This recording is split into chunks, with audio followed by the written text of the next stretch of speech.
It's about time we headed over to the Curatorium of Secrets. We have something super important to discuss. You remember, right?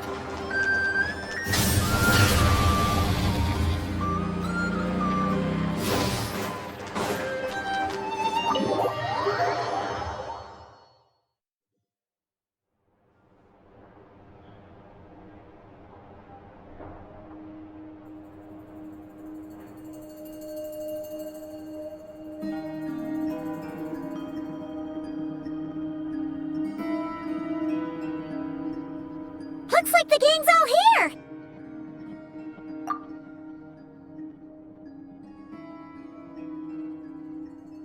Yep, all ready. How about you two? Green and good to go? Paimon's ready!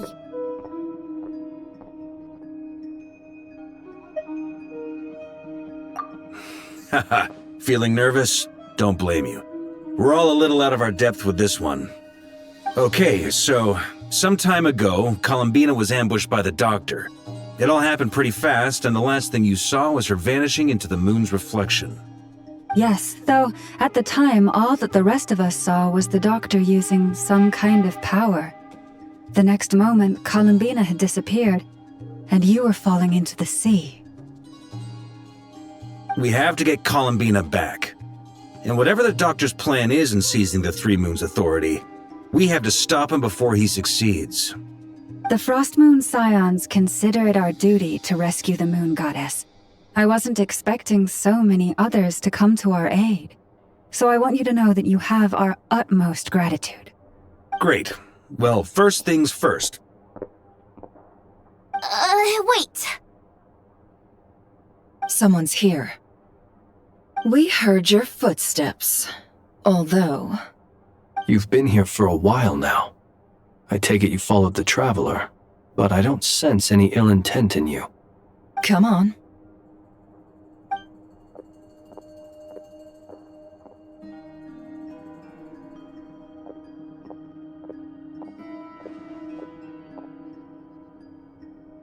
I figured it wouldn't take you long to notice me.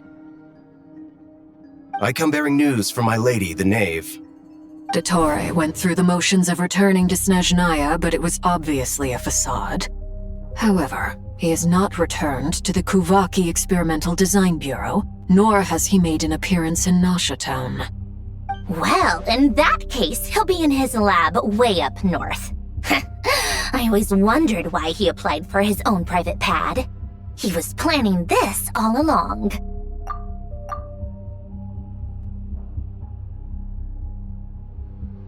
Tell them that Sandrone and I will go on ahead. If they still intend to pursue this matter, they should meet us at the research center in the northern tip of Nod Kari. Nice of Columbina's two best friends to think of us. We appreciate the heads up. Our sincere thanks to the Fatui for your aid. Lady Damselette may have left our organization, but at least some of her colleagues remain genuinely concerned for her well-being. Not to mention that the Doctor's increasingly cryptic conduct gives us great cause for alarm. We have crossed swords many times before, but it's not personal. We're just on different sides. We don't lack humanity. And so, as fellow friends of Lady Damselette, it's only right that you should be in the know about this. Arlecchino's situational awareness has saved us a lot of trouble. I'll leave the map here with you. If you do decide to head to the research center, please proceed with caution. And remember, at least while you're in Nod Kari, Lady Arlecchino's subordinates are your comrades if you want them to be. This is very accommodating of you. We can't thank you enough. Just doing my duty. I shall take my leave now. If you need us, you'll find us at the Experimental Design Bureau.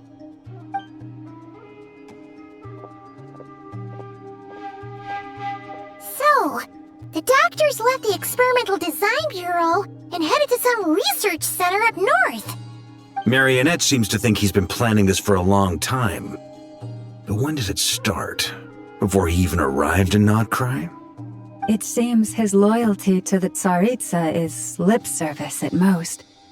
Behind the scenes, he may even be working against her. Whatever his motives, we know that he's decisive and incredibly ruthless. Facing him unprepared would be a recipe for disaster. At this stage, it's difficult to predict his next steps. I suggest we split into 2 groups. We need some people to stay behind and guard Nasha Town. Well, as much as I'd love to help, infiltrating research labs isn't really my area of expertise. But at least take Cool Your Jet's Ducky with you. It should be some help during the battle. And as for Miss Inefa, I suppose you will stay to protect Miss Aino? Detecting operational logic. Protect Aino. Priority. High. Just in case, Servarka, I think it would be best if you stayed behind as well. You can leave the research center to us. I mean, I would have said the Knight of Berea should probably be out on the front line, but okay, fine. Leave Nasha Town to me. Be careful out there, okay? If things get out of hand, fall back right away. Yehodo will be on hand to assist you. In my absence, she can handle any intel gathering work. You got it, boss. You guys make sure to get back here in one piece, alright? We will. Things are moving fast. We'd better head off soon if we hope to keep pace. So, it's infiltrate a secret research facility, or... Yeah, alright. Paimon will help out here instead. Sounds like it's gonna be a pretty intense fight. We all have to bring our A game here. So, anything you need to wrap up before we leave?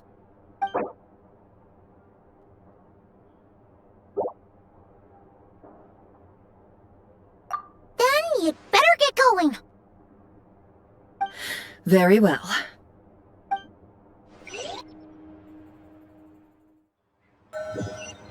All these broken machines on the ground. Someone got here before us. Could it be Arlecchino and Sandrone?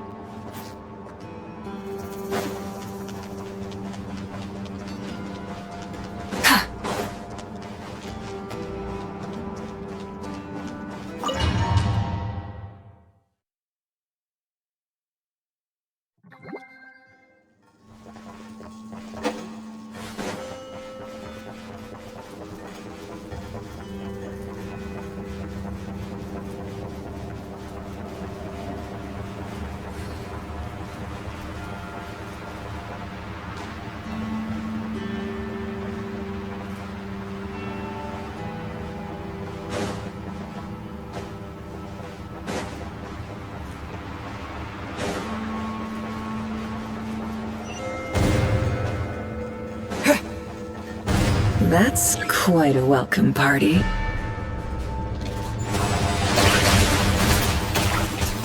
Go! Be silent.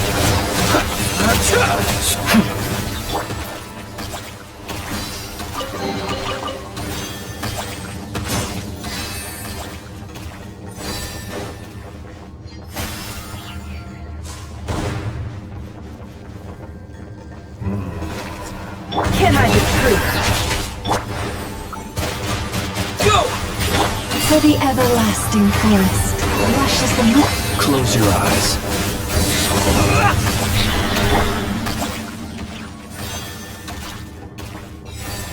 Get back! I said get back! Do you hear me? Why isn't it working? No! Don't come any closer! Don't! Ah!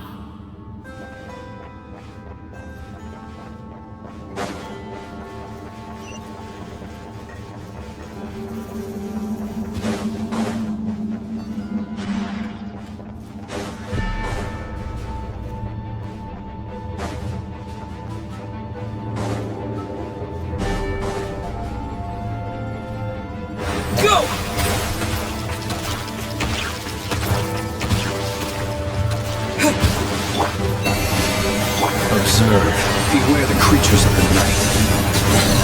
Poor souls. May your spirits find peace.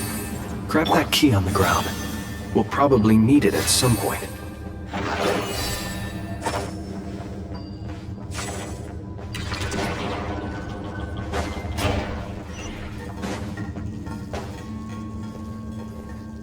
Watch out! Ugh, there's no way through. Let's go around.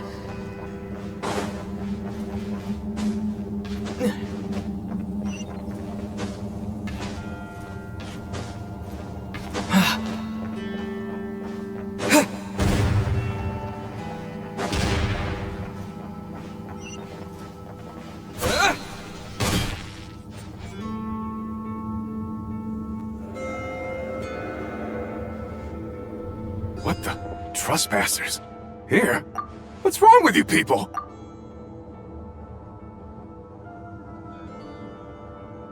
We're looking for the doctor, and we understand he might be here. I see you're fleeing the facility.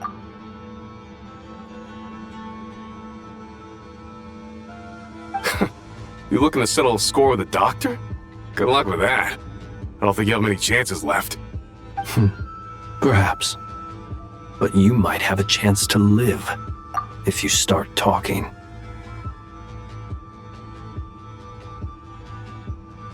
Two other Harbingers had the same idea as you. They're already inside. But what good is it gonna do? The doctor wouldn't do something like this unprepared. Seems to me that you're not too thrilled about being his subordinate. Also, is it just me, or do I sense monsters nearby? If you'd prefer their company to ours, that can easily be arranged. We need to know what the doctor is up to. Please, if you know anything at all, tell me.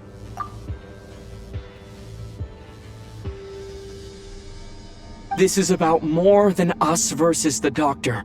His actions could have consequences for all of Nod Kari, and perhaps even your homeland, Snezhnaya.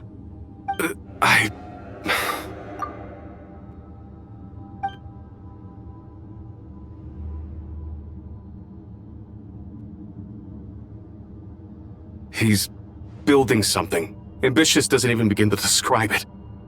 Feels like this could be the big one. God knows how long he's been planning it.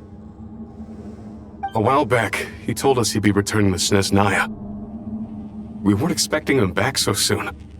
This time he brought some gemstones with him, or something. 2 of them. The Moon Marrow spheres. He stole them from their rightful owner, Columbina. Oh, Lady Damselet? Last I heard, she left the Fatui. Before she went, she told us she'd finished what Her Majesty asked of her, and wished to focus on some personal matters. I remember thinking that leaving us might not be the best choice. I mean, I always looked up to the captain the most, and...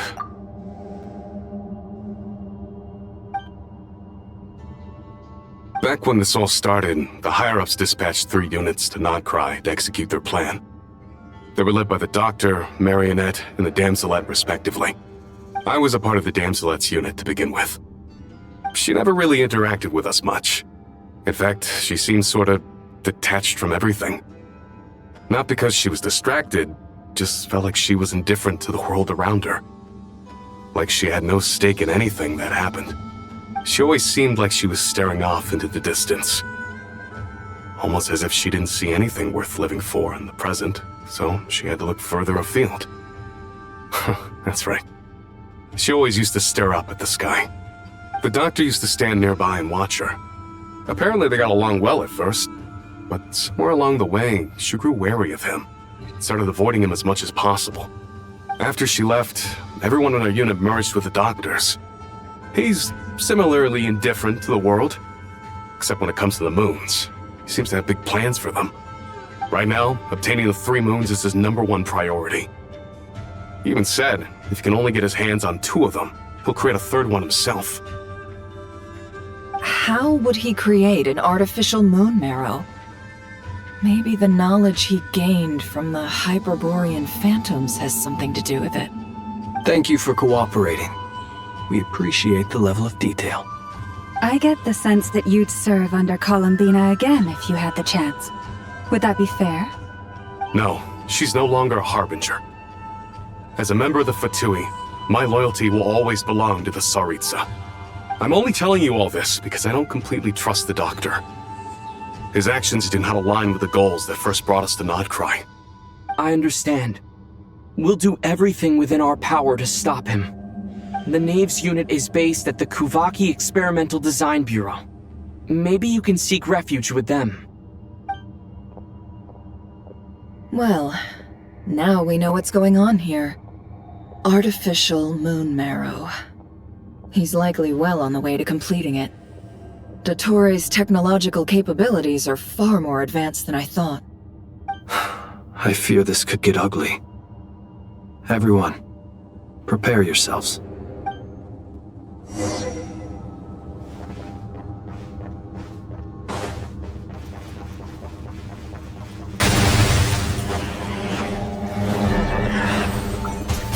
Go! No more lies! Be silent. Night falls. Observe.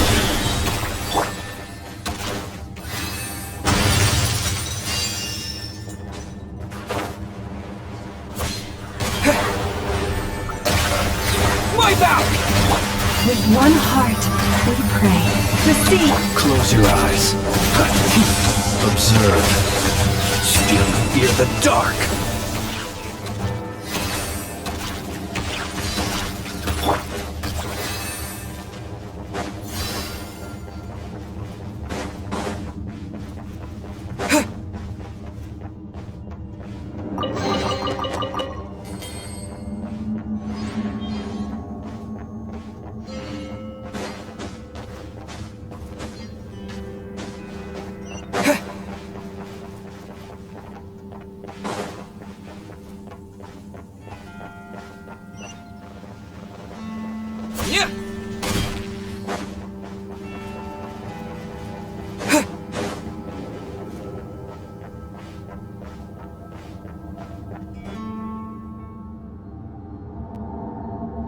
Welcome, one and all. I've been expecting you. I hope my humble research facility is to your liking. Yeah, we really appreciated fighting our way in through a horde of monsters. The gall! You expect us to believe you've just been patiently waiting for us? Of course I have. Should I be worried about something? Everything seems to be going quite smoothly so far, and you've shown up right on schedule. First Sandrone and Arlecchino, now you. Ah, quite a surfeit of guests I've had today.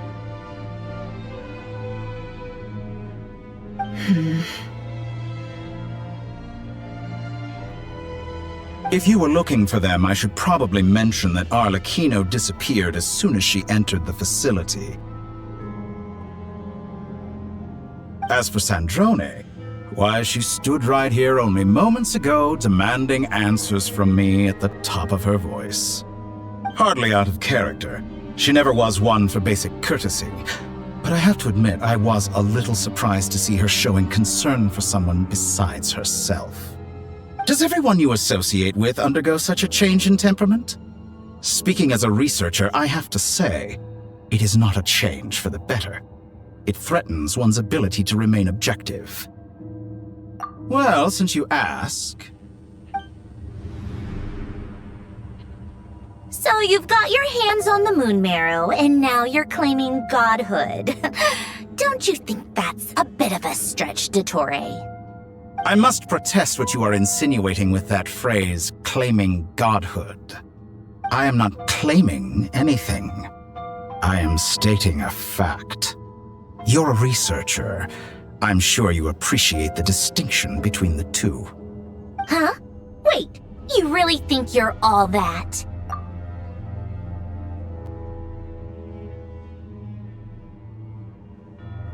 You'll excuse me if I'm not being a polite little lady for you. We're colleagues. We both know what kind of person you are. By the same token, I knew you'd respond along those lines. You and I both understand that facts speak louder than words. To that end, I've had my people send you a small gift. It should go some way toward helping you understand my present position. What gift?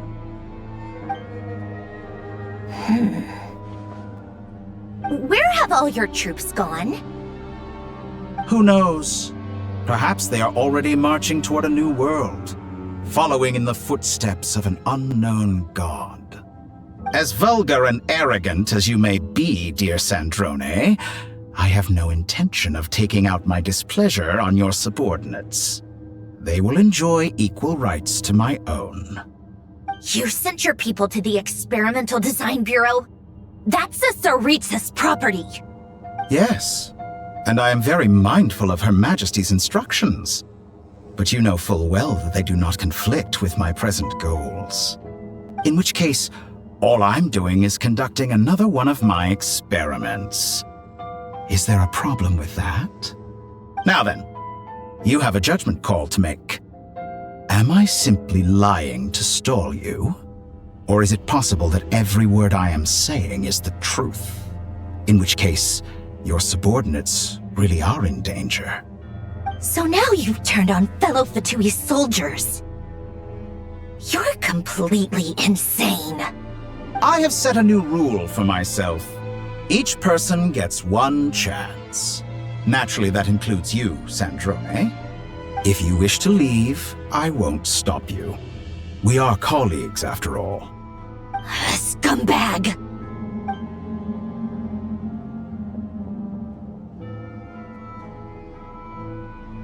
Still, I hadn't counted on Sandrone sparing any thought for the people of this world. Shame. I always found her self-centeredness to be one of her few better qualities. How can she ever hope to achieve greatness when she's so obsessed with protecting her little design bureau?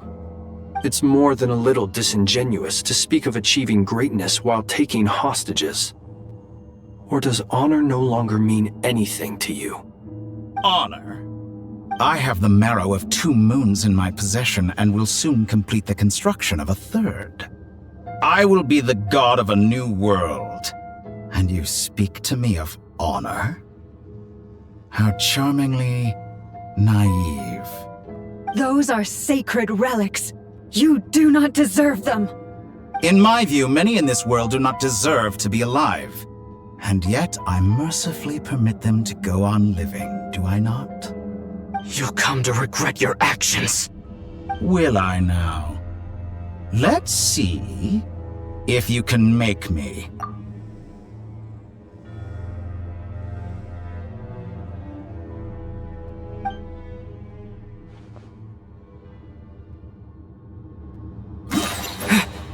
Go! Yeah! By the frostman of old. The night cometh.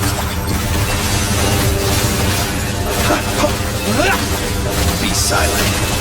It all adds up. Seek within. Go! You poor lost lamb. Observe. Won't feel a thing.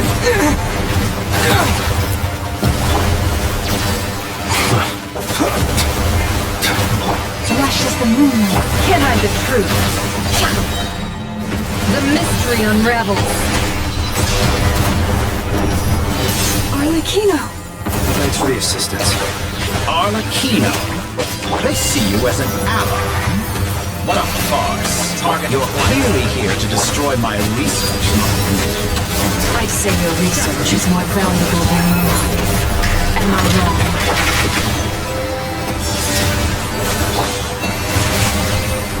No more lies.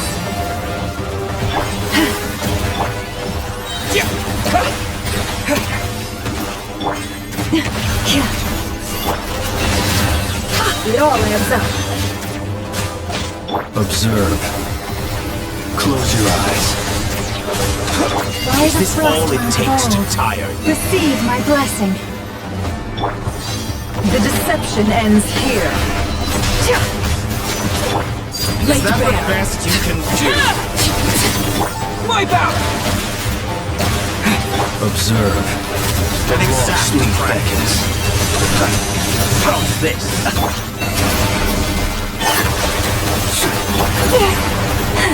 No more lies.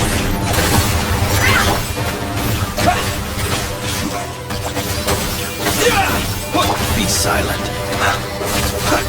With one heart, we pray. Branch into soul. Water jet! The mystery unravels. It all adds up. How's this? Close your eyes. Everlasting as the moon. Transfixed.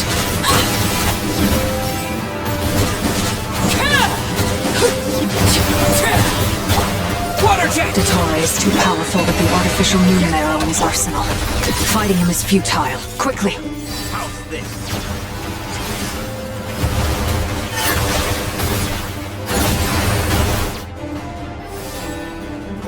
Let's go.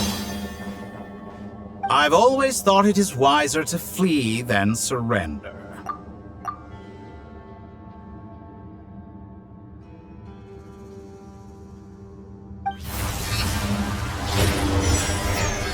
Watch out!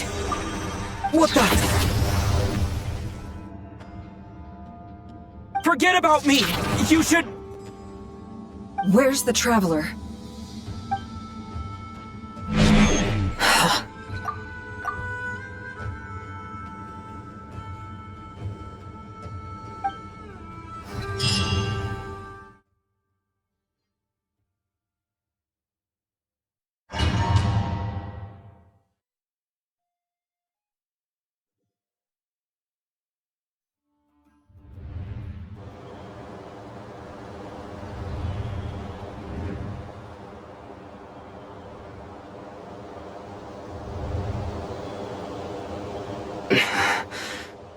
What just happened? Nasha Town? How did I get here? Strange. I remember being trapped by Dottore during the battle. And now all of a sudden, I'm here. Something weird is going on. I guess I'll start by exploring the area. Huh? Traveler? What brings you here at this hour? Huh? What are you in the mood for today? A hot dog? Or something else? We've got some special discounts at the moment. Want to see the menu? Sorry, I'm not hungry right now. Ah. Well, feel free to take a seat for now. Let me know if you change your mind. Everyone seems to be acting normal. Am I just overthinking? Oh, darling, look who it is. One of our regular customers. Get the traveler something to eat, would you, dear? Wait, why is he talking like that? Well, I'd love to, but can't serve a customer unless they order something. Anyway, I take it your business is wrapped up? Yes, thankfully. It was a long trip, and it's left me feeling pretty exhausted. But the upshot is, I won't have to leave again for a good while. We can have some quality time to ourselves. Wait, these two are a couple? I see some kids around too. I didn't know they had a family. Hey there! I haven't seen you in ages! What's keeping you so busy? I've been looking forward to playing with you again. You forgot already? You're silly. Daddy brought you over to our house recently. We had some snacks together. What is she talking about? We've had a lot of customers over the last few days, so we've been real busy. And like my mom always says, some people are more than just customers. They're friends. Oh, another customer's arrived. I better go see what they want. This is all wrong. I never once heard the owner of this restaurant talk about their family. It certainly isn't a family-run business. And that child? I don't recognize her at all. Could this be a false memory? Very good. I knew you had it in you. Aren't you going to try the house special? When did he show up? No. None of this is real. You don't seem to like it here. That's fine. We can change venues.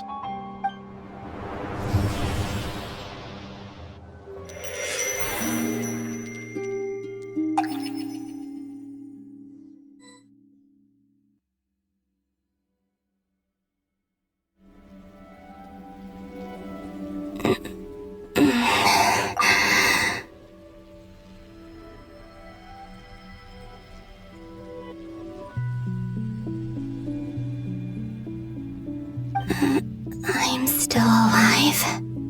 Where is this place? It took all my strength to open the moon gate, and then I leapt into it. So this is the moon's reflection? The mysterious realm beyond the gate?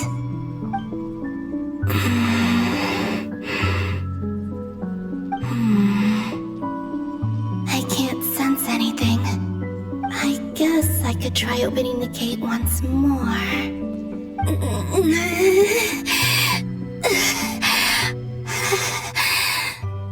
No response. Maybe this space can't be opened from inside. If this was the space that killed both Revier and his lover, then why am I unscathed? Or... no, I'm not unscathed. Even the air here feels... frozen in place. There is nothing here with which I can restore my power. I should conserve my strength and proceed with caution.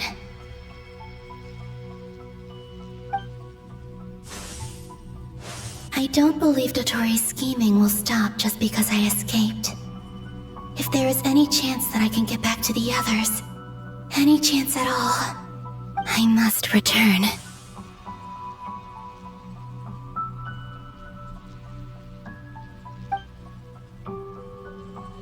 Emptiness, silence. What is this place? Or maybe the real question is, what is it for? What's this? Looks like it responds to my power.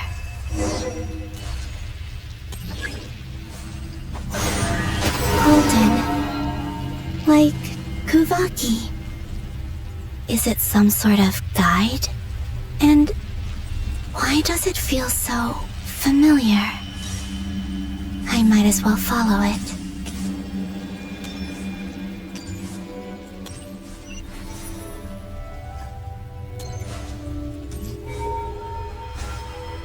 Where does this lead?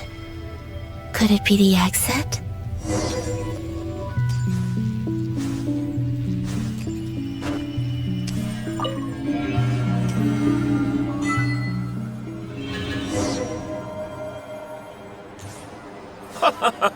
Welcome home, Moon Goddess. Is this Nasha Town? But isn't Moon Prayer Night over already?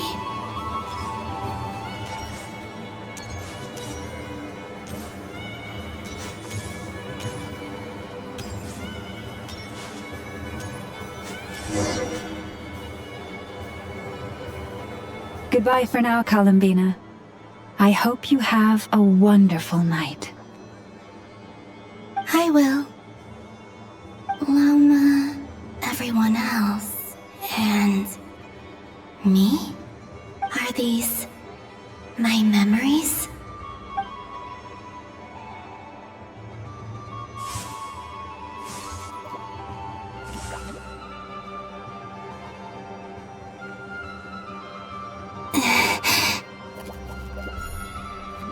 I can't touch them. It's as if we're separated by some impenetrable power.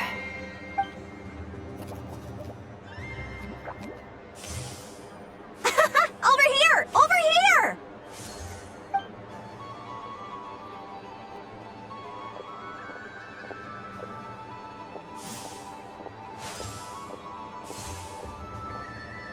But the people in these memories pass right through me. Just like when I disappeared. If only I had known what would come to pass after that. Even so, I should still take a look around. Just being back here, it gives me the strength to keep going.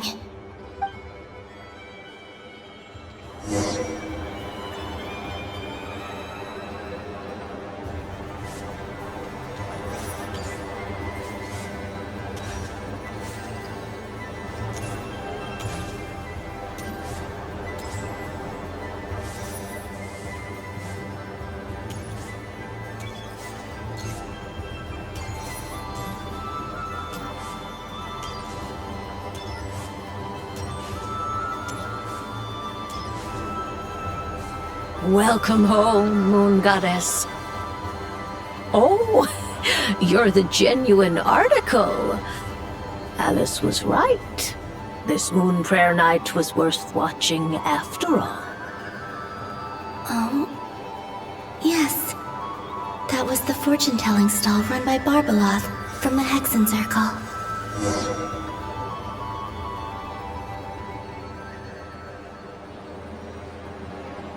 Please, draw the first lunar arcana. This represents destiny and is the foundation for the divination as a whole.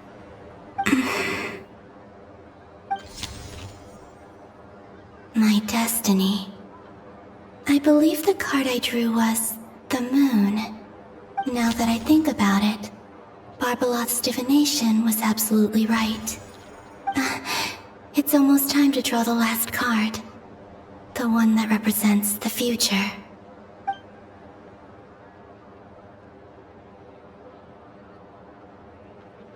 That was the card that popped out on its own. From here, I think.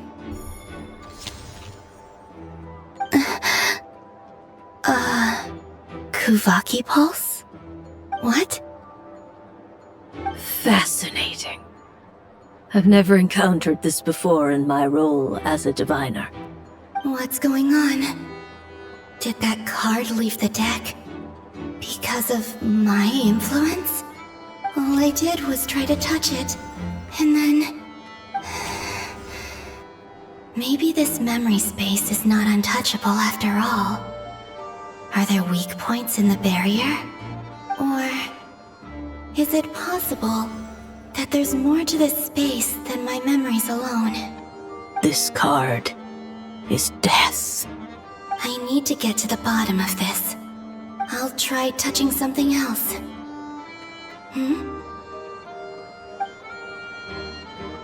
Is this... the wind? No, it's gravity. It's pulling me outwards. No, Traveler!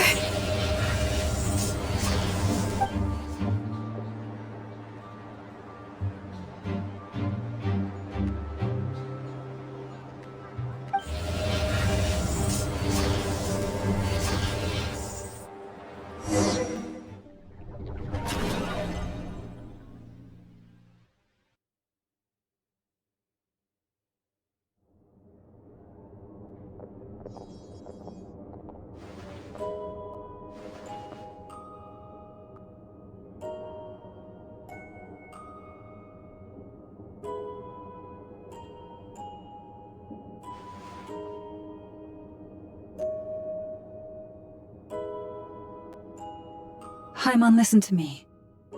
From the bottom of our hearts, we are so sorry. We completely understand how you must feel. The Traveler is trapped, and we all feel responsible for it. Don't say that! Paimon's not a little kid! You didn't leave him behind on purpose! There was nothing you could do!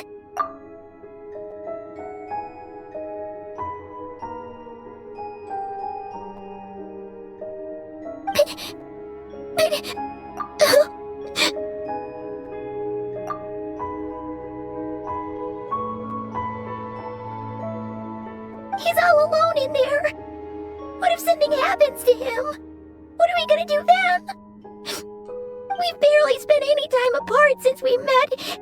Is he gonna... die? We must find a way to rescue him. We were all involved in the operation where he was captured, and we do not abandon our comrades. That being said, it won't be easy. Through conversation with the others on our return, we've arrived at a basic idea of what we're up against. Dottore's lab has clearly been in operation for a lot longer than we realized. We found many monster samples stored there. In all likelihood, they were materials he used to research his latest technology. We also know that through his contact with the phantoms of Hyperborea, he gained knowledge about the moons and certain Hyperborean technologies. Using this knowledge, he then fashioned an artificial moon marrow to serve as a replacement for the frost moon beyond the sky.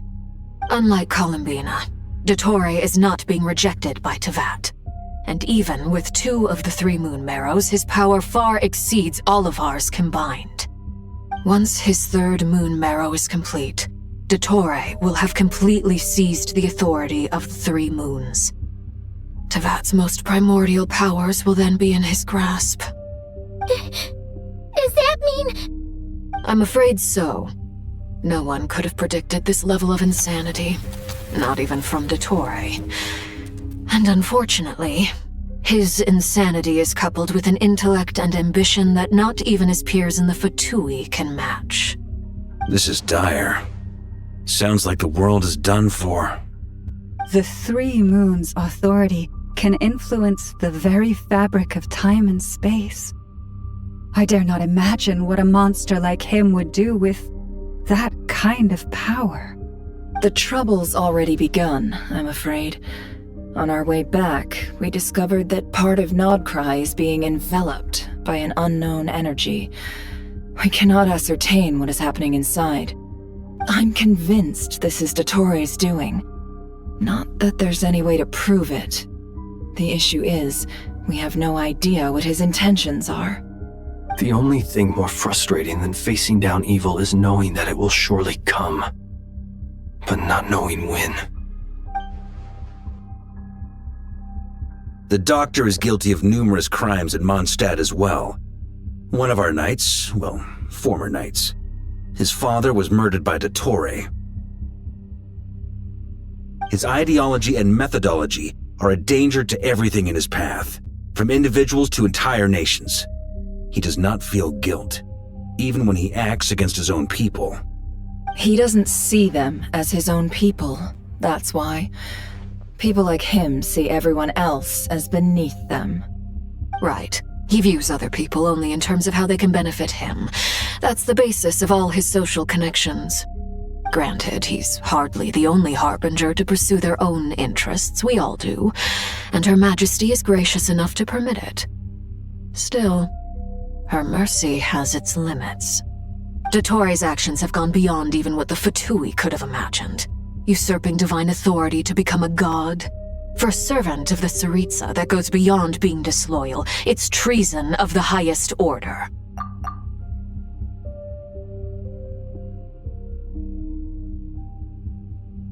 We can't expect him to heed the Tsaritsa's will once he gains the 3 Moons' authority.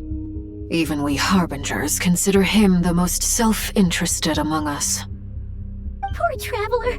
Of all the people to get caught by... We have to go save him right now! Please! We gotta find a way! Paimon, I promise you, we are with you all the way. I get how you feel. I do. But it's gonna take more than strong emotions to take down an enemy like Dottore. What we need now is more information. Right. We can't even guarantee he's still at his research center. Before we can think about mounting a rescue operation, we need to confirm the Traveler's location. I'll find a way. Paimon knows, but... She's so scared. If anything happens to the Traveler... He might be the strongest person Paimon knows, but he's still human. He feels pain and bleeds just like anyone else. Then think things through before you stick your neck out. Unless you want to lose your head. Sandrone. Miss Sandrone, you're okay? Put the stuff over there, and be gentle with it.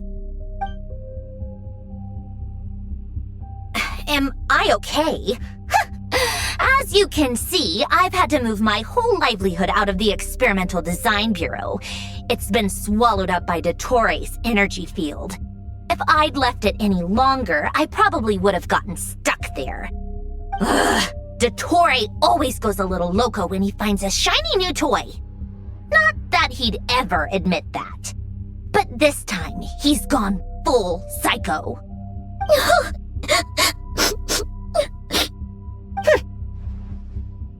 Just go ahead and cry already. Sorry. Paimon's not trying to make a scene. It's just... She can't... Oh, Paimon. Let it all out. There's no shame in it. When you're overwhelmed by fear and despair, crying can help get it out of your system. You'll feel better for it.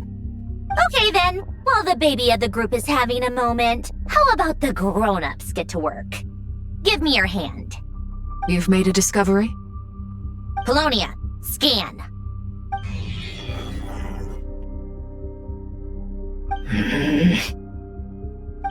You, hand, now. Oh, I thought you'd never ask, my lady.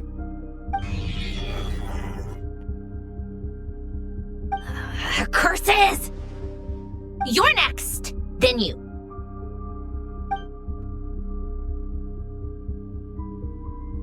Dottore, you son of a...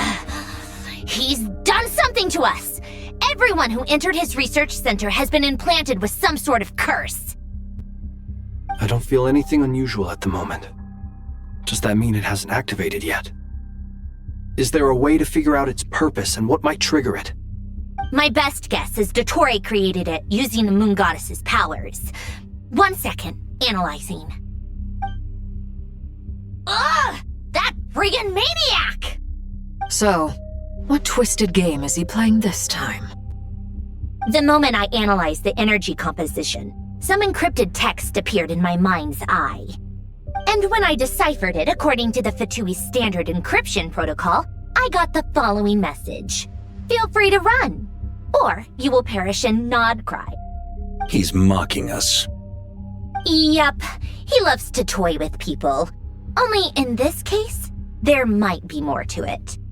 But I didn't detect any murderous intent or malice either in the message or the curse's energy. As if this is him at his least malicious. Or perhaps all people are cowards in his eyes. Maybe he thinks the threat alone will be effective. What a despicable person. And he has the Traveler in his grasp. If I may, as unhinged as Dottore may be, he has always exercised great patience with the objects of his interest. I remember a comment he made when we first arrived in Nod Kari. He said, "This world is, on the whole, an exceedingly dull place. But at least there are a few intriguing features, such as the gods, or the Traveler. Presumably, they interest him because they're unknown quantities. He wants to understand as much as he can about them." Agreed. The Traveler is Tevat's fourth descender. All Harbingers are aware of this. Since Dottore took such pains to capture the Traveler, he is unlikely to kill him right away. Okay. But we still have to do that rescue operation. Of course. I also think we need to read between the lines with Dottore's message.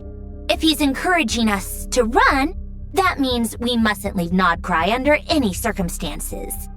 My guess is, his curse will only trigger if we leave.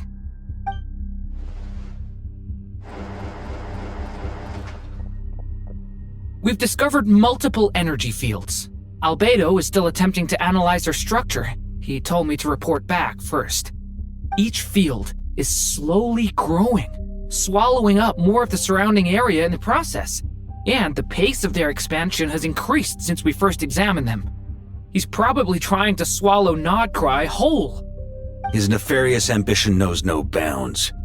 If this continues, the whole of Tevat will be in trouble, not just Nod Kari. The loss of Columbina could not have come at a worse time. Do we Do we think she's truly gone for good? She entered the space beyond the Moon Gate, knowing what became of Rerir and Thalindus. I'm sorry, but I fear the odds aren't good. Don't be ridiculous. If I know her, she's busy finding a way back as we speak just so she can annoy me. She isn't dead. Whatever has become of her, the fact remains that we are two comrades short on the eve of a decisive battle. We need to find out the Traveler's location. But there is also other work to be done. Agreed. Whatever Dottore is planning, we have to get the local populace somewhere safe. So, as well as a rescue mission, we have to organize a mass evacuation at the same time. It would be best if someone could approach leaders of neighboring nations and negotiate emergency asylum for Nod Kari's inhabitants. Can anyone handle that? Snezhnaya is one option. I'll see what I can do. Guess it'd be so much easier if the Traveler was here. No! Stop thinking like that, Paimon. Paimon will join you. She's pretty well connected thanks to the Traveler. Maybe it'll come in handy. Either way, that's what the Traveler would do if he was here.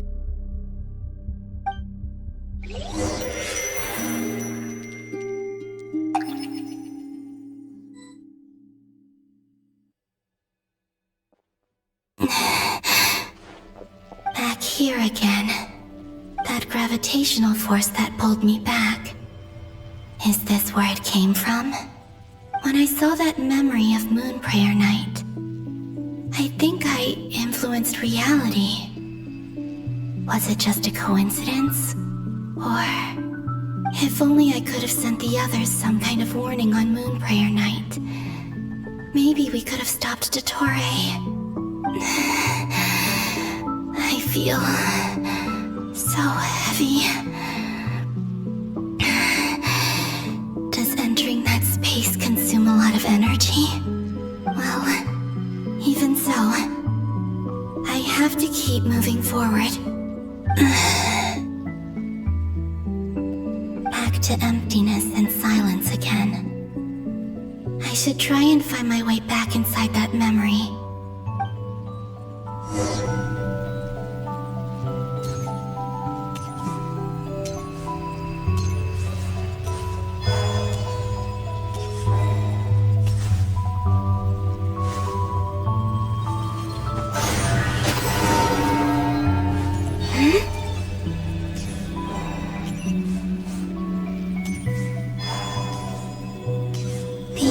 From last time isn't showing up. What am I missing?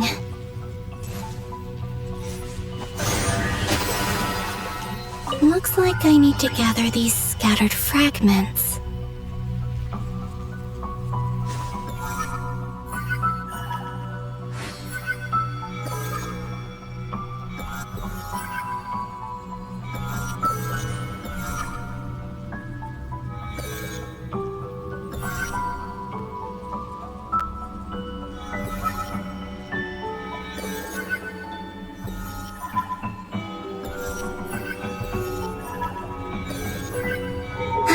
It worked!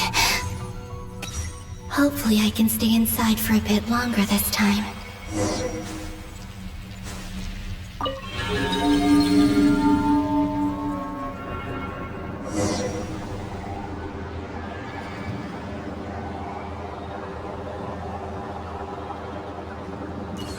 Ad Astra Abyssosk. Welcome to the Adventurers Guild.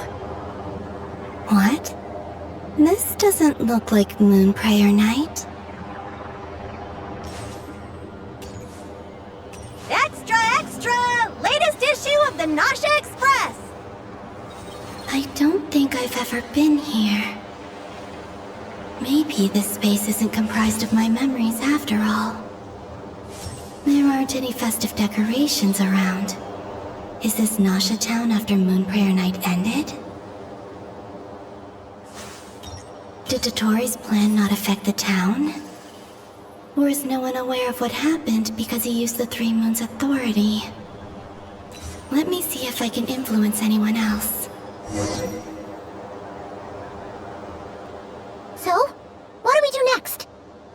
right. That voice. Paimon? The most important thing right now is to find that mage. Lauma the Traveler and Mr. Varga are here too. I'd better go pay the Fatui a visit. Traveler!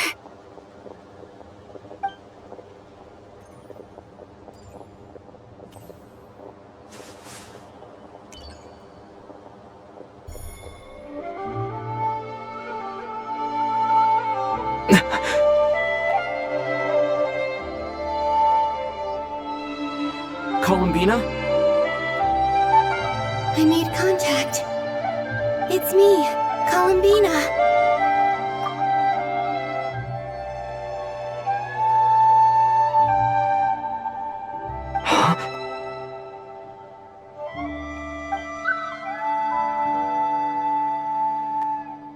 Traveler?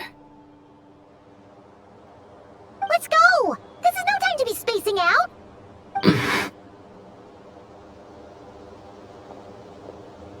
Huh? Wait a moment. This has happened before. Huh? This is what happened when I disappeared. I stood right over there, thinking that no one would ever find me again. It was only when he called my name that I decided to follow them. But did he turn around because he sensed my touch just now? Is it really possible that from in here, I can change the past? If I keep following them, maybe... Huh? It's that gravity again.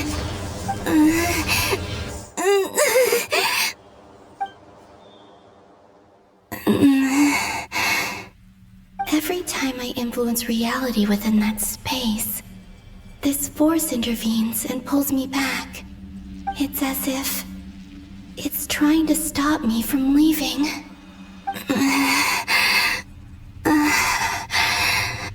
I'm getting weaker and weaker. I'll just have to try another approach next time. Come on, Columbina. Keep going. You have to tell everyone what happened.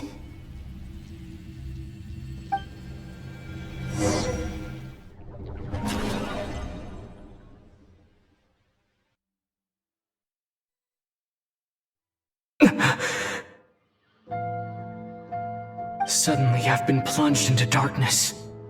Alone. It feels strange. As if something has grabbed hold of me. Is Dottore now powerful enough to interfere with space itself? Look at you, standing so still in total silence. I almost didn't recognize you.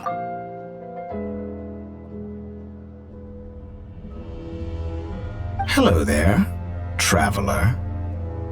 He seems to be in a good mood. Wait, what's that behind him?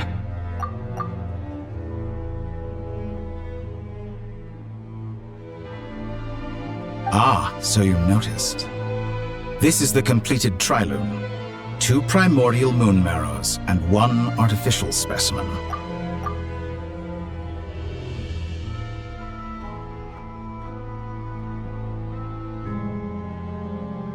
You are wary of it. Good. Maintain that reverence. You performed well in that recent battle. Brave and reckless as always. Courage is the sign of a true hero, and impulsiveness is the hallmark of those who strive to advance. I say this not to belittle you. Most creatures are far more timid by comparison. 3 moon marrows? Does that mean the artificial one is now complete too? Well spotted. What do you think? For a replica I built myself, I dare say it looks the part. Dottore, are you planting illusions in my mind? I have no interest in fooling your eyes. On the contrary, I hope to show you the true essence of all that you see before you. Is this not a beautiful city? People live in peace and find joy in their work. The streets are safe. People can even leave their doors unlocked at night. You might say, It is the Elysium everyone dreams of. All available data indicates your values and worldview conform with the mainstream. This kind of society should be quite to your taste. False beauty is deceitful. Lies are to no one's taste. I wonder, is it your moral standards that are too high? Or your expectations of reality? Answer me this.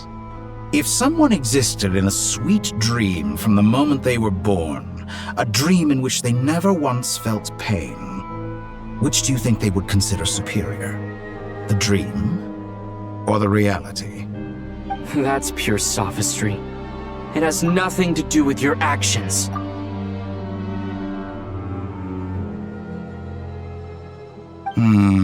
As I suspected. You have yet to understand all of this for what it really is. What do you want from me? You sound impatient. Do you think the only reason I'm keeping you is because I want something from you? If it's not, then why haven't you killed me yet? No one can stop you if you're as powerful as a god.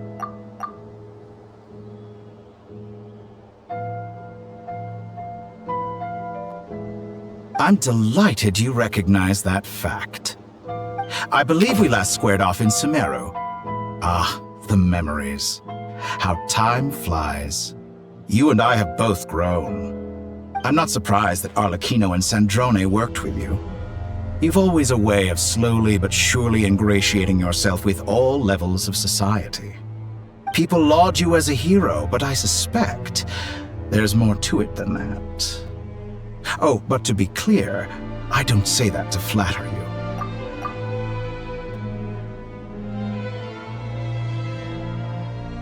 Do you always give your opponent an appraisal before you deal the final blow? Call it a long-time habit. I'm a researcher, and one of my duties is to give an objective assessment of my subjects. But you misunderstand. We are not opponents. Not at this moment. I just want to talk. Think back to Tartaglia, Arlecchino, Capitano, Colombina, and now even Sandrone.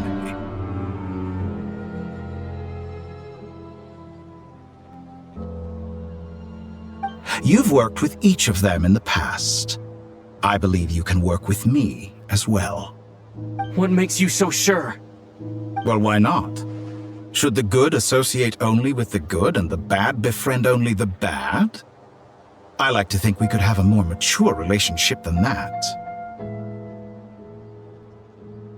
Surely you don't think all your relationships are grounded in friendship or shared ideals?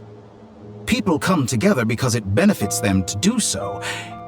If you think of the people you admire, you must surely admit that they have provided some benefit to you. Morality, ambition, dreams. People have plenty of words to embellish the nature of their relationships. But once you break free from those ethical frameworks, you will see that the only thing connecting the two of you is mutual benefit. And that is what I'd like to talk to you about. We're finally getting into it. He's probably been planning to kidnap me for a long time now. But for what exactly? He has the authority of all three moons. I won't be able to gain the upper hand in a fight. Best if I pretend that I'm willing to negotiate for now. You say you're a god, but you also speak of mutual benefit. What could a god want that the three moons cannot provide?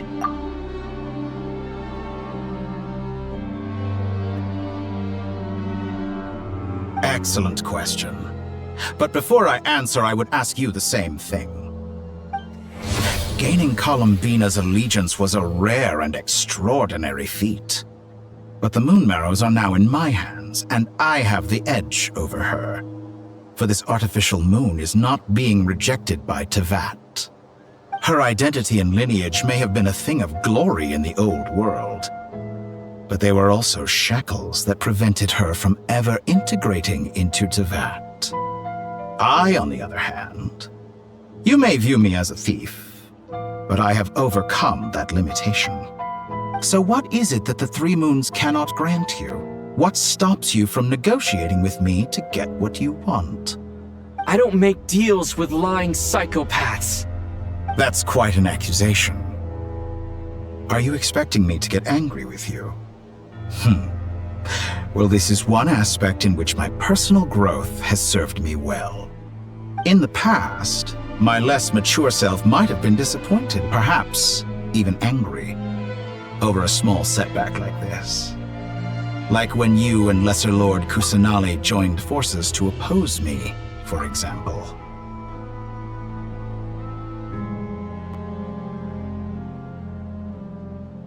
But things are different now.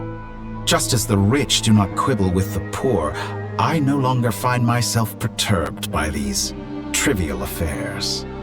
Human relationships end with conflicts of emotions and interests. But relations between humans and gods are different. And ours is even more unique. I have ascended to the highest heights and laid claim to unprecedented horizons. And you were no ordinary person to begin with.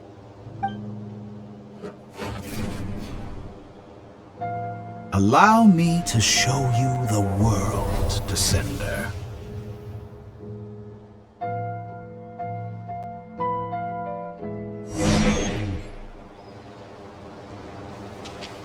To stand, walk, jump, sit, and lie down. These are the most common of behaviors.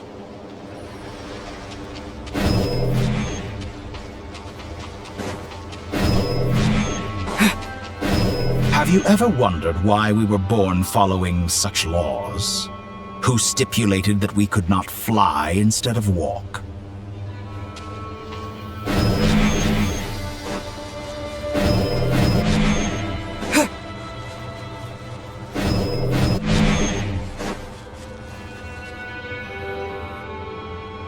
Someone of your talent and experience must surely know of the 4 great rulers who serve the heavenly principles. They govern life, death, time, and space. One wounded by a blade will die from blood loss or infection, and one who falls into a lake will drown in agony. The elderly wallow in solitude, and the solitary age faster. Eventually, new life is born, only to embark on the same path of suffering. These 4 divisions anchor the world and shackle those who live in it. But they themselves transcend its boundaries, squandering the power bestowed by the heavens. All who live yearn for equality, but unless the gods prostrate themselves and profess that they are mere servants of the living, equality can never exist. Who makes the rules we must live by? Who has the right to restrict us? The limits of the body can be rejected.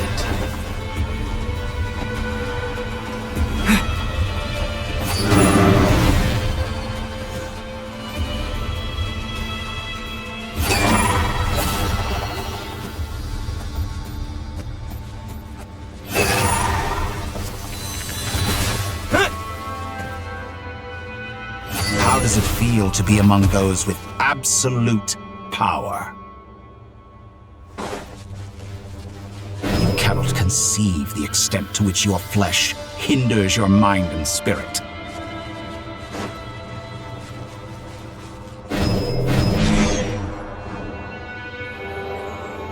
Only by discarding our useless, primitive eyes can we perceive a new world. How narrow-minded we all were in the past. Why should the final answer of the world not be the power that predates those of life, death, time, and space? The power of the Triloon. Through it, I have glimpsed new experimental possibilities. Nature suppressed, authority exiled, souls controlled.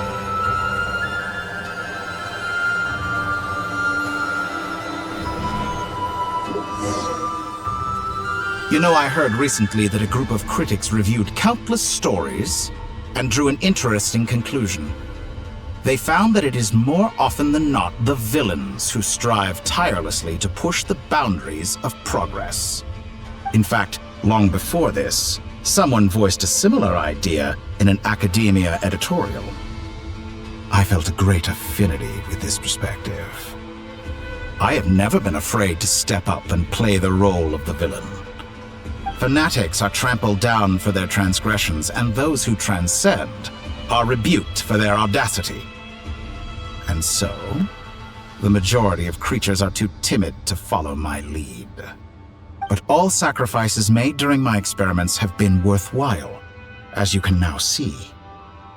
I can offer you something new, something unique, precisely because I am a villain. Think about it.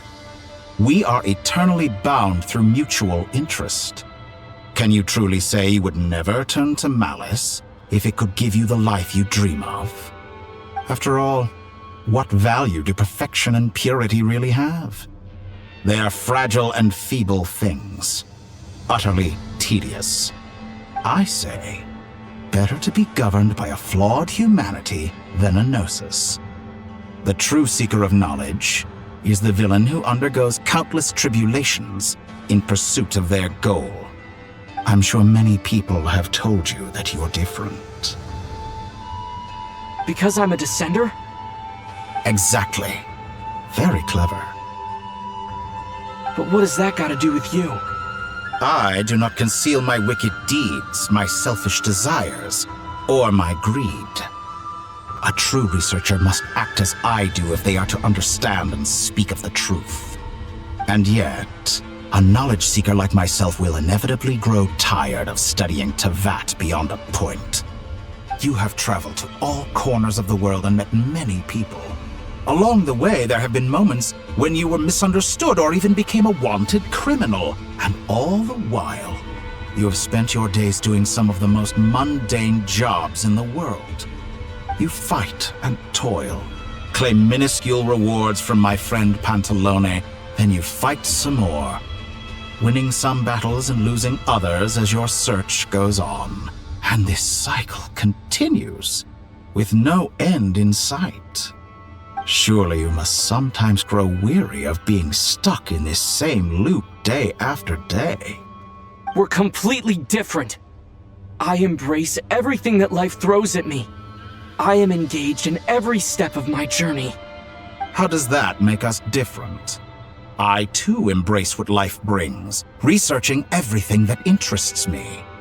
Think of all the novel things I've managed to create, like the artificial Moon Marrow. Don't you see?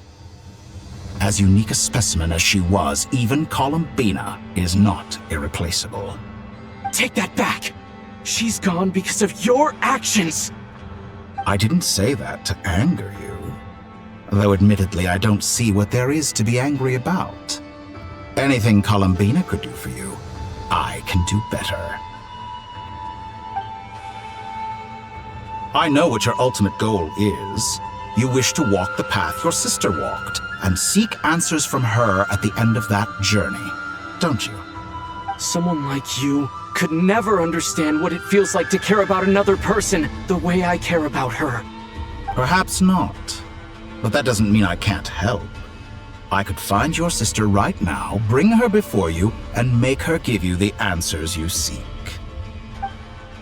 Don't be so presumptuous. You'll never begin to understand the situation between us. Oh, no. This is no presumption. I'm only offering what I know is possible with the power of the Trilune. But it seems like you would sooner continue with your journey through this world. Why? Do you truly desire this journey? Or is it simply a necessary process from which you cannot escape? Think of all the time and energy you have spent, everything you've had to endure just to make it this far. Is this really what you want? Or has your hand been forced by the promise of that final answer? Yes, you have made many friends. But do they ever spare a thought for the void in your heart and what it yearns for? What you want is not friends. It is family. But do they know this? I, on the other hand, am far more considerate. Join my experiment, and in return, I will bring your meaningless journey and all its struggles to an end. This is a malicious attempt to manipulate me. But at the same time, he's stating some very human truths. Of course he's right about my predicament. How can I deny it? I have faced ungrateful strangers, never-ending troubles, an endless quest for answers. I want to see her. After everything I've been through, words can't describe how much I miss her. How much I want to be reunited with her, wherever you are right now. Do you miss me too?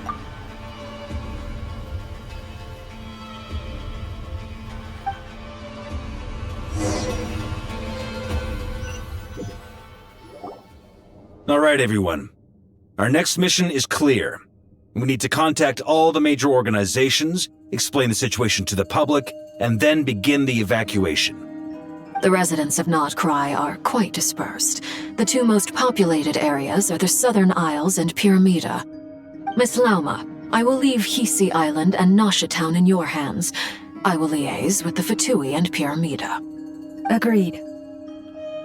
We will reach out to Natlan and Snezhnaya. Anyone found north of the Experimental Design Bureau should follow the Fatui to Snezhnaya. As for those dwelling south of that line, I will ask the Voynich Guild to help persuade them to leave.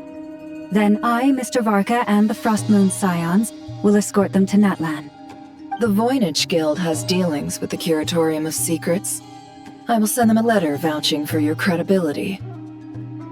Yehoda, you should help Lauma. This is too big of a task for one person. My wish has come true. You're willingly lending me your most capable employee for the day. Well, good for you if all this only takes a day. Of course, if it takes any longer, I'll be charging a fee. Boss, wait! Don't I get a say in this? Oh, I'm sorry. Something to add, Yehoda? Well, no one's more important to me than you, boss. And remember how Lauma healed your eyes after that big battle? I think that's worth at least 2 or 3 days' work for the Frostmoon Scions. Are you completely incapable of acting in your own self-interest? Or do you simply devalue your own labor? Are you sure you don't want to come with us? Who will see to our other work if we're all busy evacuating residents? Sandrone insists that Columbina is still alive, and we have a traveler to rescue. There's much to be done. But boss, I'm just worried that... Well, Nefer, I'll link up with you once my tasks are complete. What makes you think I'd need you to do that? I'll need it. And considering the way you approach certain matters, I think you'll be better off with me present. That's quite enough. Just focus on your work first. I bet we're in for an uphill battle here. But we can help out too. Inefa and I are gonna help Nasha Town's residents carry their stuff. Loading schedule. Store essential local research data and technology samples, then escort the people to Natlan. Understood. I will execute this to the best of my abilities. Great stuff. Thank you, ladies. I've contacted the Lightkeepers. A colleague of mine will join us shortly. I will persuade them to conduct a thorough search of the region to ensure that no civilians get left behind. As for me, I guess I'll be making an early return to Sumeru. I think it's important that someone informs the Dendro Archon of what's going on in Nod Kari. Roger that. Someone should inform Mondstadt, too. Mr. Duran, can I trust you to handle that? I think you fly faster than any of us can run. As an added incentive, get there fast enough and I'll see about getting your gliding exam waived. Really? Ha! Mission accepted, sir! I intend to stay behind and help Miss Sandrone with her research. She has some alchemy-related questions that she'd like me to explore. She recognizes your expertise, then. I wish you a fruitful collaboration. Thank you. In truth, I was surprised to hear her express an interest in subject matter outside of machines. I believe she has been investigating some Fontanian technology recently. She made a point of bringing the relevant materials with her when she left the Experimental Design Bureau. She's sorting through everything in her room as we speak. I should mention that we have one other friend who isn't present. He hasn't made his position in all of this clear. But if we know anything about him, he's likely investigating on his own. Paimon's been very quiet today.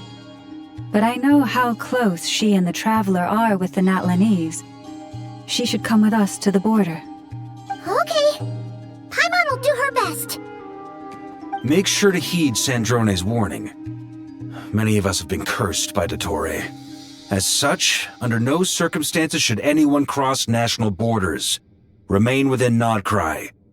That aside, personally I have faith in Columbina. Things look grim, sure, but who knows how it'll play out. Same goes for rescuing the Traveler. Both of them are important allies and friends. We'll be counting on you to gather intel on them, Miss Nefer. Oh, wonderful. You're all here. That voice again! Nicole? Whoa, that was loud! And it came out of nowhere. So mysterious. Sorry, this is the only way I can speak to you all right now. Please accept my apology. Anyway, time is short. I'll cut to the chase. We're still facing quite a catastrophe here at the world's borders. Alice has roped in every Hexencircle member she can get a hold of. Except for me. She told me I had to come and help you all out as a matter of urgency.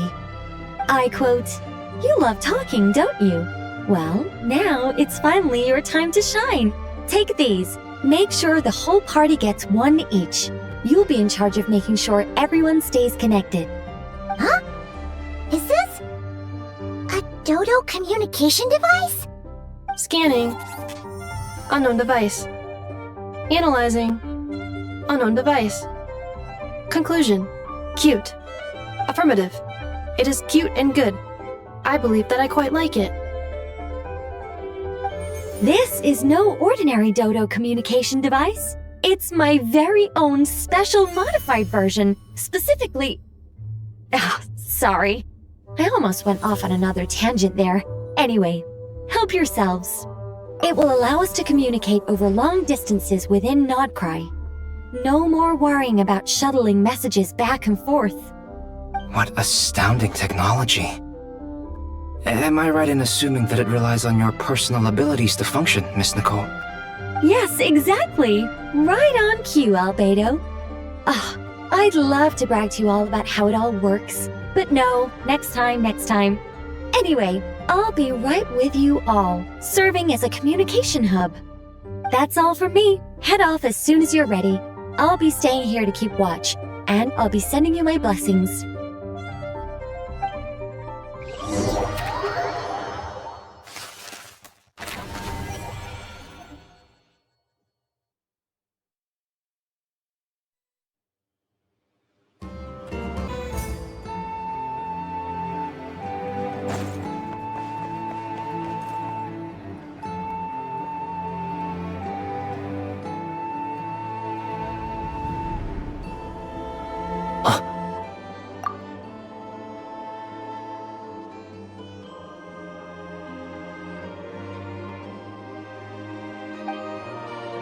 Sir Flint. Perfect timing. I just arrived myself. You are most considerate, Master Ilua. But in fact, I know you have been sitting here for quite some time. If you saw me, why didn't you say something? I was curious to see how long you could sit still for. Also, shouldn't you have managed to sense me approaching? That would be a first. You always seem to appear out of thin air without making a peep. Also, how many times do I have to tell you not to address me as master?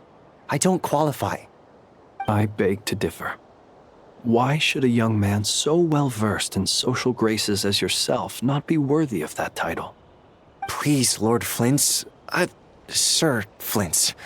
I'm begging you, don't flatter me into complacency like you do with everyone else. You understand me better than most. My newest acquaintances tell me I love complimenting others. What do you think? I think they don't understand why you do it.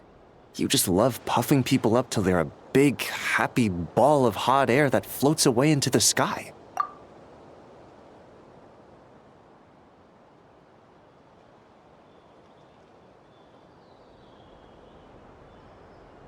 In all sincerity, I can only hope that they bring good tidings when they come back down to Earth. Is the situation that bad? We just held a strategy meeting. Let me fill you in.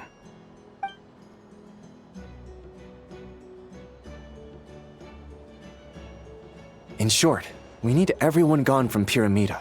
We also need a team of Lightkeepers to scour the more remote regions of Nod Kari for civilians to evacuate. I only hope we have enough personnel. We do. Old Man Nikita will definitely help, and we can recall anyone out on patrol to focus on this instead. Good. I'm sure you and the others will make short work of this. Now, don't forget, once you've completed this task, make sure you and the rest of the team evacuate to either Snezhnaya or Natlan as well. Flint?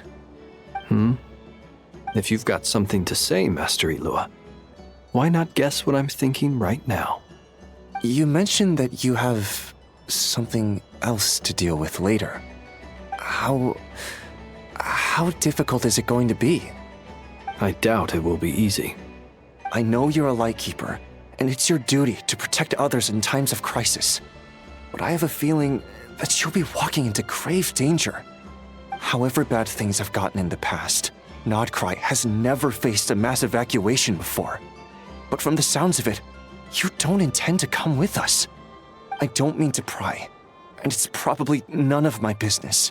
But whatever it is you're intending, you don't have to go through with it, you know.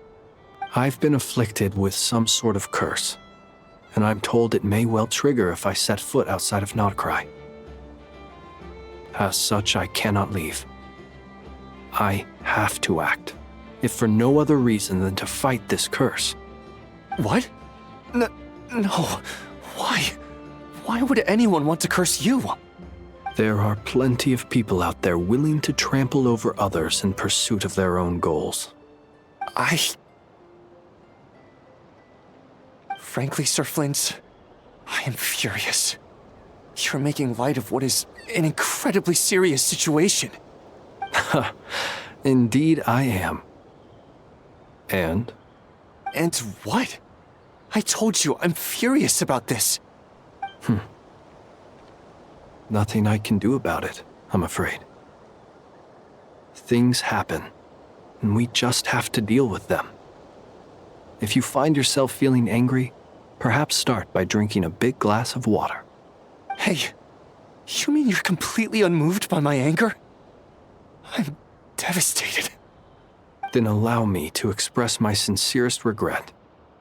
Come by the lighthouse sometime. We'll catch ourselves a few fish, have a little barbecue, play some cards, and bask in the sun. Maybe I need to spell this out. Lean in a little, Flint.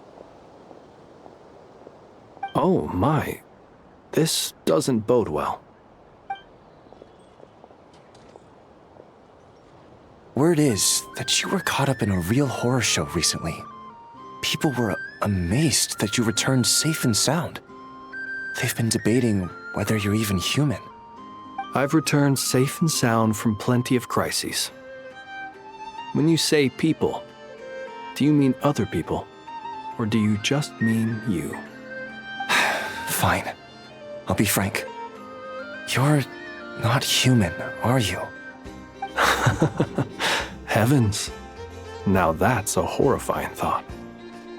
You know what? Forget it. We'll revisit this once it's all over. A sound plan. Albeit a little ominous sounding. Just promise me you'll come back in one piece, all right? For you, Master Ilua. How could I refuse? Also, please pass my regards on to our colleagues. Tell them, thank you all for your assistance. Please put safety first as you proceed with the operation.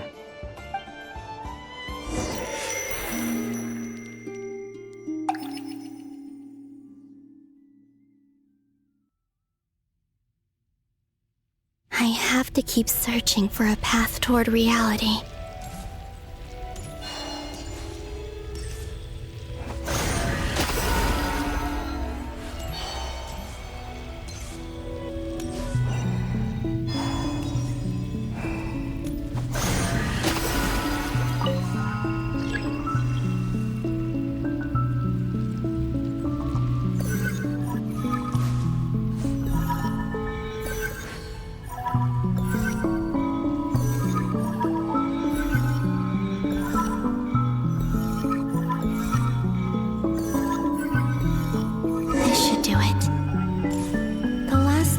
I tried to influence reality in this space. It consumed a lot of Kuvaki. I'll try and be more careful this time. I need to leave key clues behind using less power. I hope everyone still remembers what I said on Moon Prayer Night.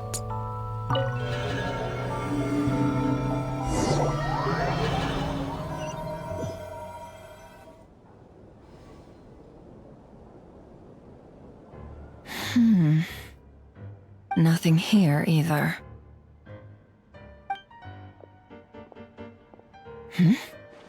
Flints? Ah, Miss Nefer.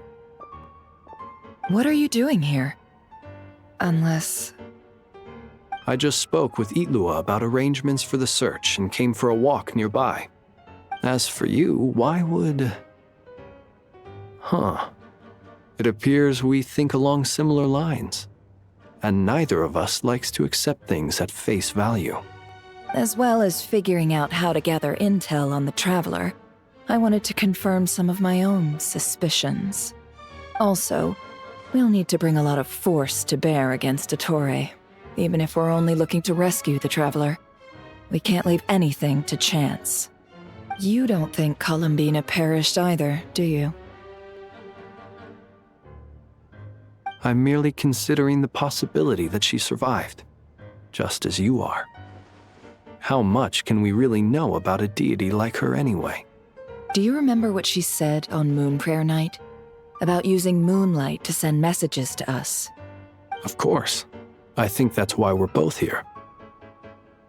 Where have you checked so far? I've been focusing on the outdoors. Anywhere the moonlight shines. I checked most of Nasha Town, but didn't find anything. I checked the Curatorium of Secrets, and a few rooms where I thought I might find some leads.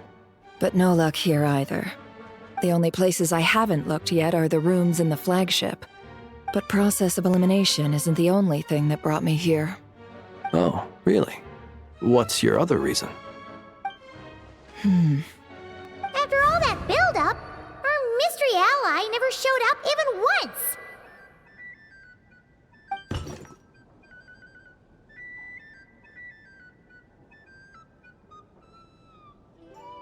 Huh? Am I imagining things?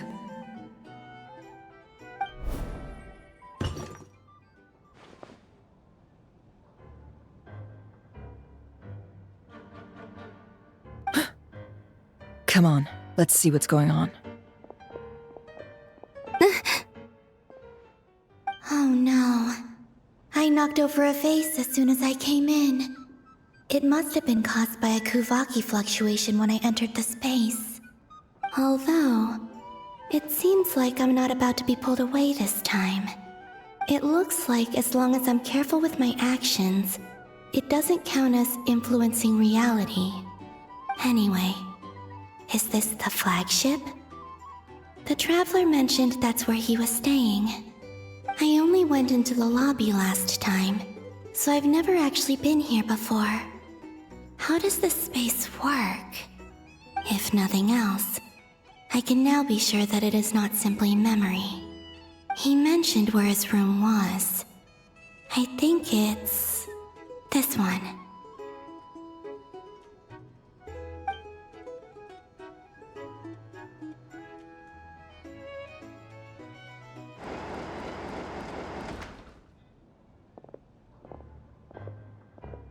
The door is closed. But if this is anything like when I disappeared, then maybe...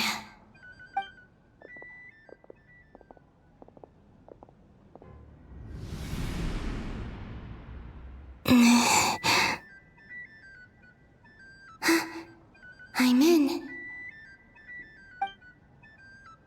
He and Paimon aren't here at the moment. I hope he's okay. I wonder what happened to him after that battle with Dottore. Best not to dwell on that for now. I need to try and leave them some clues.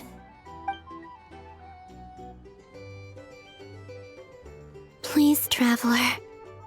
I really hope you find this.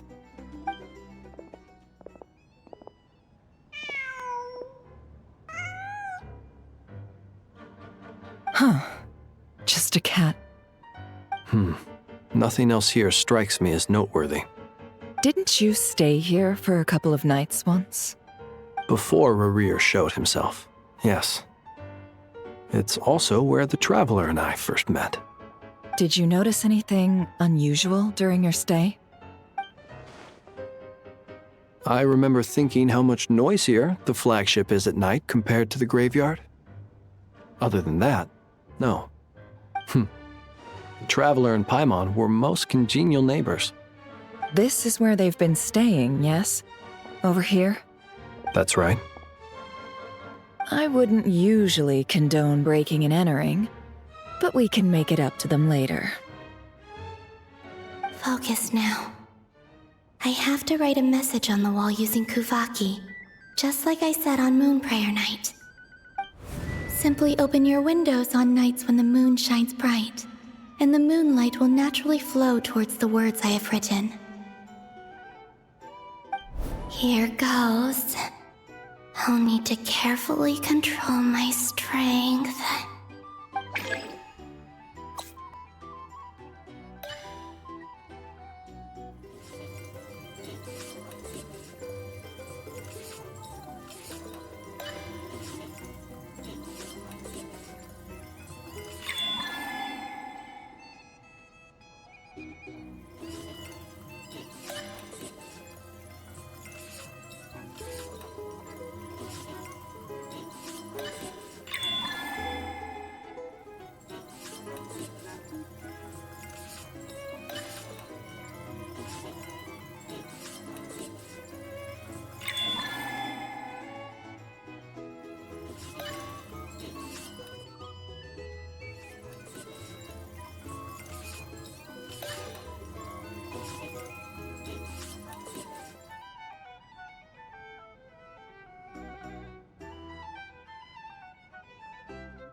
There's a noise outside the door. Is he back?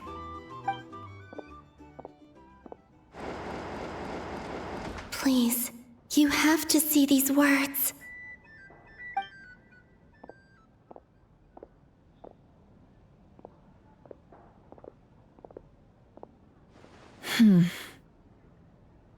Well, do you sense anything? Unfortunately, no. And this place was our last chance. Not necessarily. We've only looked in Nasha Town so far. Miss Columbina said she would leave messages at her friends' dwellings. It's still worth checking where Miss Lauma lives and where I live. Let's try and make some time to look into those then. Wait. What are you waiting for? Paimon might have overeaten slightly. What's that look for? This is a victory feast. It's normal to eat a little more than usual. The Traveler and Paimon. It's really you. But why are they talking about a victory feast? Huh. You worried Paimon sick while you were out there fighting Rerir. So this is your chance to make it up to her, alright? Wait. So this is the night after the battle against Rerir. How did I end up here? That's quite a long time ago now. Wait. Time. That's it. Every time I've entered reality within this space, it's been at an earlier point in time. Every one of those points has been before I fell into the moon's reflection. And everything I've done to affect reality really did happen in the past. Does this mean that, within the moon's reflection, time flows backwards? Starting from the moment I fell in? Not long till Moon Prayer night now. It's gonna be even livelier than tonight. Although, it's gonna be sad saying goodbye to the damselette. She seems like a really nice person. Paimon. No, I can't. Even if I make contact, they probably won't understand what's going on. And in any case, I'll likely get pulled away again if I do. Instead, I have to find a way to get them to notice what I've written using the moonlight. Wait, even I hadn't thought of doing that before Moon Prayer night. They'd never conceive of that possibility. Is there truly no other way? Don't lose heart. We'll find a way somehow. Huh? Oh, you say that, but the Frost Moon is beyond the fall sky. If we wanted to go visit her, how would we make it through to the other side? We might not have all the answers now, but I'm sure we'll find a way one day. Huh. Guess someone's gotta be the optimist. The present. The future. That's right. There are still things I can do. What's your plan? Flint's, when you were staying next door, did you ever open the window? No. The rooms here are dark and damp, and there's such a buildup of dust on the windows that the moonlight can't even get in. I didn't think it was worth the trouble. The moonlight? I think I see where you're going. One moment. I'll see if the owner is available. Don't bother. Time is of the essence.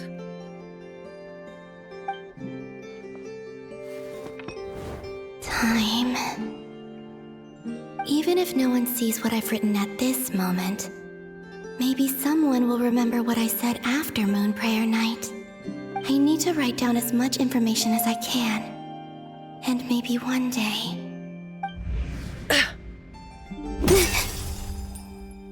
Huh? What's up with you?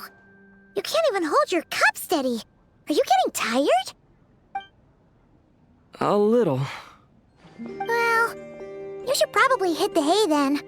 You've had a really tough couple of days for you.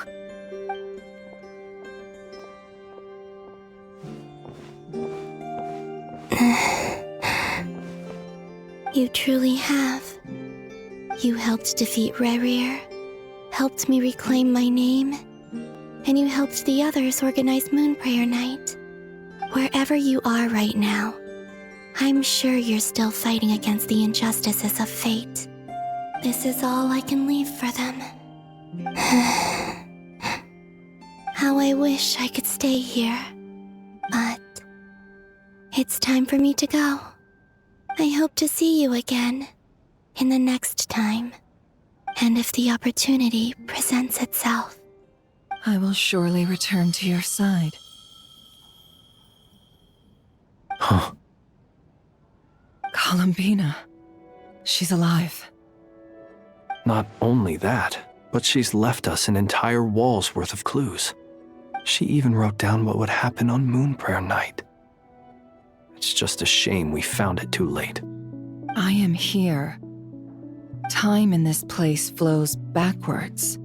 I am constantly moving forward. It sounds like she's found a way to influence the past using Kuvaki.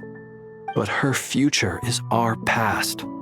So, these words have been here ever since we defeated the Ray Hero Solnari. We just never discovered them. Which came first, the chicken or the egg? Do you ever mull over questions like that? Only when I'm in a good mood and at leisure. Well, I never do. Everything that has happened already belongs to the realm of fact. As a business person, and especially an intel broker, what I do is extrapolate from those facts to try and read the future. An admirable philosophy. It's a means of survival. Let's go. We have a wall's worth of clues to share with the others.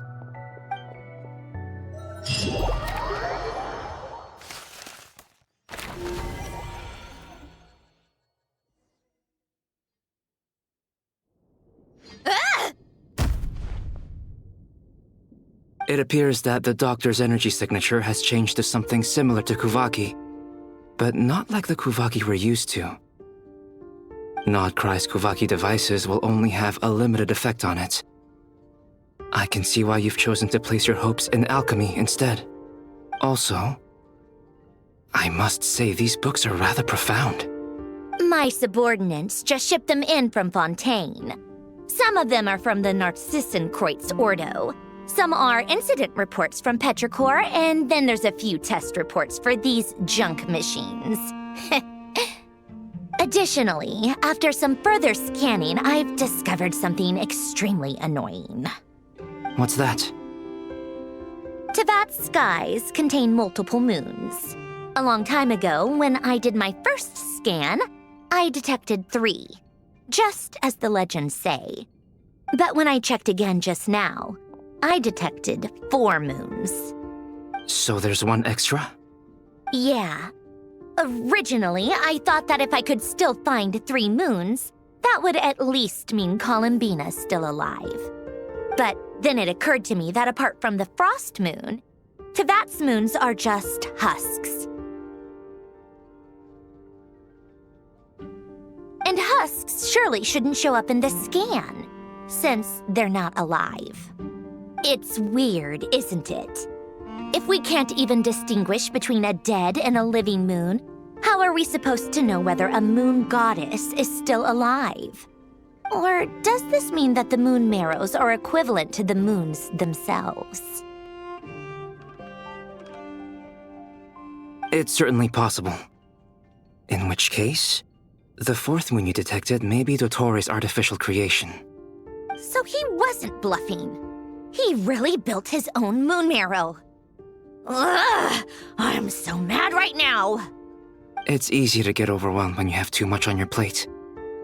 Maybe you need to relax. Perhaps try going for a walk, or simply take a few deep breaths. Nothing can calm me down at a time like this. I need more time, and I need progress.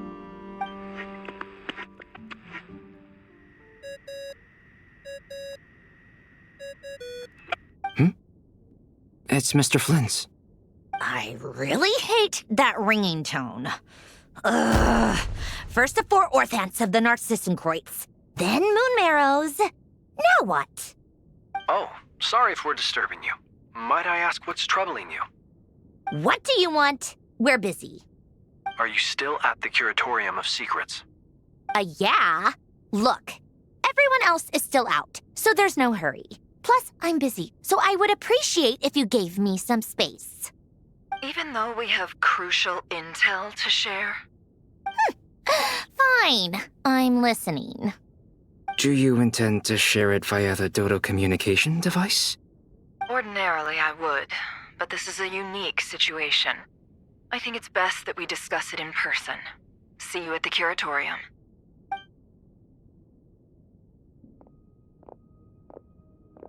All right then. So, what's the situation?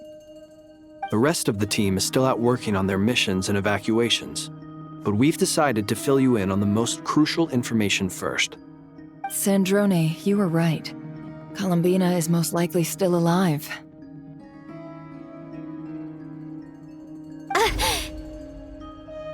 That's the best news we've received in a while, by a long way.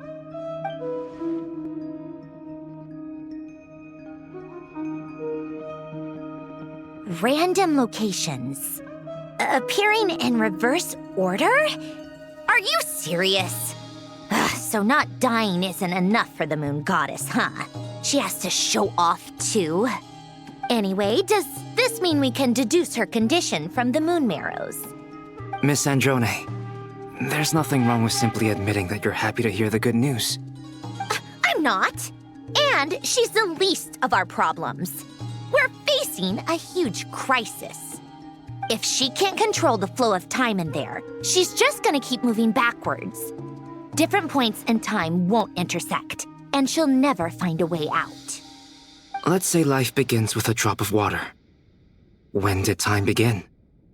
The moment this planet came into being? No, that's not right. Her final destination would be the moment at which the space she is in was created.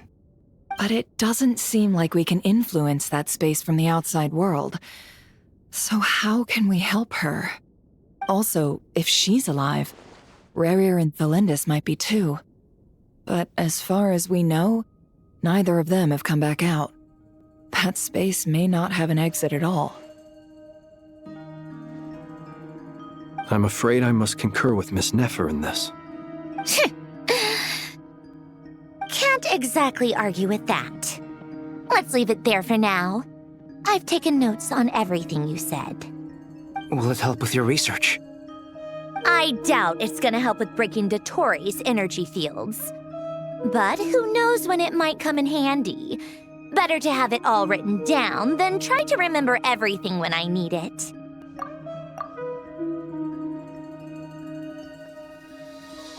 All right, I need to get back to my research. Mr. Albedo has made a lot of suggestions that will require my undivided attention.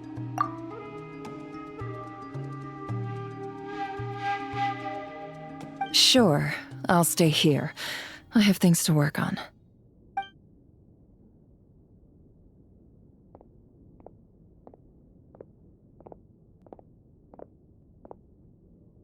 Paimon, are you there? Oh, right. She went with Varka to Natlan, didn't she? Good thing we've moved her and the Traveler's luggage in here. Speaking of the Traveler, where could they be? There's a note from Paimon. Paimon here. Not in at the moment, but if anyone needs to borrow her stuff or the Travelers, go ahead and help yourself. Paimon won't be mad. Also, Traveler, if you get back before Paimon, make sure to get some rest. Paimon misses you a lot, but put your health first, all right? How sweet. Well, since you offered, Paimon, don't mind if I do. This is the Traveler and Paimon's luggage.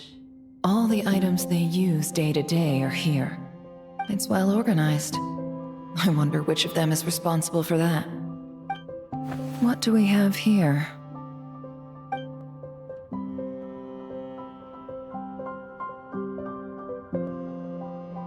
The camera captured a special moment that can only occur between people who are close to one another. You can really sense how the photographer feels about their subject. I wonder why this picture was placed outside. Is it because Paimon recently looked at it?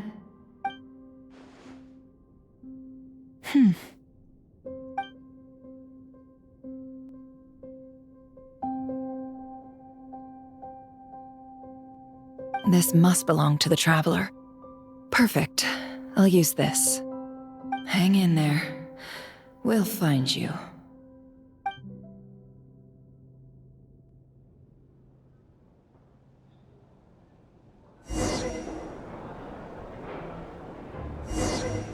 Polonia.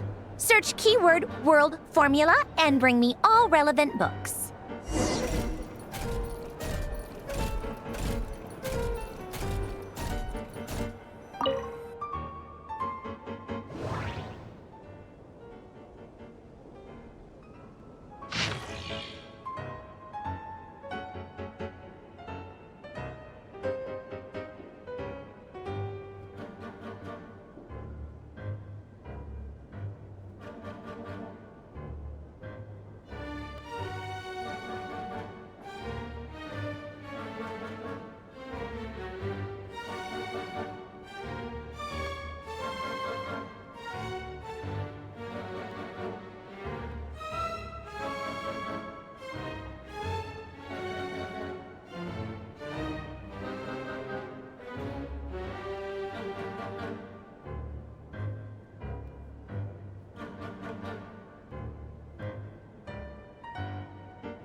see. This one is on Tonki's sermon dictation concerning the apocalypse. I believe that the correct term for this is Fortuna. This was an ancient Romorian technology, a wisdom unparalleled. I never imagined that Romorian ideas would be so similar to the diagram I have named, the World Formula. This is strong evidence that human civilization should gradually shed possibilities as it continues to explore and evolve. The end of humankind may well be upon us right now. The sparks of civilization shall run out unless we consider introducing variables from outside the system. Variables. Surely that can only mean one thing. Descenders? Dottore likely captured the Traveler because of his descender status. But the Three Moons' authority comes from the world itself. Why would Dottore need anything beyond that? Where does this variable factor in? The world formula calculates the fate of an entire world. Introducing a variable would therefore give us...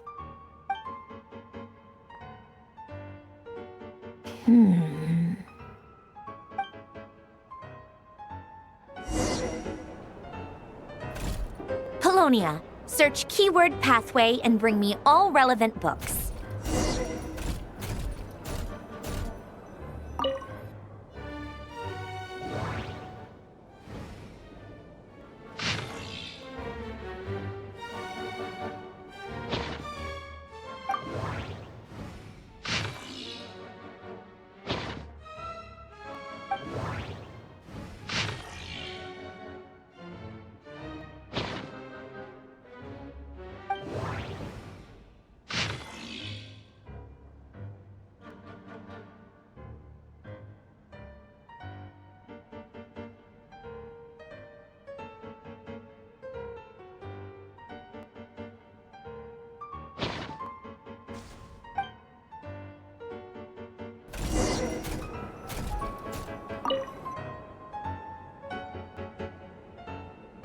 Otonki Sermon Dictation.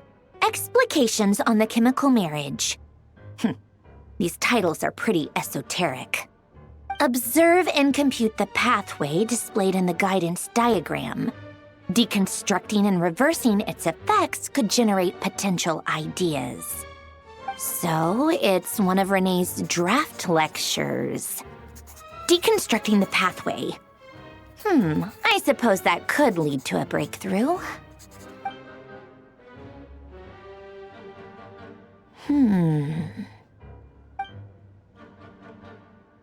This is so long. This guy sure loves showing off his knowledge.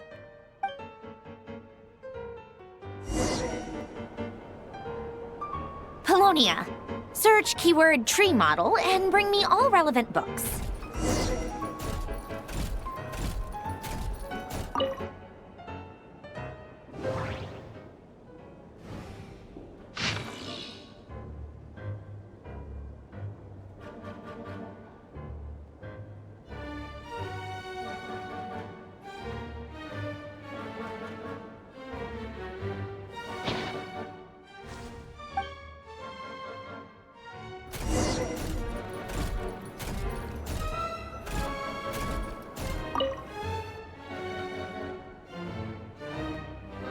Most of the experimental devices proposed by the Lilia Crucis Ordo are built based on the simple and basic logical structure of a tree model. Lilia Crucis. Guess they were trying to cover up the name of the Nausitzenkreuz Ordo? When Duke St. Germanus departed, he said, "It seems that there's no going back." Alas, he is only a genius when it comes to machines. In all other things, he is but ordinary. Excuse me? I'm sorry. That's just ridiculous. What kind of book is this? Great Detective Herlock, The Alchemist and the Clockwork Saint? Isn't this a novel? Come on. Still, the author swears that they knew Renee well. Whatever. I guess it's not beyond the realms of possibility that Renee would say nonsense like that on occasion.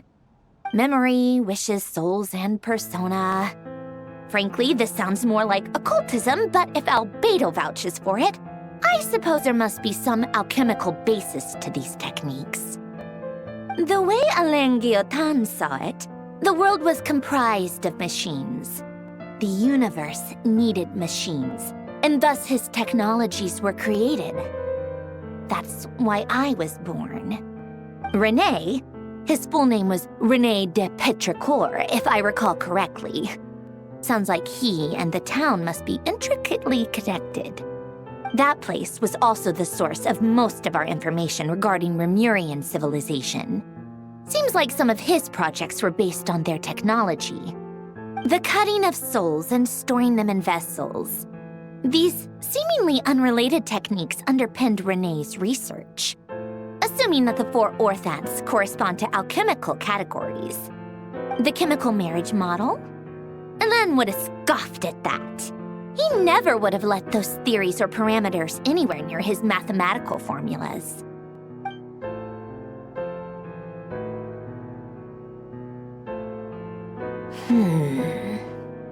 What was Alain's view on René? I know he mentioned the name, albeit very rarely. Oh, now I remember. Alain's old notes are here too. They mentioned René once. René seemed most out of sorts when he spoke to me. A lack of sweet foods has dulled his mind, I should think. Either way, his words are not to be believed. Yep, that sounds like Alain. My subordinates actually did a half-decent job digging out all these materials. Makes a change. Good for them. Some of Alain's old files are completely consistent with these records. He must have gotten them from the Tower of Gestalt. I never knew he got his hands on René's records that early. He may have kept them, but he never even attempted to use them. Didn't believe a word they said. Come to think of it, René's world formula was filled with calculations of constants. That shows he believed that the fate of the world to be predetermined. As for Alain... it's been too long. I forget what he said. What would he have said? A guy like him, fervent believer in machines, but not headstrong enough. The world can be changed. It is worth persevering. Yes, that's how he used to think at least. He created that procedure to save this world. Yet the scale of the world's fate proved too enormous.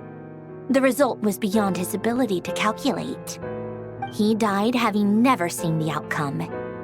And there I was, left behind in the ashes of his dreams. Did you really never take a close look at René's research? Or did you read it but deem his philosophy incompatible with your model? The very thought of trying to incorporate his ideas probably made you feel sick to the stomach. Well, don't worry, because there's a whole new category of lunatic in town. Next to Dottore, every other madman looks sane. You once asked me what I wished for. Should have asked him instead. He's the one pining for things you'd sooner die than witness.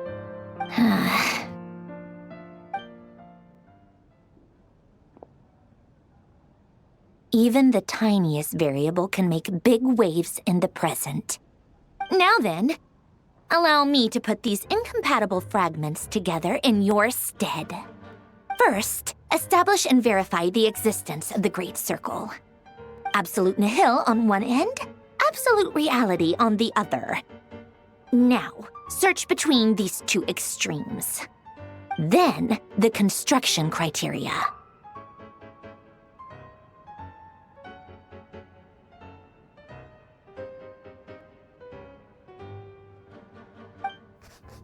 Variables.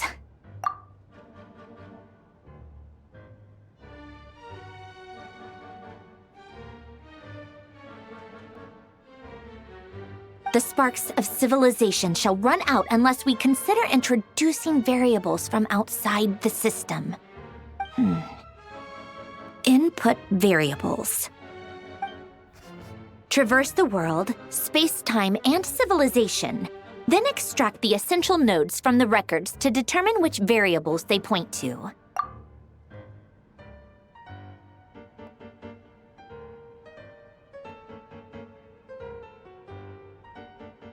The primordial power that differentiated itself from the void. The power of light. Yes, light. Records. Hyperborea. This is horrendously complicated. After all that, I'm still missing a few variables. I need to think this through again. How do you think it looks, Polonia? Like the frenzied scrawlings of a madwoman? Fine, keep it to yourself. It's not like you can talk anyway. I'll assume you gave it a passing grade.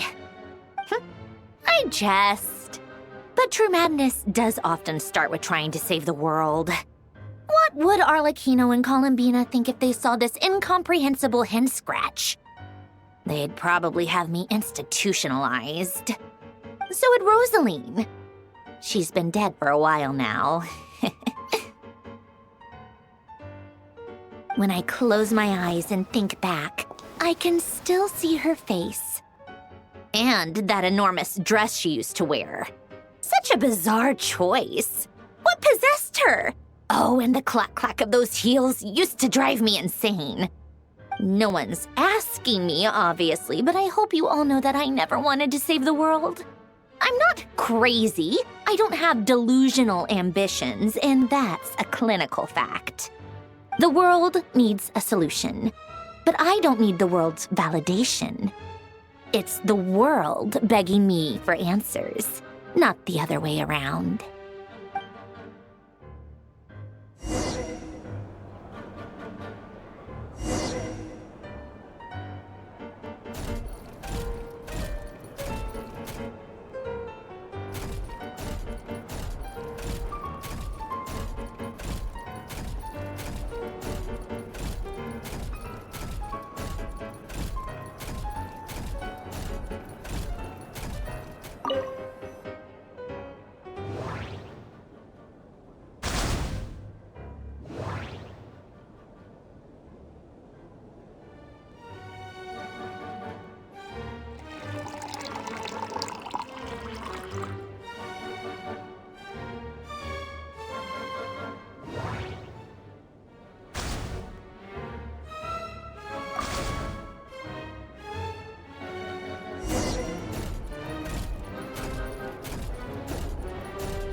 Oh, cookies to go with the tea. Let's see. They must be from that person who brought those documents. I see they're from Hotel de Boer. Something's written on the box. We are proud to present this homage to the Fortress of Meropede's fun-filled mill collection system. Fortune cookies. Have a lucky start to your day. Sounds like a dumb gimmick to me. Be early to bed and early to rise. Get plenty of sun and drink plenty of water. Then things will surely go well for you. What? Are you kidding me? Somehow I doubt that an early night and a glass of water is magically gonna save a world on the brink of existential peril.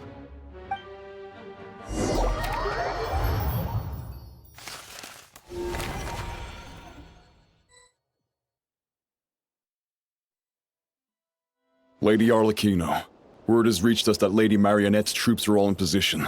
They are ready to act as soon as the order is given. Excellent. The only thing is, they are fewer in number than we expected. It looks like many of them must have lost their lives at the hand of the monsters released by the Doctor. Can't be helped. Allow them to join our ranks and keep in contact. As you wish.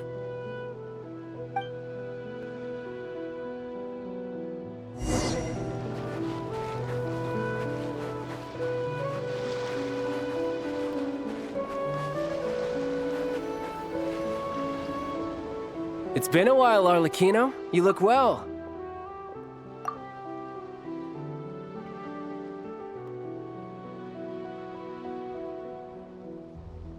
Did Dottore really have to build his lab right on the sole path between Snezhnaya and Nod Kari? Had to go on a huge detour to stay out of its line of sight. Sounds like an arduous journey. I assume you've brought word from Her Majesty? Of course, all part of the job. Firstly, the Tsaritsa has authorized Fatui Internal Affairs to review Dottore's case. They will reach a formal verdict on whether he has turned traitor and whether he poses a threat to Snezhnaya.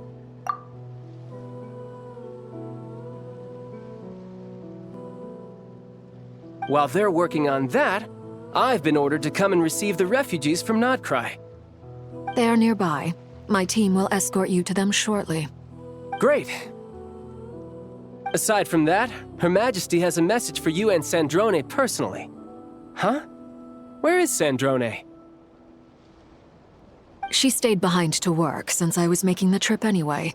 It seemed sensible to have one person on standby at base while the other came out to meet you. All right, guess that's just how she rolls. In that case, tell her that the Tsaritsa's decree this time is pretty awesome sounding. I think she'll like this one. Still, I wonder what... Wait, what's that? Did one of our troops turn into a monster? Take him out.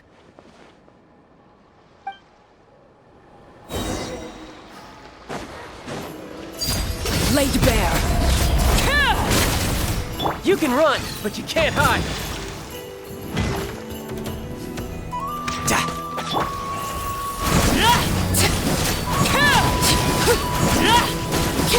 You've gotten stronger, Arlecchino. Nice. Stop that right now. I appreciate the praise, but I am not fighting you today. I knew it. Overruled.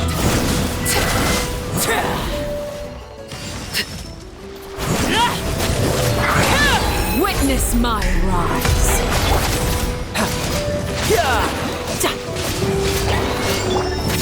Laid bare. I can't believe it. He was a living, breathing human one moment, and the next... Another fine piece of work by our dear colleague, I'm afraid.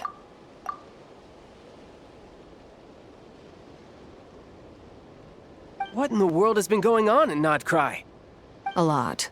But long story short, Dottore stole 2 Moon Marrows that should have belonged to Columbina, then built a 3rd Moon Marrow of his own to concentrate the Trilunar Authority in his hands. What? What do you mean he built a Moon Marrow? People build roads and houses, not Moon Marrows. What's his next DIY project? He's gonna build a god? You could stand to be less surprised. We are Harbingers. The work we are engaged in makes the creation of gods seem mundane by comparison. I tell everyone who asks that you once crossed swords with Rex Lapis while serving as a key supporter for Rosaline's plan. But right now, you're acting like a common adventurer. Thanks for speaking up for me. Those 2 really took me for a ride back then. Then again, surely no common adventurer would manage to get tangled up with them the way I did. That's gotta count in my favor, right? It almost sounds like you wish to repeat the experience. I might have to lower my opinion of you. No. I'll stop talking. Please, go on. Dottore is currently still experimenting with his newfound power in ways that continue to corrode the outside world. As for the human mutation, I believe this is simply a consequence of his experiments, and not a strategic move. That radiant beast was once a subordinate of Sandrone's. I suspect he was only allowed to live so that he could become an experimental subject. Also, those of us who fought Dottore have been afflicted with a curse. As such, I cannot leave Nod Kari. This is so much worse than I thought. No wonder Her Majesty's decree is so extreme. While these exceptional circumstances persist, the Harbingers are hereby authorized to use unilateral executive powers. Should Dottore pose a threat, Arlecchino and Sandrone are permitted to eliminate him. My thanks to Her Majesty. I will pass these good tidings on to Sandrone.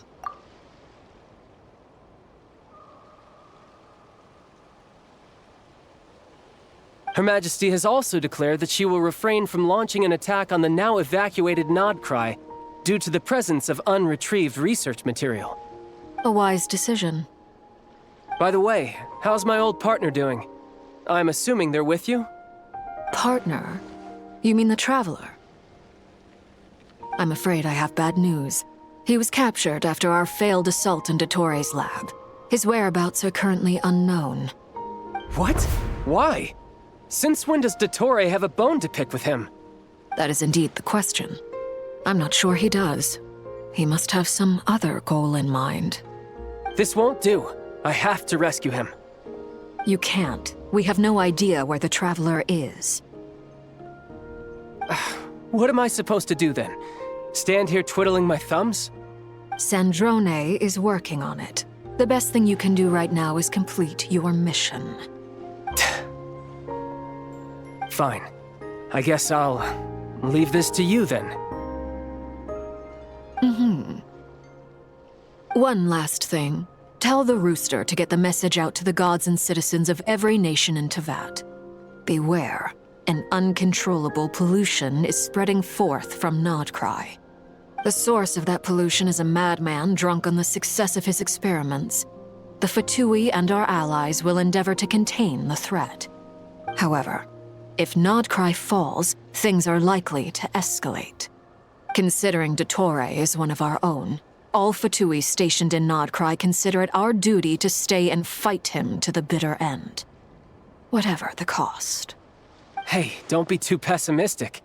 If it comes to it, I'm sure Her Majesty won't stand by and do nothing. I hope you're right.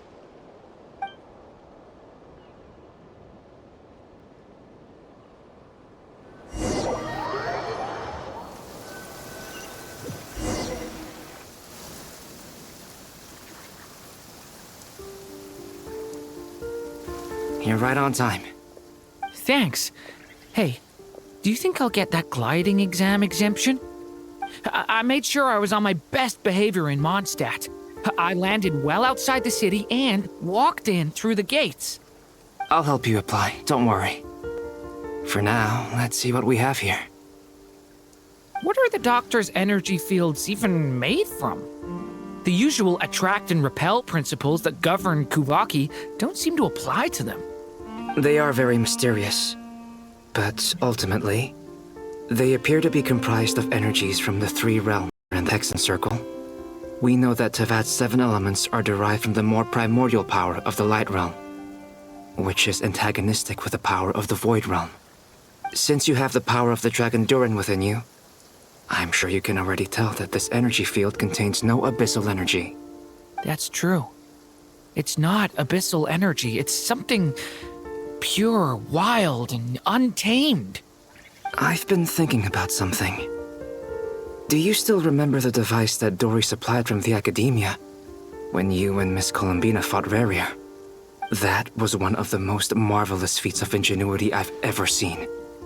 The design, the craftsmanship, the material selection. I couldn't fault any of it. Not to mention the operating principles. Surely the most ingenious feature of all. Dory didn't go into detail on how it functions, but I have a working theory. The clue was that Miss Columbina was somehow able to use the pyro energy that you provided, despite the fact that, as a moon goddess, she should only be able to use light realm energy in principle. Now, all elemental energy is, of course, derived from light realm energy to begin with. Hence, I suspect that the device works by restoring elemental energy to its original state. This presumes a theoretical model of the 7 elements akin to that of light refracted through a prism. Perhaps it is no mere analogy. Maybe there is indeed a prism in this model. I almost wonder if the idea for the device was conceived based on direct observations of said prism. It would explain how such an ironclad design concept was achieved. It is at once a masterwork of engineering and a groundbreaking application of the Academia's latest elemental theories. I suspect only Lesser Lord Kusanali herself could have devised such an ambitious technology. But back to the energy field before us. If this is pure light realm energy, its relation to elemental energy is one of integration versus division. Or you could say that the former contains the latter. Could this mean that elemental energy can dilute the power of the light realm? Should we give it a try? We should.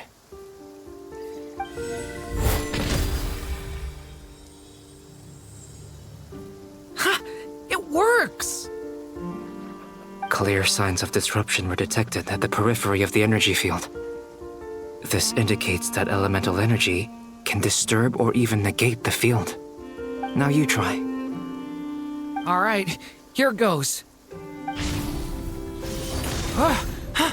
It's working! Switch to abyssal energy and attack again.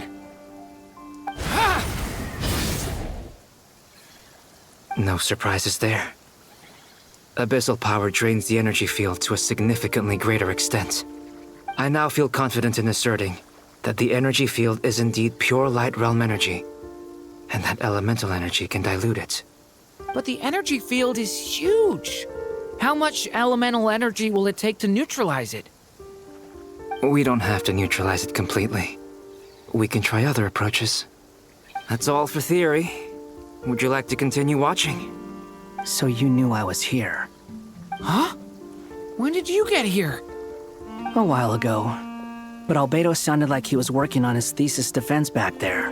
Back in Sumeru. You can end a person's whole career by interrupting them mid-speech. Very thoughtful of you. I'm truly touched. Could I ask you to lend me a hand? With what? A little test.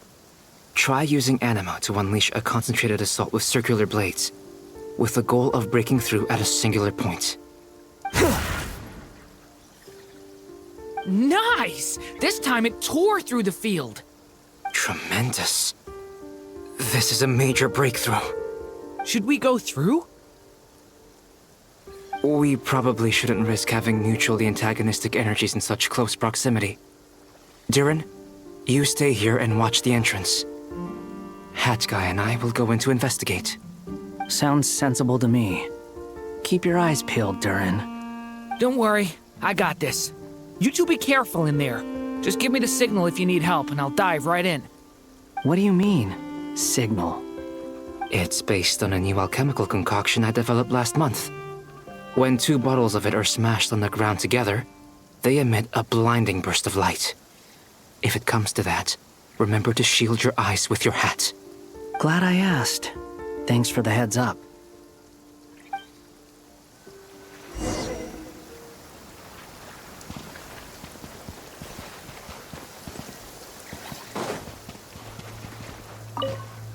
Like I thought. Beyond a certain distance, we can't see the opening where we came in. Maybe that's to prevent people from escaping. Sounds like Dottore's style to me. Not much has changed. Things are basically the same here as they were before the energy field appeared.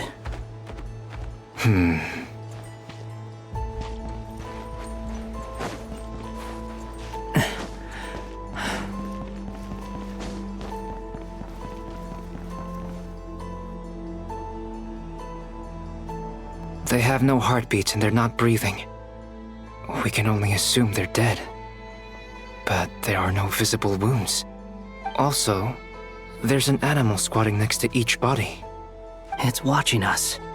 That's not an animal's gaze. What are you trying to tell us? Doesn't seem eager to talk. I guess maybe it's just an animal after all. Let's keep looking around.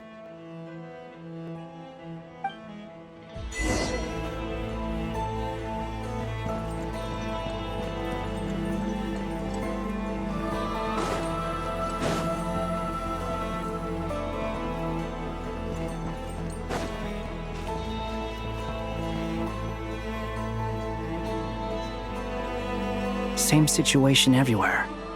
Not a living soul in sight. Just countless bodies with animals standing watch over them. Well, I think we can safely rule out the possibility that they're all pets. Is skirting around the topic your way of showing consideration for other people's feelings? Just being cautious. I don't doubt that you can handle the truth.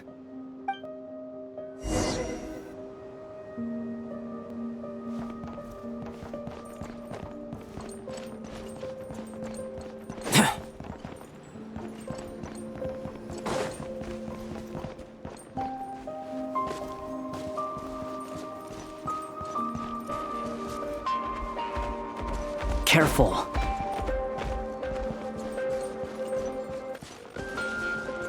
Please, help us. Please. Over there. I hear a voice.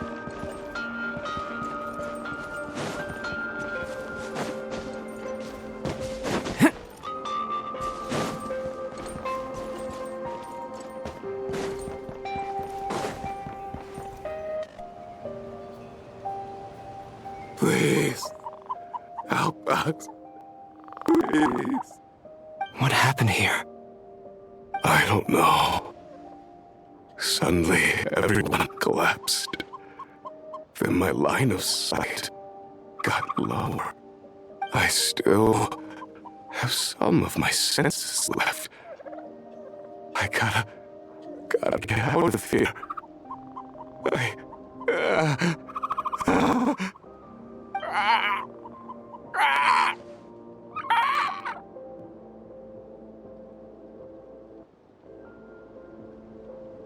It looks like there's a huge experiment going on inside this energy field. Maybe each energy field is its own giant experiment. Vile. He's swapping human minds with those of animals. Even without the other circumstances, this would be an extremely radical experiment. Those people may have lost their sense of selves, but they are not fully animals either. If they were, they would have left. But instead, their instincts are driving them to remain by their dead bodies. We should go. No sense in sticking around here longer than we need to. Agreed.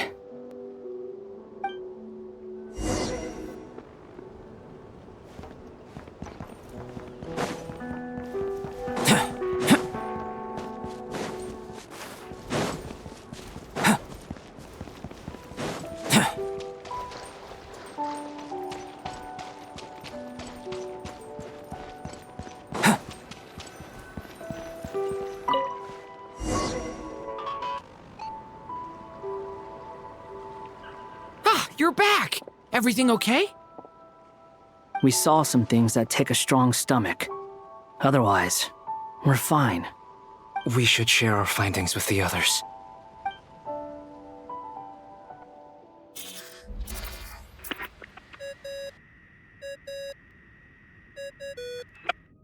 Yes? Who is it? Miss Nefer, it's me, Albedo. We found a way to break through the energy fields. With enough control, it's possible to tear them open using elemental energy. Also, we managed to take a look inside. Dottore is carrying out his cruel experiments on an immense scale.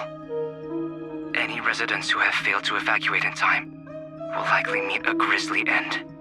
Sounds like he's living down to our expectations. Might I ask how things are proceeding on your end? I'm just about to get started. I'll be in touch once I have a result. Understood. Stay safe. I will.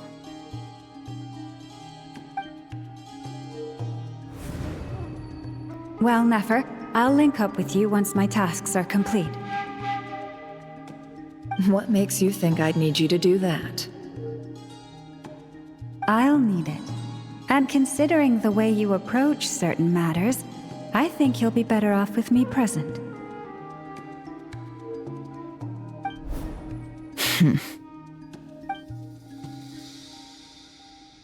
Let's begin. Entering simulation mode. A vast wasteland. Is this the Traveler's inner world? I was expecting something more vibrant, to be honest. Wait, someone's there. What are you looking at? In that case, I'll look at it with you. I want to know all about everything you've seen and experienced. Is there somewhere I should return to? Or should I stay here and be the hero everyone says I am? I don't dislike my current life. Roaming the land, fighting battles, accomplishing missions, earning a living, looking after Paimon. It's not so bad. I guess the only thing that's missing is that you're not here with me. This is the conscious layer, which contains a person's true feelings. It is filled with both longing and kindness. I suppose anyone who lives long enough ends up wishing for someone who can't be there.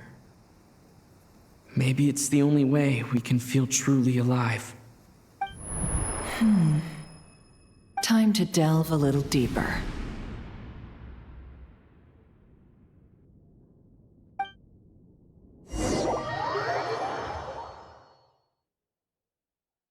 Nasha Town is hardly the optimal choice for a place to live, but it has character and a reasonable population density.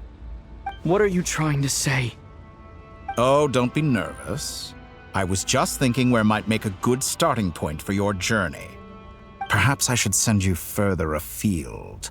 Conria, perhaps. Conria ceased to exist long ago. Once again, you fail to understand the possibilities that the Tri-Lune creates. Anything that has existed in the past, I can now recreate. You simply do not wish to see that happen. That might be because you miss your sibling and fear getting answers that you are not ready to learn. But this is not for me to judge.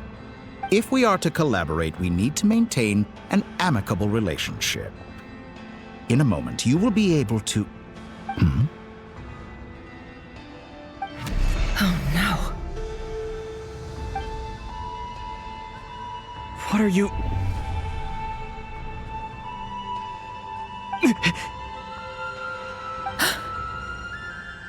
What are you gonna do?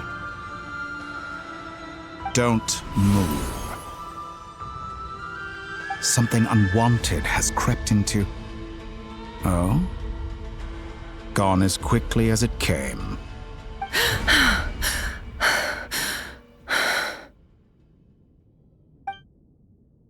Did you save me? If I hadn't cut the connection, Dottore might have caught you from the other side and destroyed you. This was a good idea, but once is plenty. You were exceptionally brave. Excellent work. Thanks, but now's not the time for that.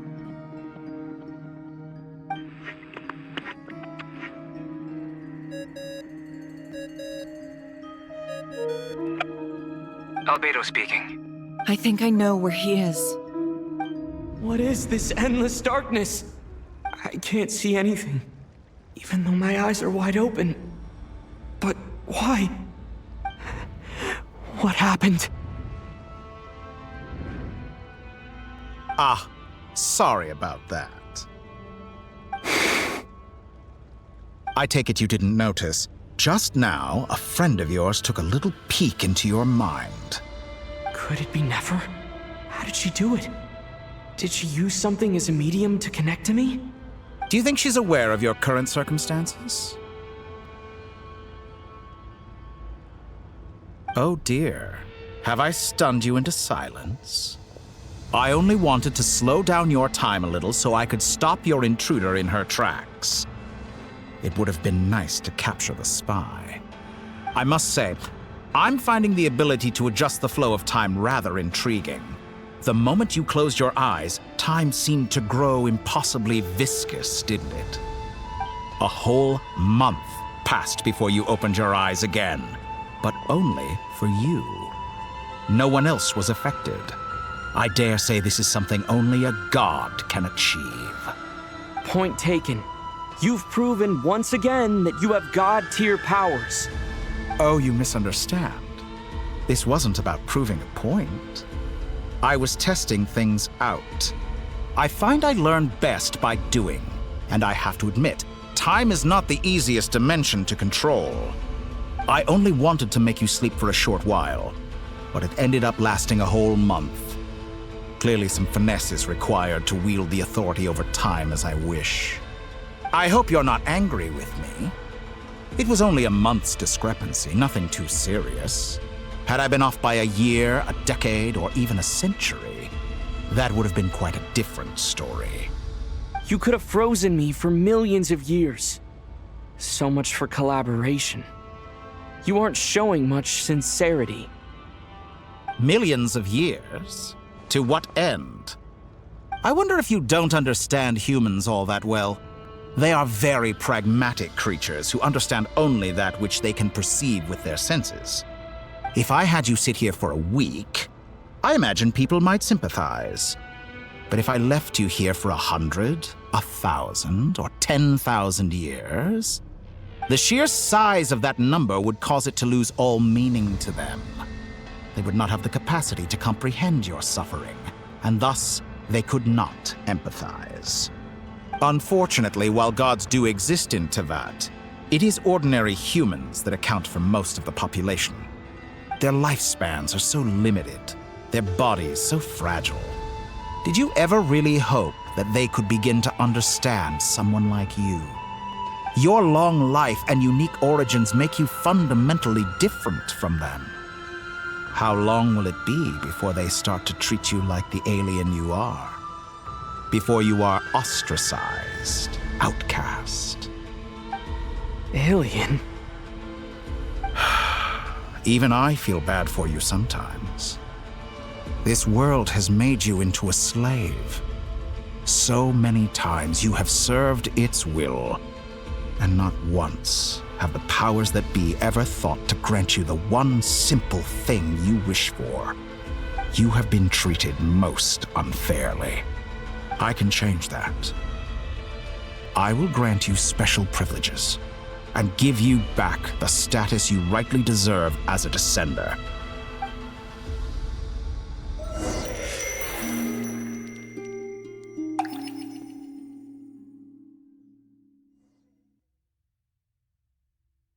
I've entered the past 3 times at this point, but I still have so many questions. For instance, beyond each point being further back in time than the last, what determines the specific locations at which I can make entry? So far, the common thread linking all 3 scenarios is that the Traveler has been present. But it's more than that. I know I sensed something familiar around him. What was it? I'll keep this question in mind as I carry on.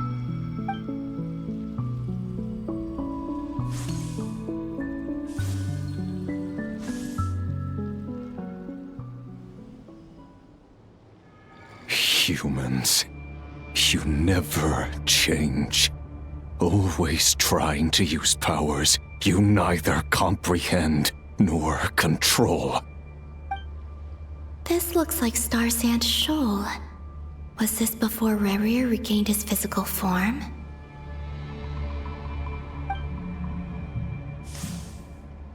You've messed with the cannon again, huh? Sorry, but this round's not gonna go your way. The cannon. That's right. I was at Silvermoon Hall and I sensed an abnormal Kuvaki fluctuation coming from Nasha Town. And right after that, came an ominous power emanating from Star Sand Shoal. My body was once torn into countless pieces and hurled into the swirling chaos of time itself. But even so, my life and will were not extinguished. I wonder if I could try to prevent his resurrection. But how would I do it? What can I do, here and now? Traveler! Behind you! Look at that light!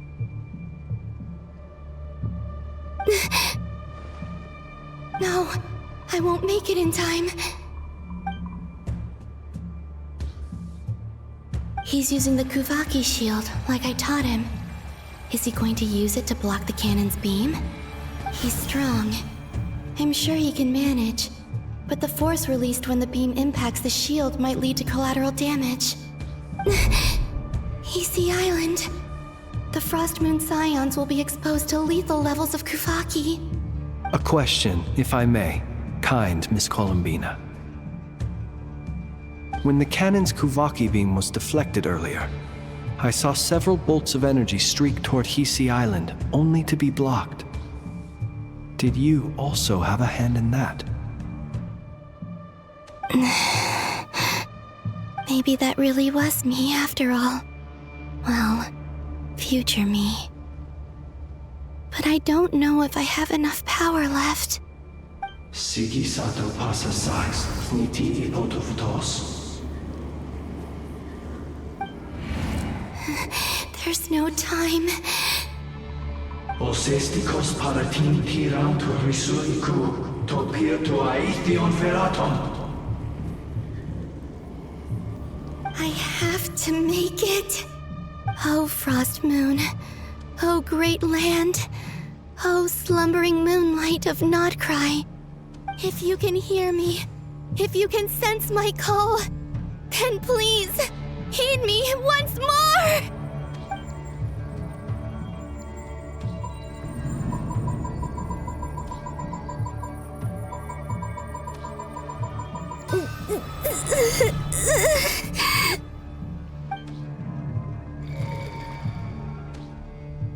Did it work?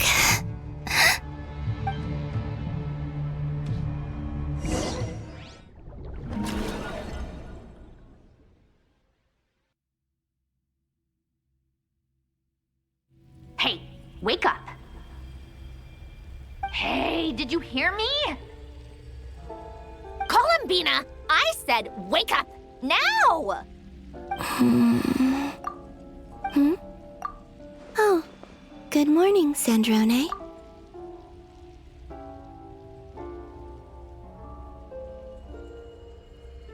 It's 3 in the afternoon, actually. And could you kindly not use my quarters as your personal nap room next time?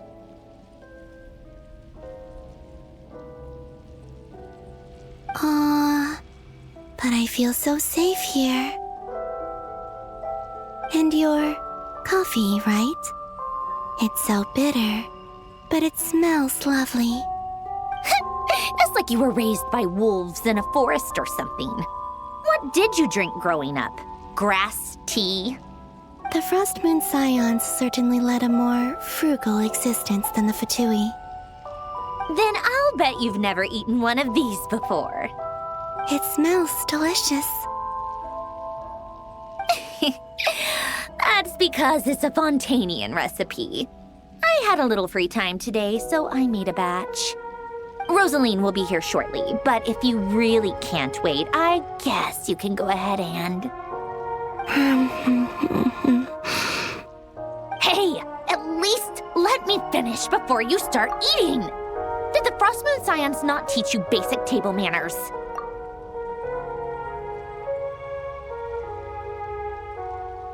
Or did the rules not apply to you because you're the high and mighty moon goddess? These are so tasty. Of course they are. I made them. I was worried they might contain traces of machine oil. What?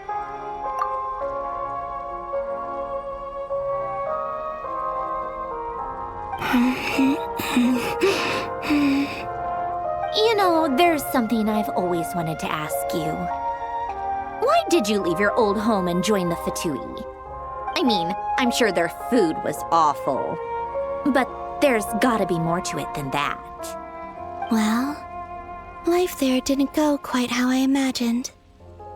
What were you expecting? You're a god. Your followers are gonna make some demands of you, right? Surely you can just answer a few prayers here and there in return for the free food and drink. How bad can it be? Well, would you help other people just for free food and drink? The doctor told me that you were created by a great mechanic, Lord something Fisher. The Lord Artificer.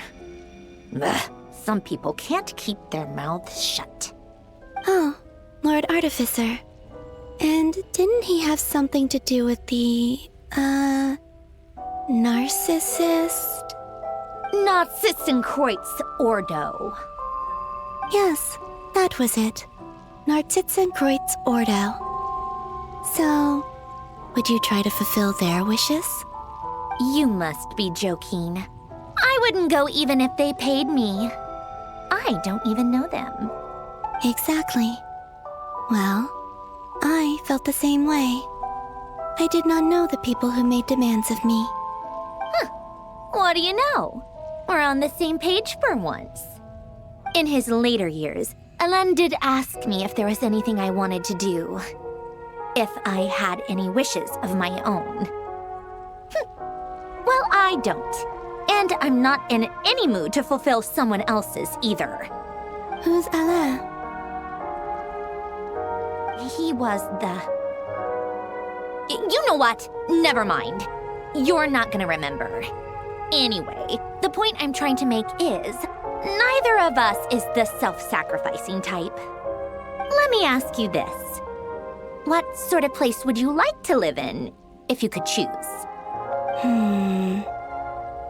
A place where people don't ask me for things I cannot give them. Where they don't worship me, or fear me, but just want to chat with me like a normal person. I'd also like the freedom to come and go as I please. And ideally, it would be somewhere with the smell of coffee and snacks. Not to burst your bubble, but no such place exists in the world. Now, take your snacks and scram.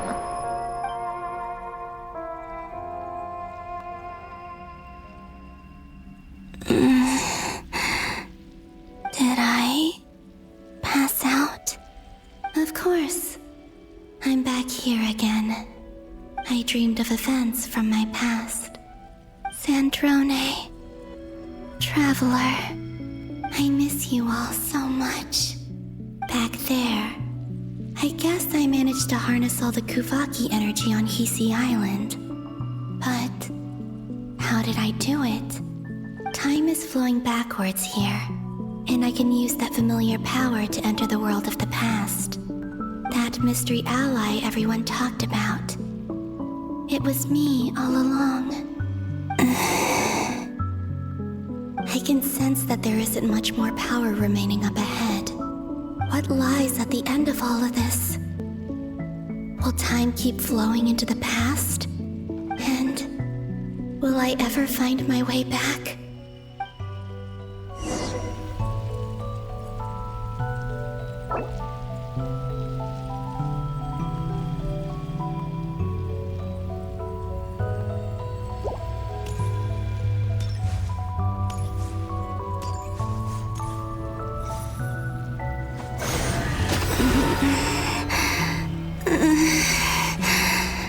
It's getting harder and harder to use my power.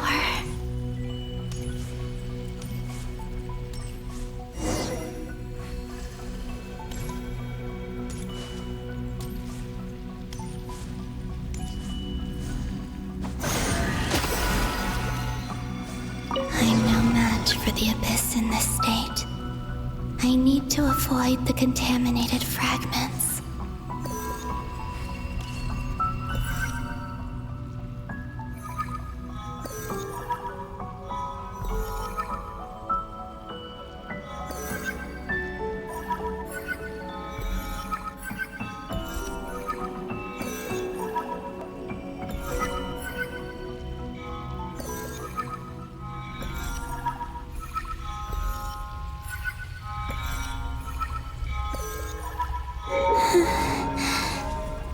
Time to go. I wonder where I'll find myself this time.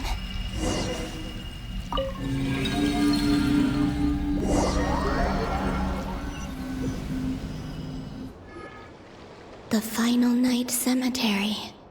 This is where Flint's is based. Or not!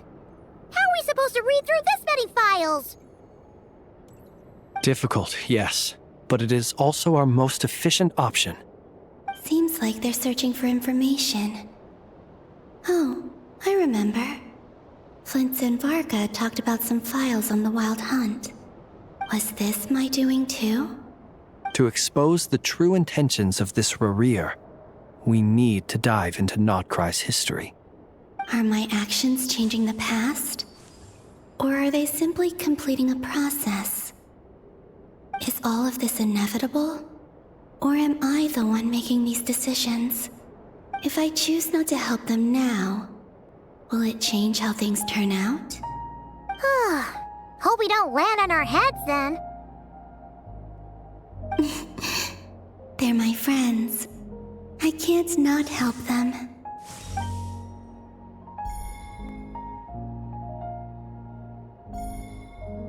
Ghost! And the other one was... here. Hey! Another file's moving!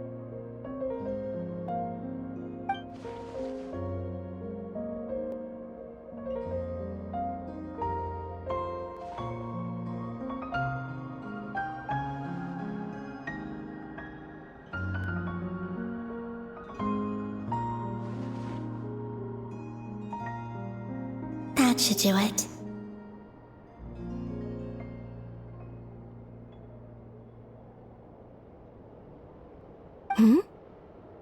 Luanatar? You can sense my presence? Wait!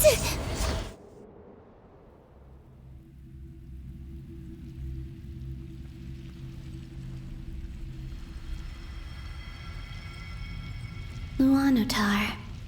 So she's that familiar presence I've been sensing all along.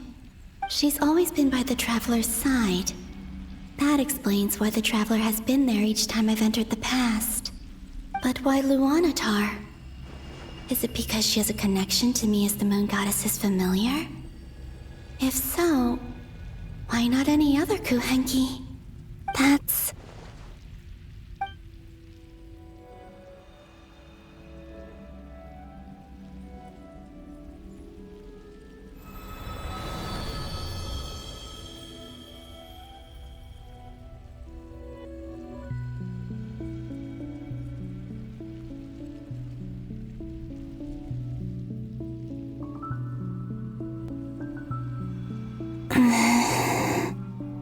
I cannot sense any power up ahead. Just a void, stretching out into infinity. This is likely my final chance to enter the past. It's now or never. I have to find a way back.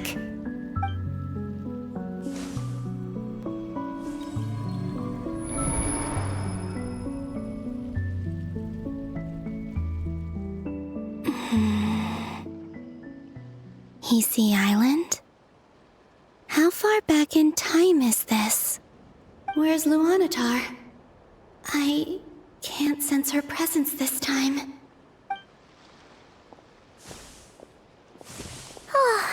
Seeing Enefa and Aino reunited like that sure was heartwarming.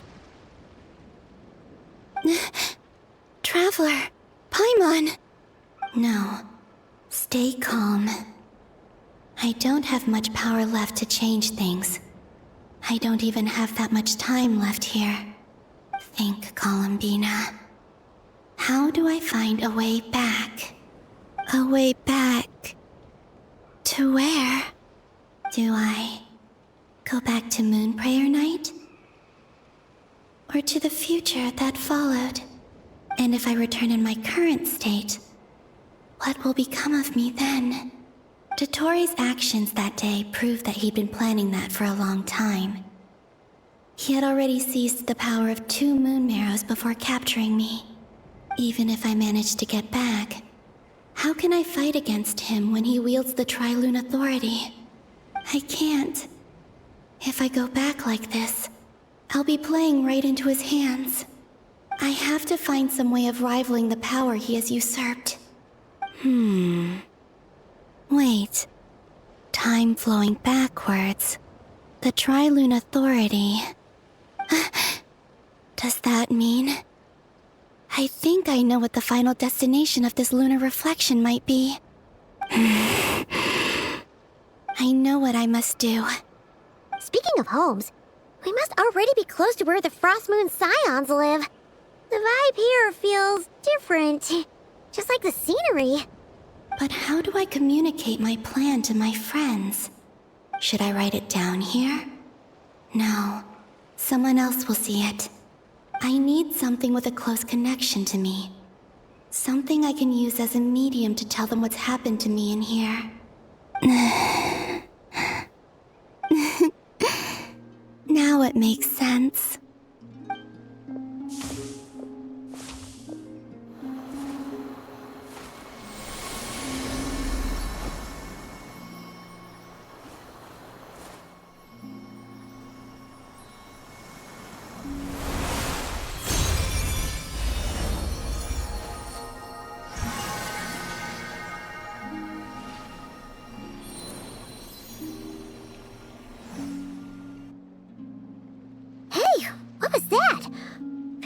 Some sort of breeze blew by, and then the petals suddenly turned into...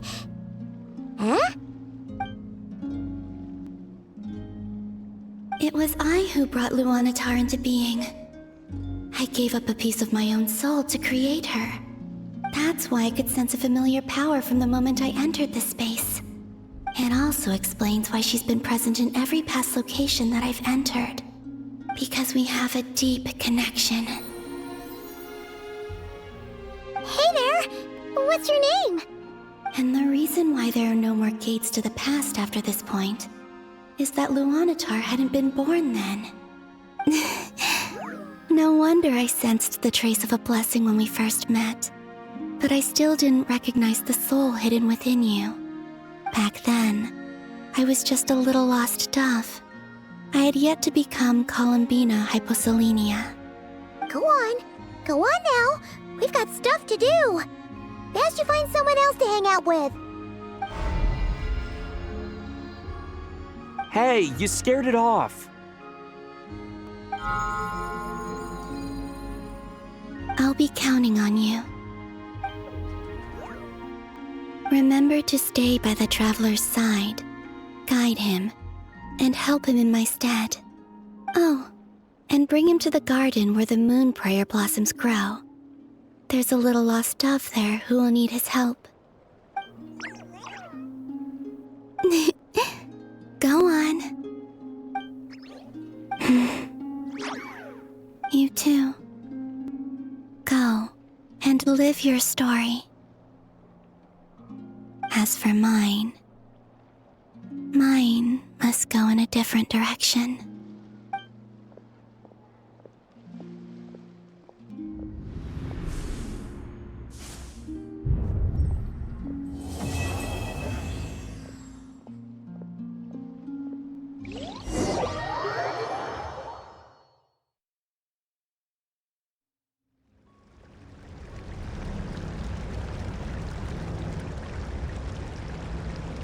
How would you like to experience the thrill of never being held accountable for your actions? You could crush people like ants without consequence, or tear off their heads or limbs as you please. Believe me, such a life is but one small step away. What point is he trying to make? Freedom?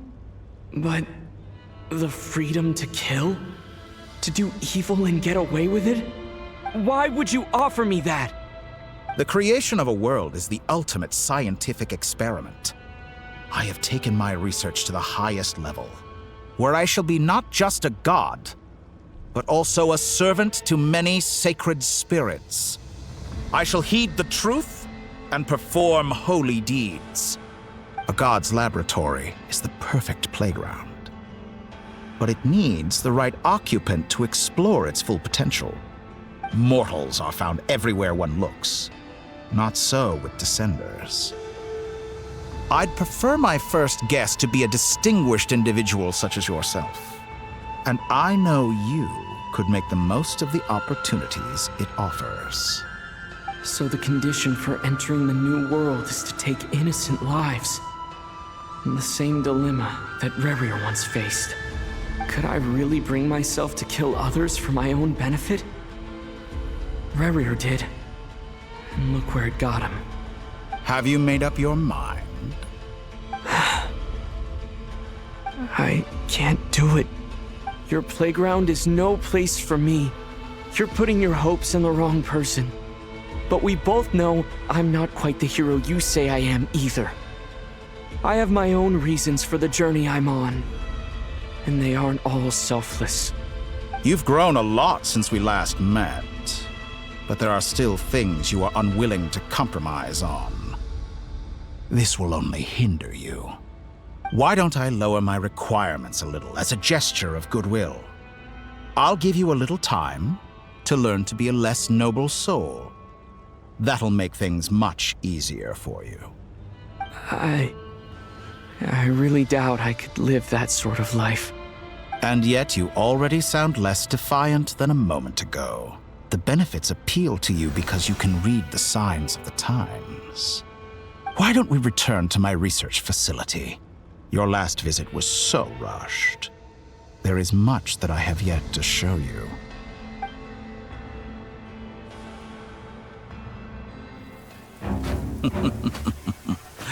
Now to that question, Heroes don't attack from behind. Guess I'm no hero. This is most disappointing.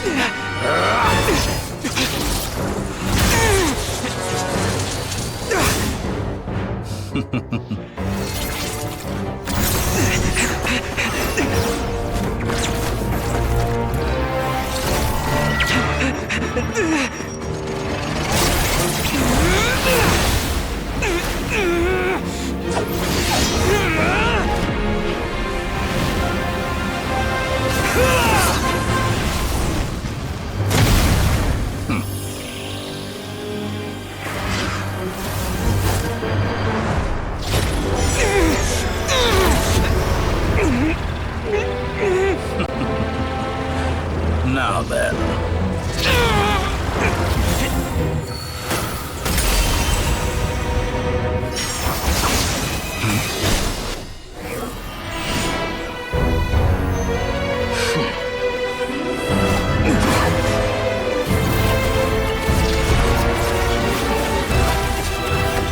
A new face. Interesting.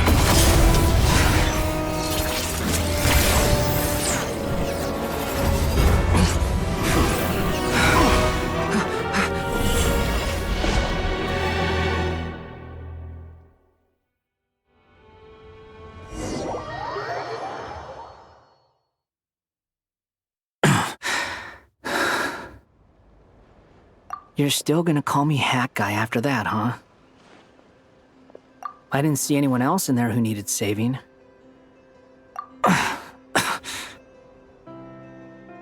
It's nothing. I'll be fine. Why are you looking at me like that? Is it that shocking that I'd come to your rescue?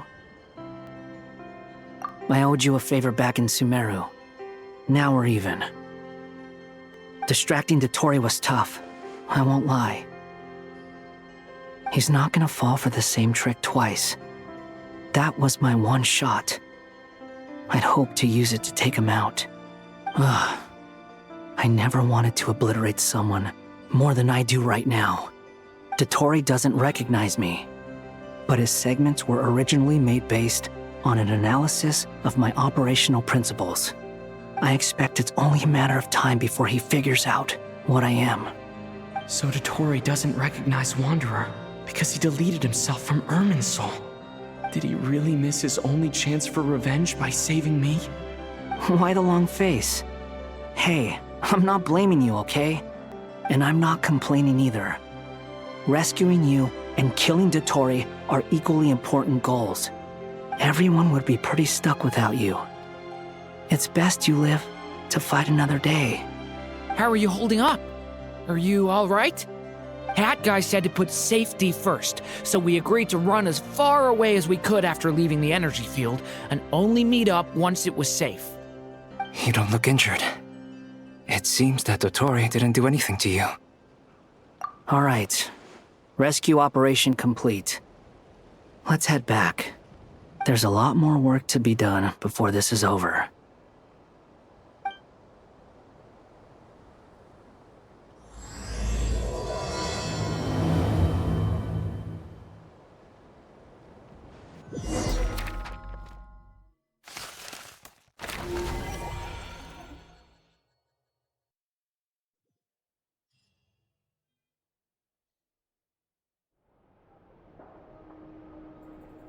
Understood.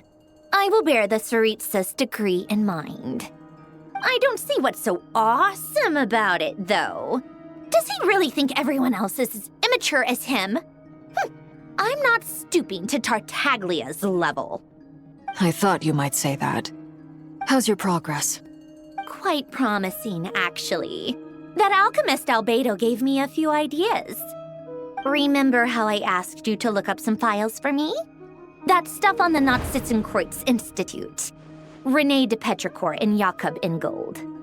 Alain Guillotin despised René's theories and methods, but he never managed to come up with better alternatives either. So I adopted some of René's ideas. I thought Alain was like a father to you. He and René were mortal enemies, were they not?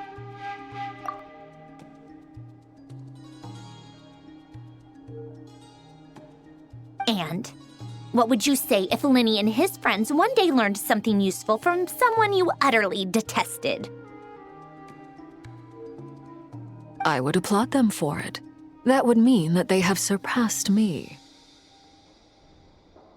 For all we know, Alain Guillotin might have thought the same thing. Not that it matters, though. He's dead, and I'm alive. So it's my call to make. Once you die, it doesn't matter how great you were in life. Only the living get to decide what happens next. Hey, come on out. They're back. Huh?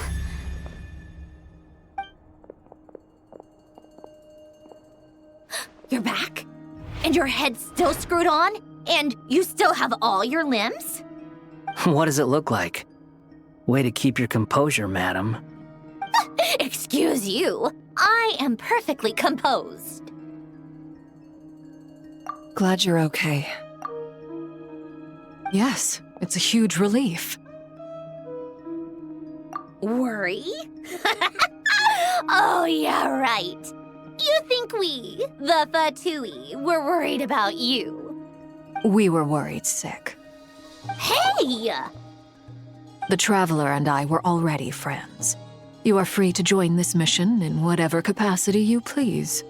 Much like your tea parties. It's a laugh a minute with you guys. I must say, I was quite surprised when Mr. Albedo told me he would need no additional aid. We discussed this on our way back as well. I am rarely so unequivocal, but in this case, we had full confidence in Hat Guy. He said he knew what he was doing. Albedo and I pretty much had to just wait outside on standby. Meanwhile, Hat Guy broke into the energy field and rescued the Traveler solo. You didn't have to mention that. Well, I'm thoroughly impressed. You are a force to be reckoned with, Hat Guy. Is he back? Is he really back? Traveler! It's really you!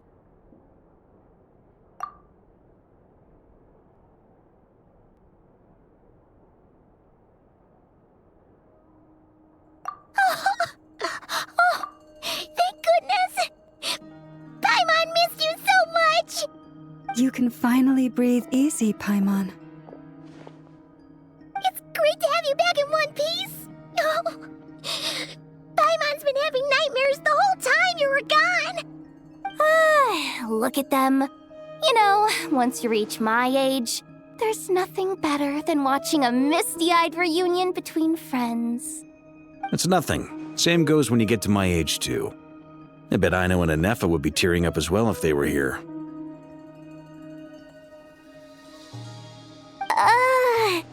Varka, I'm not sure Anefa can cry.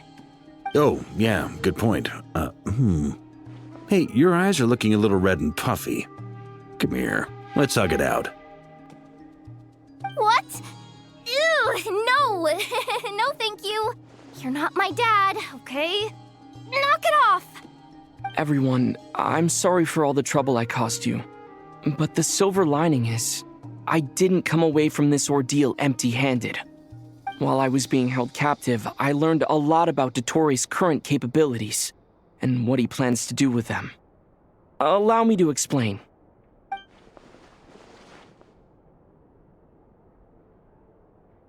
The 3 moon goddesses were even more powerful than we imagined. No wonder Dottore believes himself to be equal to the gods. Maybe even superior. Utter blasphemy. While everyone was gone, Nefer and I made an interesting discovery. And I believe Miss Sandrone has something to share too. Ma'am, perhaps you could do the honors?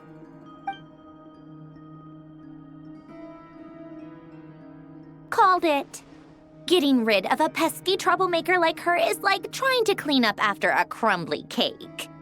It always comes back to haunt you. Our next step is to find a way to bring her back. A place where time flows backwards, with no destination in sight. Surely it must have been created for a specific purpose. But I fear the answers are buried deep into VIII's history, held by great powers beyond our reach. It sounds like she's on a specific path through time, just traveling in the opposite direction to us. The question is, where does that path lead? Or will it keep going to infinity? We considered that question as well. Strictly speaking, time is not infinite. Indeed not. Every road has an end. Nicole! You sure love quietly sneaking in mid-conversation. I do, in fact. It's something I've always done at our mages' tea parties. Quiet, mysterious, and persuasive.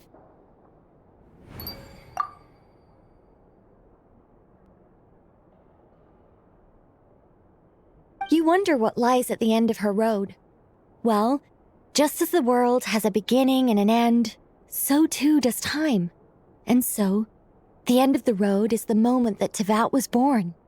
But where Miss Columbina will end up along this road, that depends on where this particular river of reverse time began.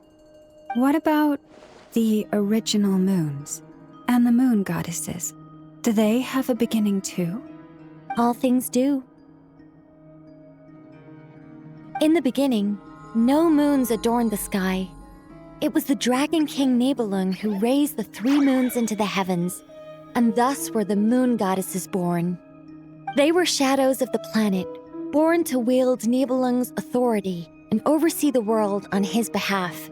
They were extensions of his will, manifestations of his majesty. But then one day, they disappeared just as suddenly as they had once been brought into being. Nobody knew where they had gone.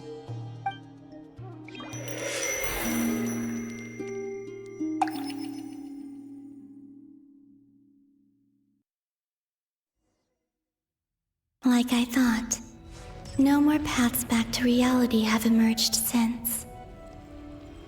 But how can I be sure that I'm going the right way without scenes from reality to keep me on track? I can't even be sure of how long I've been walking for. The further I travel, the less stable this space becomes. There are even moments where I can sense something that feels like abyssal energy. They can just materialize out of thin air. I have to keep my wits about me.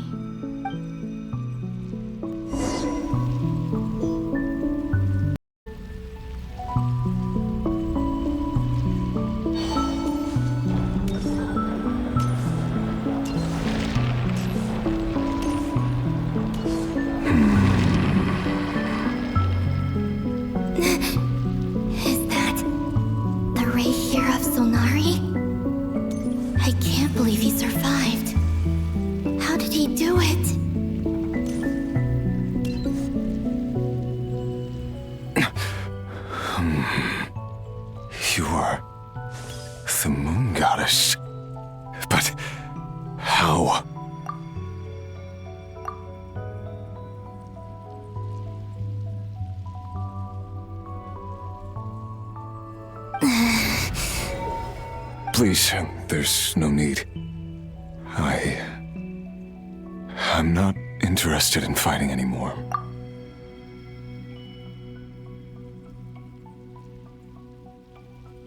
I find that a little difficult to believe. Yeah. Honestly, so do I. way you used my own power against me was... It was a brilliant strategy. And then, in the final moment before I was thrown into this space, I got to see an old friend. Mr. Dainsleif. Right. It was so long ago now. But we were friends once. When I first got here, I was filled with hatred, remorse, and rage. How I cursed and devoured. I tore everything here apart. I was consumed by the desire to leave this place and have my vengeance. But to no avail. This is a place with no exit. This is the second time I've entered this space. Though I have no memory of the first. I was torn to shreds the moment I entered. But this time I survived. It must be partly because of this new body. And partly because of all the Kuvaki I absorbed in Nod Kari.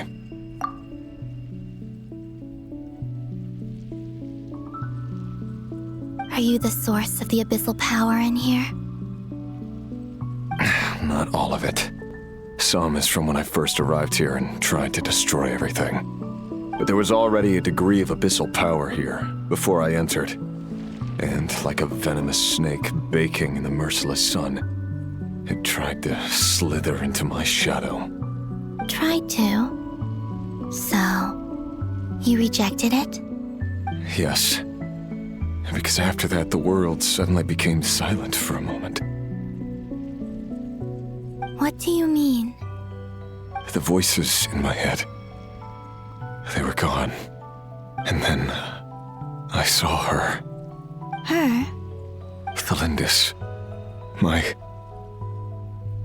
former lover. Never mentioned that she saw a memory of Thalindis leaping into the moon's reflection. More precisely, I saw her afterimage. I'm sure the real her is long gone. She was just an ordinary Conrian. She couldn't have survived here for very long. Anyway, why have you come here? Didn't you know it was a dead end? If I hadn't escaped through the moon gate, my friends would have been in far greater danger. Oh, I see. Because of your power. The power of a moon goddess. What? You'd like to know how I know, wouldn't you? The one who resurrected me said so. I could hear a deep lust for power in his voice. Do you mean... Dottore? Dottore. So that's what he's called. He'd been collecting fragments of my body for a long time. All so that he could resurrect me at the moment of his choosing. I had no interest in his research. But being as corroded by the abyss as I was, we were aligned as far as hunting the moons and recovering my strength were concerned. So that's why the Wild Hunt suddenly became so active in Nod Kari. When I left the Fatui in my weakened state, Dottore must have felt that his time had come. Moon Goddess, could I ask a favor of you? What? I know this is a lot to ask, especially from someone who tried to kill you. If you refuse, I won't fight it. But this is the only thing I desire now. Nothing else matters. What do you want? I'd like you to take a message to Thalindis for me. Thalindis? But... Yes, she's dead. But like I said, I saw her afterimage. I can sense that some part of her soul remains here. Far, far ahead. Why don't you go and speak to her yourself? I can't. I don't know why, but I can't move freely in this space as you can. All I can see is a glimpse of her, walking away. Just like the moment when I last saw her in life. In return, I will clear these abyssal obstacles for you. No, not in return. I'll clear them for you, whether you want to help me or not. It feels like something I ought to do.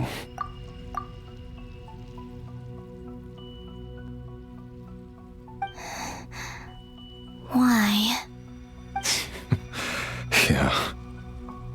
Why, indeed. I've been asking myself that question a lot recently. Why did I do the things I did? I'm tired of it all. Tired of the person I became. People used me. And then I turned around and started using others. I hurt a lot of people. I think I grew tired of it long ago. But I wouldn't admit it to myself. And ultimately, that's how I ended up here. What do you wish to tell her? All of it. My past. My mistakes. Everything that happened after we were separated. Is it okay if I give her the abridged version? Yeah, I'm sure there's plenty you can skip over. Just tell her the important parts. Whatever you think that means. Like the part where you relentlessly tried to kill us? It's up to you. Love demands honesty. But my relationship with Thelindis was built on lies. We hid too much from each other. But after living my whole life in the shadows, I don't want to hide anything anymore. I will do my best.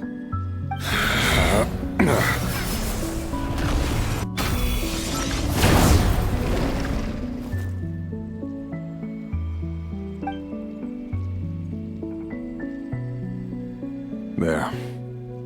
The Abyss will no longer stand in your way. Even though Mr. Dainsliff felt he had to fight you, I think he still regarded you as a friend. Dane?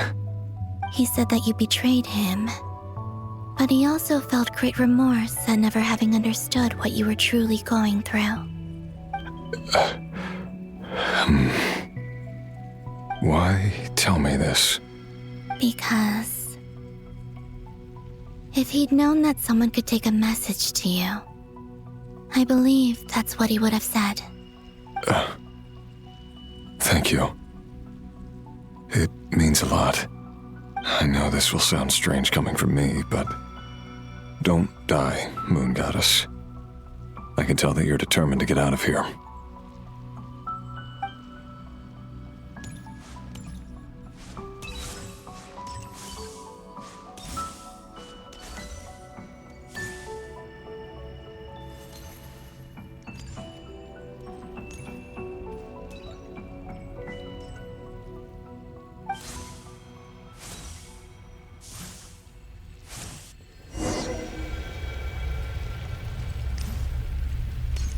He kept his word. The Abyss is no longer obstructing my path.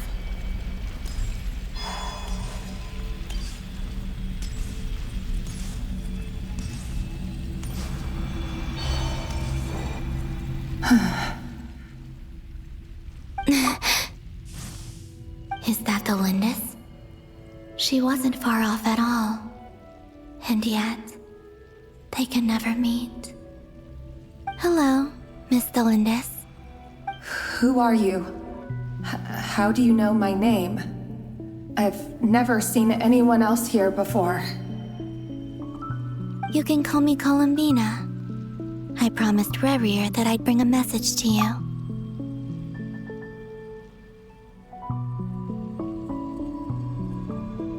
Rerir? My Rerir? Is he well?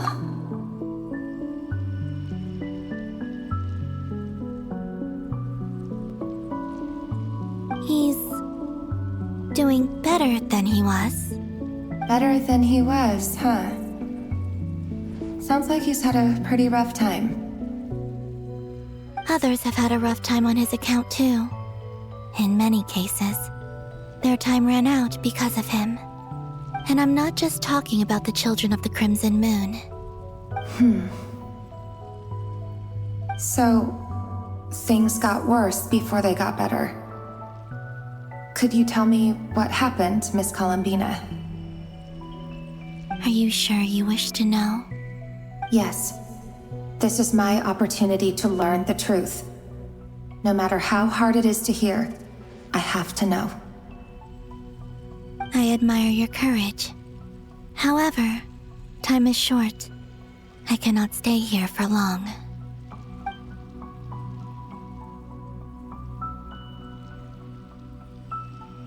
Ryrir had seeds of hatred in his heart, and many people nursed them for their own ends. On some level, everything he did was to try and find a way to see you again. But in the end, he came to regret his mistakes. He wanted to apologize for hiding his past from you. Beyond that, he did not say specifically what it was he wished to convey to you, but I'm sure that you've always been on his mind. You are what has kept him going over all these years.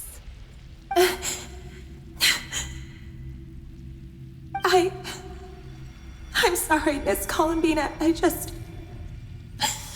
is so upsetting. I'm not sure how to put my feelings into words. It's all right. I understand. Well, that's everything from me. So, I guess I'll be... Wait. One moment. Time flows backwards here. The road ahead only leads further and further into the past. I know. I intend to reach the end of that road. Without a Moon Marrow, without the 3 moons' power, you won't make it far.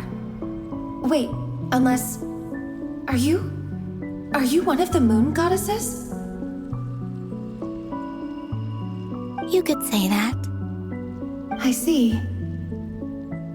I often think to myself, if life is like a train ride, why haven't I reached the terminus? Where am I even going? And it's not just me, it's this whole place. Wherever it is, it seems like it's existed forever. It's such a mystery. Where is it going? I must seem so ridiculous. I can't answer these basic questions, and yet I jumped right in here without hesitating, only to be torn apart the moment I entered by powerful energy currents.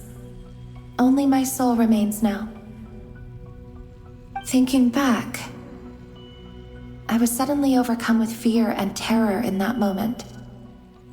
Perhaps I too became bewitched by the abyss. I may have been the leverage it needed to control Ryrir. I used to be a researcher at the Universitas Magistrorum in Conria, researching the iridescent moon's marrow. Eventually, I came to the conclusion that time in here flows in reverse. Ryrir was one of the Finster King's retainers. With me, he was in an impossible position.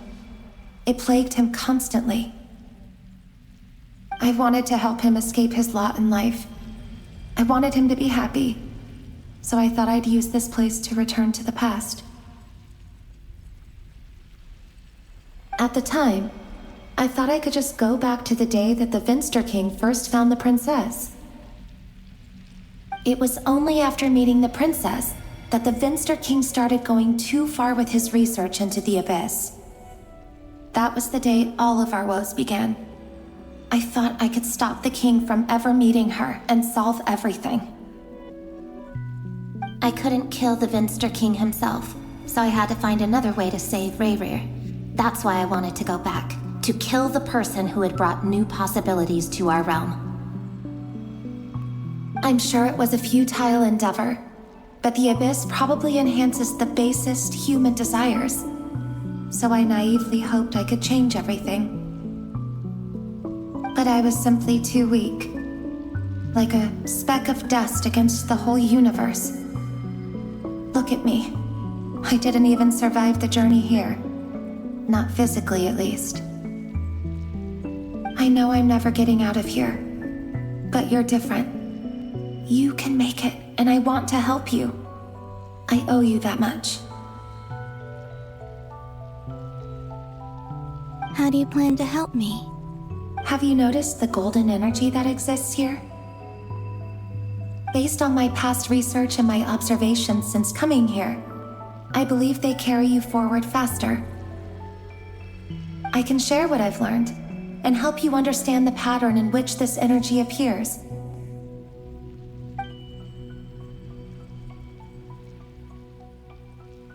I think you just might...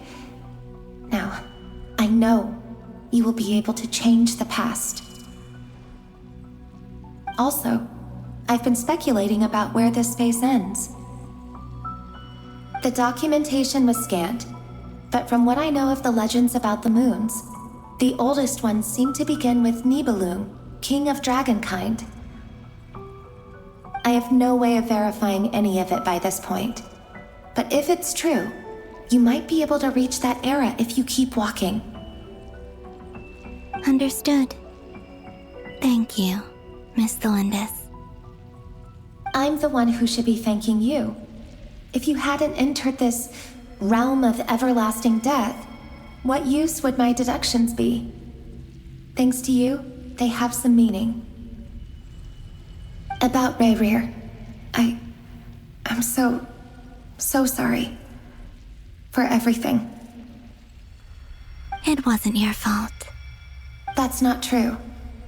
Because we both feared bringing trouble upon each other, neither of us ever told the truth. And that dishonesty sealed our fates.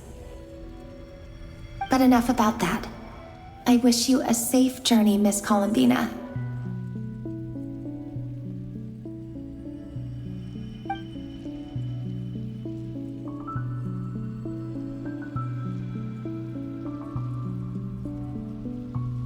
And may the outside world never have to experience pain like this again. Rayrir, you're there, aren't you? I cannot see you, because you exist in the future. I expect we'll be trapped in this prison of space-time for all eternity. But please, gaze upon the past, and then sit for a while.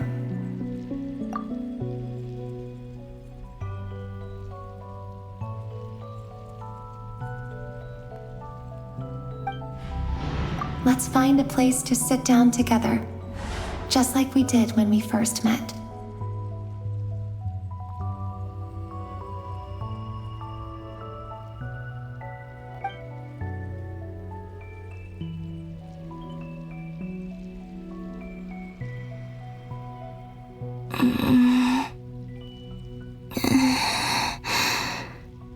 How long have I been walking? How much further till I reach the end? Is there even an end to be found? Everything's getting blurry.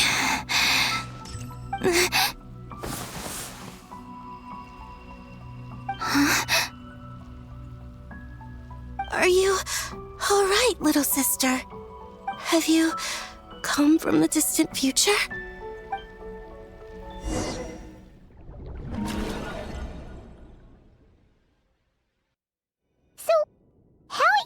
Did the moons just disappear? Shouldn't it be a little harder to get rid of major creations like moons? The world is a vast and ancient place. On a certain scale, all life lasts for but a fleeting moment. Miss Nicole explained that the moon goddesses likely perished in the War of Funerary Flame. The moons themselves were also destroyed at that time, save for the Frost Moon, from which a new moon goddess was later born. Am I missing something then? 'Cause the stories say that the moon goddesses were born on the moon, but doesn't Columbina say she was born in Nod Kari? Huh, you're right! Why do their birthplaces differ? What's the difference between the two generations of moon goddesses? Also, remember what Sandrone said? Her scans detected 4 moons. In other words, 4 moon marrows. Technically, the result of the scan means that 4 moon marrows were detected and positively identified as moons in that moment. In other words, this piece of information alone isn't enough for us to know how Miss Columbina is doing right now. Yep, we have no way of staying up to date on whether she's dead or alive. She's on her own for now. But at least she's trying her best to get back to us. Yeah. She's a tough cookie. And a sore loser, too.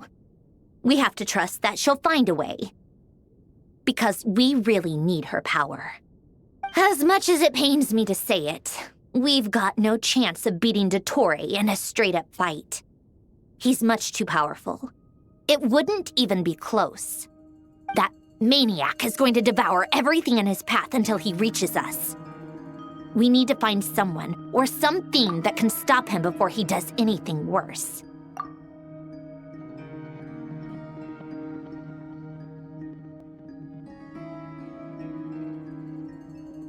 I'll be frank. Our only hope of defeating this false god is with a real moon goddess on our side. I'm not just saying this because Columbina's a friend and I want her back safe and sound.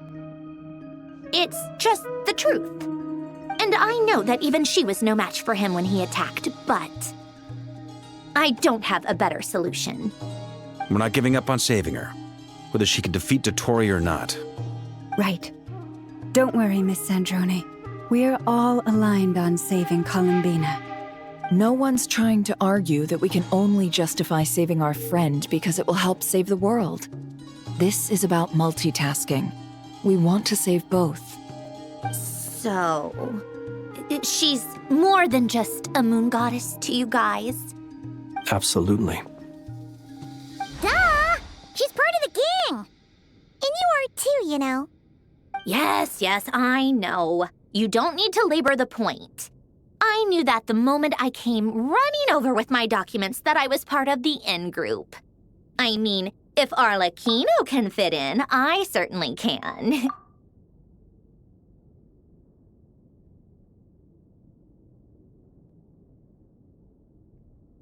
Anyway, as for how we get Columbina back, I've been working on it constantly. But I think I'm still lacking certain information about the moon. I'd probably get there if I could continue my calculations, but the problem is, I've run out of computing power. Computing power? You mean you need more energy? No, the issue isn't energy, it's processing power. There's so much data to get through that the whole process has just ground to a halt. That's a tricky problem. René de Petrichor of the Nautitzenkreuz Ordo once foretold the fate of the world. But I don't know how he did it. My guess is that he used the primordial sea's power. However, that won't work for me. His methodology was vastly different from my own. What's worse, they're incompatible. And to top it all off, we can't even leave Nod Kari. Ugh, this is so annoying. If I'd known we'd run into a bottleneck like this. Well, no, the design bureau's a bust as well. Curse that Dottore! Couldn't have made this harder for me if he tried. Oh, what do we do then? How about we grab a bite to eat and take a break? Maybe something will come to mind after you've cleared your head. You don't get it, do you? I'm trying to calculate the fate of an entire world here. And I need accurate results, not vague prophecies. Where the heck am I gonna find the computing power for that? Ahem. Anyway, time to shelve the discussion on technical difficulties. Being a killjoy isn't very ladylike, after all. Either way, we've done what we can. Rest well, everyone. Remember to let us know if anything new comes up. Hat guy? Is he hinting that we should talk outside? Let's go somewhere a little more private.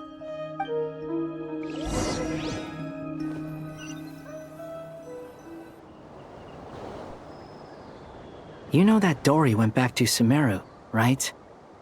Yeah, she mentioned she was planning to head back. Things aren't looking good for Nod Kari. She's gone to spread the word so that Sumeru has a chance to prepare for the worst. From what I know of Dottore, there are two possible reasons why he hasn't made a move yet. One is that he's still working through some kinks in his new powers. The other is, he wants to see how we're going to react. He'll easily devour everything eventually, so I guess he's in no rush to make it happen. The first false god he made was me. Now it's his turn. Even though my records were erased from Irminsul, Dottore's ideas haven't changed one bit. He once told me that becoming a god was like turning yourself into a hungry wolf or giant serpent to devour the moon. Clearly, he began studying the moon goddess's powers long before he even tried making a god. He's always wanted to get his greedy hands on divine authority one way or another. And in the end, he devoured the moon where I failed. In the desert of Sumeru, there is a chessboard built by King Deshret, also known as Al-Ahmar. I don't know if it was a real game, or if he was just trying to challenge his servants and citizens in some way. But creating games and setting rules, gods do that as a matter of course. That's the kind of power Dottore craves. Now he has the Trilunar Authority. His power is leagues beyond the common people. I don't think there's any point in other nations rushing to the front line. They're better off focusing on defense and hoping they can fend off any threats that spill out from Nod Kari. Either way, Dory will inform Lesser Lord Kusanali, and she will contact the other gods in turn.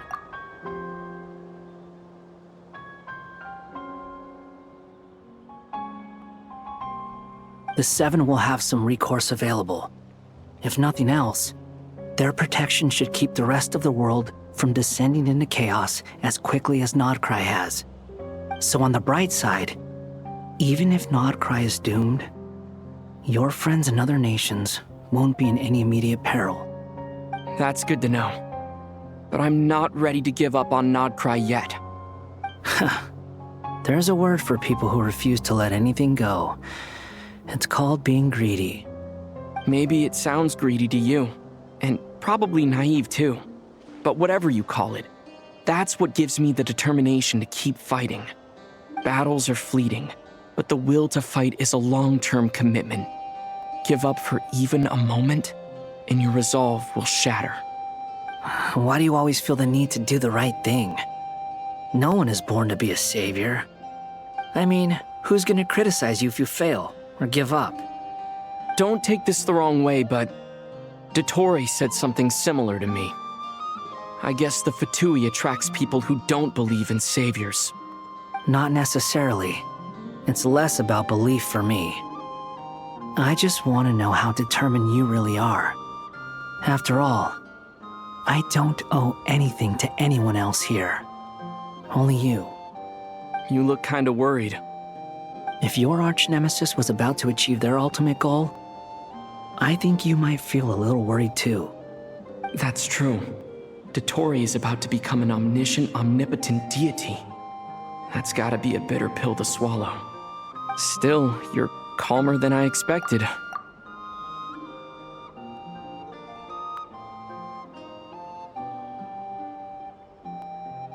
Obviously.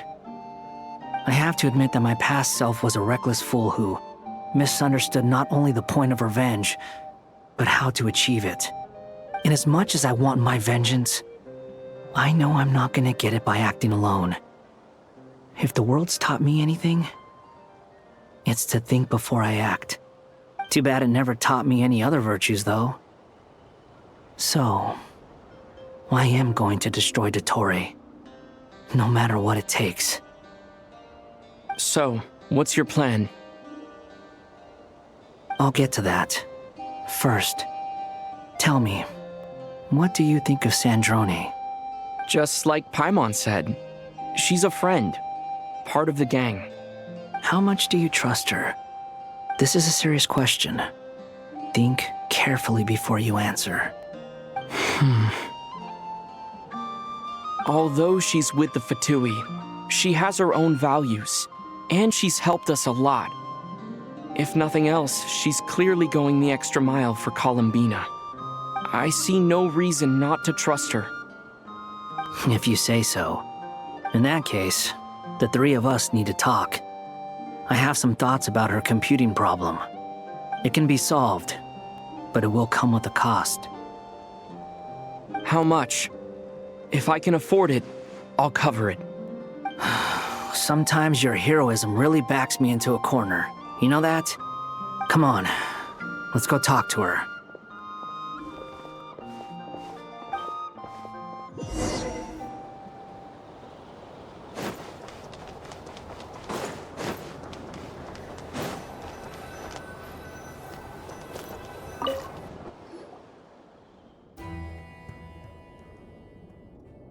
Miss Androne, Traveler. Hey there. Paimon's here too! She was just helping them sort through their things. How did your chat go? That was fast. The call only just ended.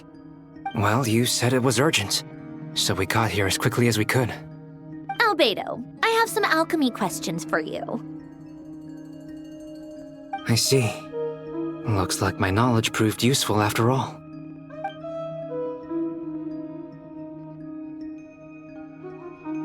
If I might ask, what is the end goal for the modified formula you'll be using?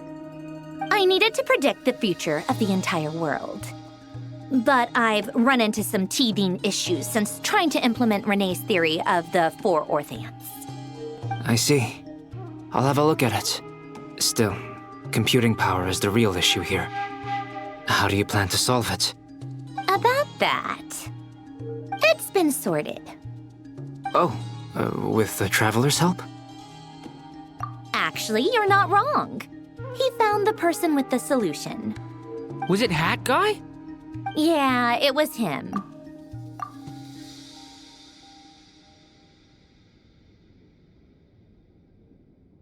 Wow!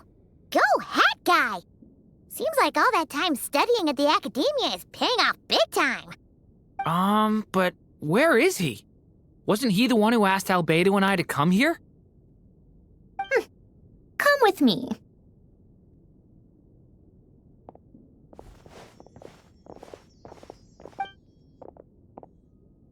Hat Guy? What's happened to him? Hat Guy! Can you hear us?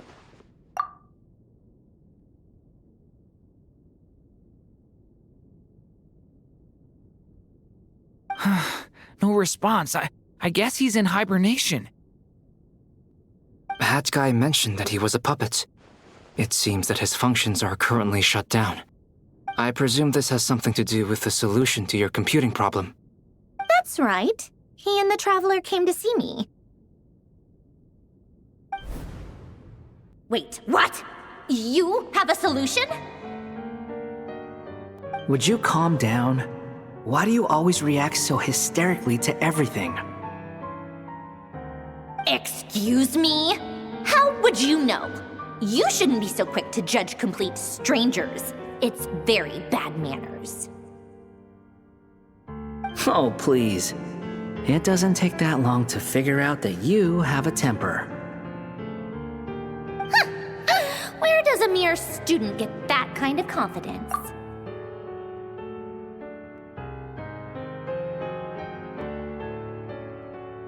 I've actually published more papers than you. Not that status counts for much. Even Paimon's applied for academia admission. Huh? Are you serious? See? This is why I can't be bothered to explain myself. She recognizes no one's skills but her own. Okay, fine. I'll hear you out. So, tell me, how do you propose to solve my computing power problem? This world itself is constantly processing all kinds of information. If it's the world's future you're trying to calculate, you need a processing device that's designed to cope with that volume. Easier said than done. Only Irminsul can handle that kind of... Wait, is that what you're suggesting? But surely we can't just plug my formula directly into the ley lines. You should be able to tell that I'm not human, right? Yeah, I noticed. The technology, though, seems pretty ancient. Very different from Fontaine's. It's a completely different system. Conrian, to be precise. I'm what they would have called a puppet. Puppets need an energy source and processing power.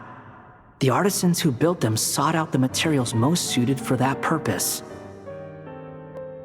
You? Do you mean... The Traveler and I have talked it over. He's willing to vouch for you. So, I'll allow you to borrow my core for your calculations. It was built using wood from a silver-white tree, which makes it a small part of Irminsul. Conrian technology and Irminsul wood. Who in the world could have built you? Are you sure about this? A puppet without its core will cease functioning completely. And if it's left in that state for too long, it might not recover. You could die if you do this. You do realize that, don't you? I can put two and two together, yes. No need to rub it in. I won't lie to you. This has never been done before. I cannot guarantee your safety. Doesn't matter. I'm prepared for the worst. Did you two actually talk this through? Is he... Are we really considering this? Yes, we discussed it. The bottom line is, he trusts me, and I trust you. Let's give it a shot, shall we? Honestly, I have no clue where this kid even came from. But for whatever reason, he lent me his core to use in my formula. I'm very close to finishing my calculations now, and the core is currently in use. So I'm sorry, but I can only show you a sketch right now. This is what the core looks like. A silver-white branch. It certainly matches the legends told about Irminsul. Is Hat Guy gonna be okay? He's not gonna die, right? Right? In theory, he should be fine. As long as we put his core back in time. Beyond that, all I can say is that I'll try my best to avoid risk and make sure the core doesn't sustain any damage. I think I know why you called us here now. Someone needs to watch over his body and make sure it's protected until the process completes. Correct. He said that the only ones he trusts here are you two, and the Traveler. And the Traveler will have other work to do. He will have our undivided attention. Aww, Hat Guy. On a more positive note, things are progressing steadily on my end. I'll call everyone in for a meeting once the results are out.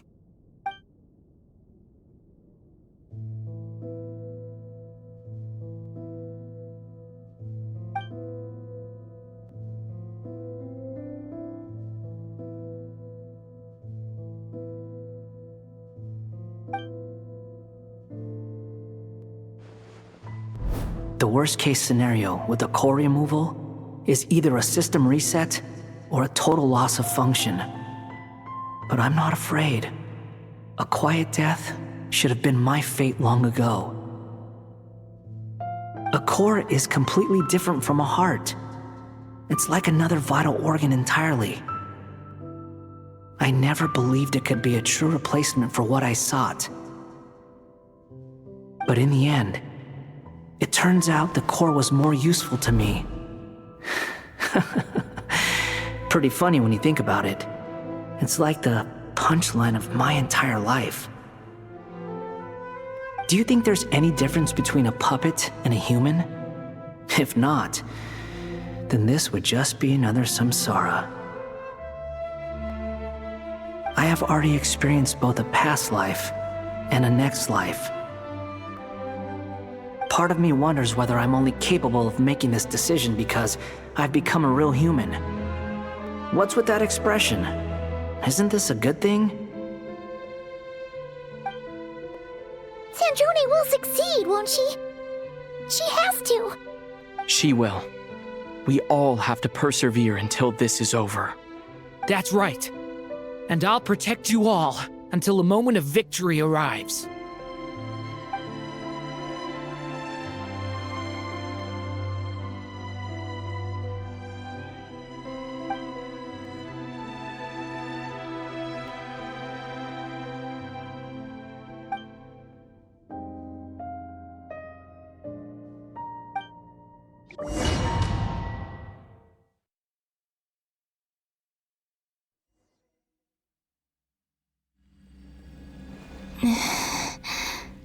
Who are you? Call me Sonnet. You have the same power as Canon.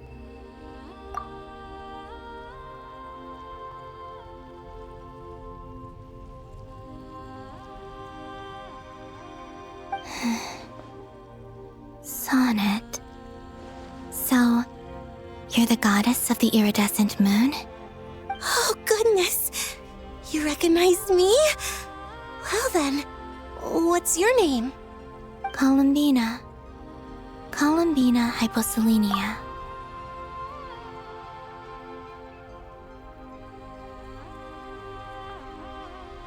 Hyposelenia? What a lovely name. Did you choose it yourself? It was a joint effort between me and my friends. Friends? You mean your friends in the heavens? Huh? Oh, sorry. You must be exhausted. I apologize. Hang in there. Let me introduce you to my older sisters. Do you mean the other two moon goddesses? Arya and Canon? Wow, you sure know a lot. Hey, does that mean that our story goes on into the future? Oh, I guess that wasn't the best question to ask. It's alright. We were prepared for that possibility. You could say we were too prepared. I can't even remember how long my sisters and I have been here by this point. When did you get here? How long has it been? I can't say for sure, but it feels like it's been forever.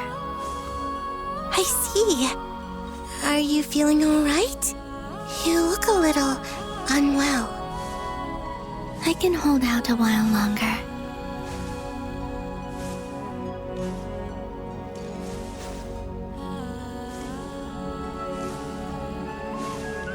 We don't have far to go. The place where my sisters and I are based is just up ahead. Don't worry, they're both really nice. I'll introduce you.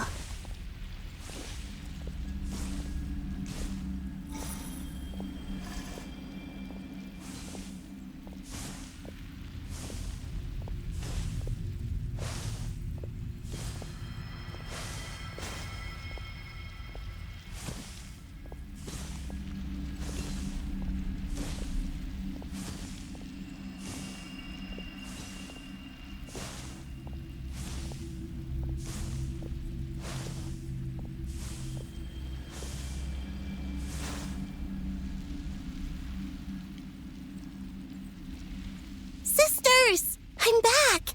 And look who I've brought with me!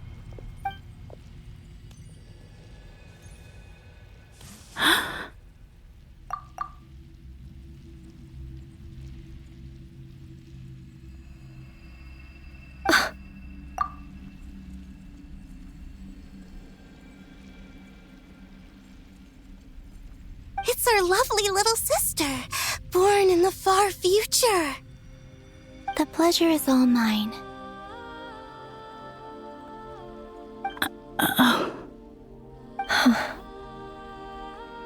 me to introduce you to Columbina Hyposelenia.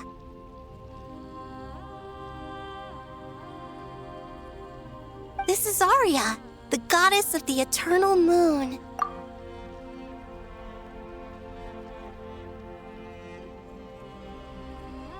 And this is Canon, goddess of the frost moon. Canon, don't you think Hyposelenia's power is similar to yours? Hello, Columbina. I apologize for our startled reaction just now. And please, forgive our little sister if she's been annoying you.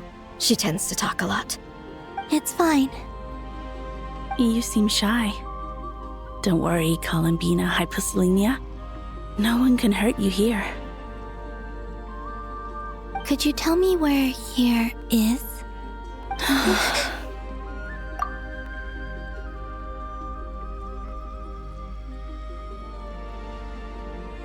Please. I must know.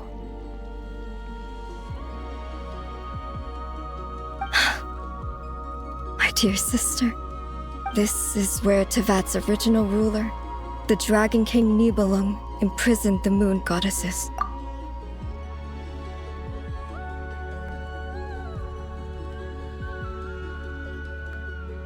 What?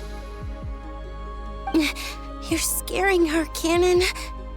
No, I'm fine. Please, continue. Nibelung, our original master, created us in the distant past to maintain Tevat. But he left this world and traveled into the dark universe beyond, to explore worlds vaster still. Day and night, we fulfilled our duty in the heavens, until the day that the first Descender arrived. The great ruler of the firmament. The heavenly principles. Is that what later generations call them? I see. But we did not reject them at first, nor did they seem to harbor ill intent towards this world. We coexisted in peace. They were like a guest in our home. Slowly, however, we came to realize that our guest had a growing desire to change and dominate the world. And you didn't stop it? No. There was an order to the rules they set up that Nibelung never taught us. We wanted to know if this order would bode good or ill for Tevat.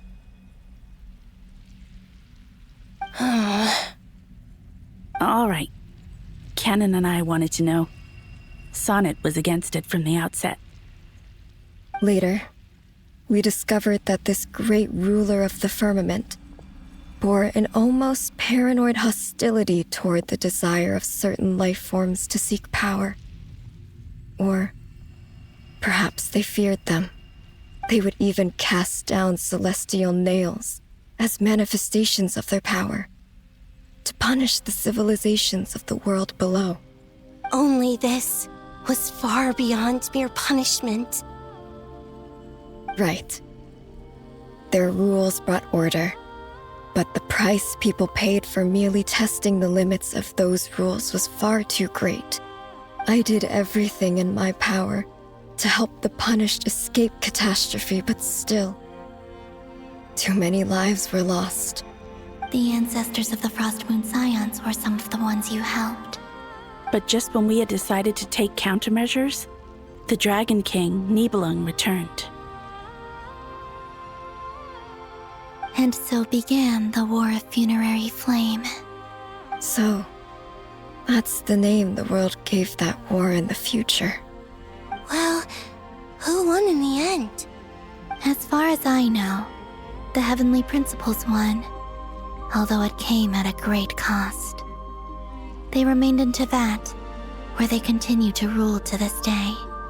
And the world's original master, the Dragon King Nibelung, was destroyed. And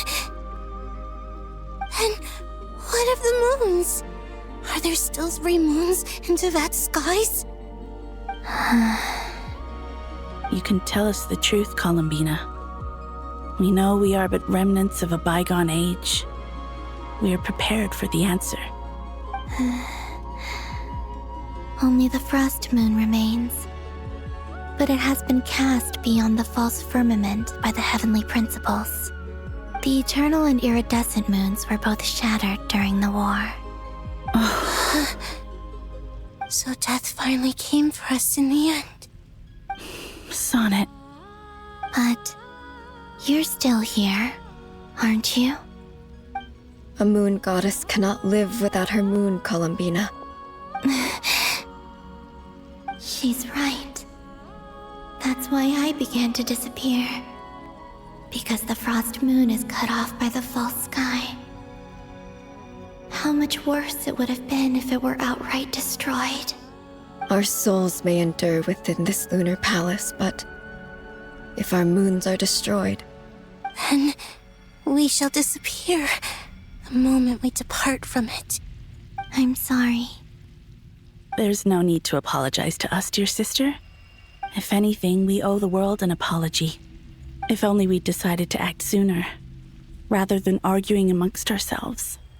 all the more reason not to spend this time in regret and repentance. Instead, we should focus our efforts on how we might help our future sister. Sorry?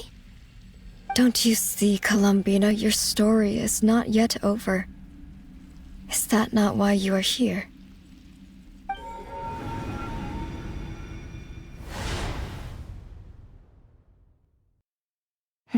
It's done.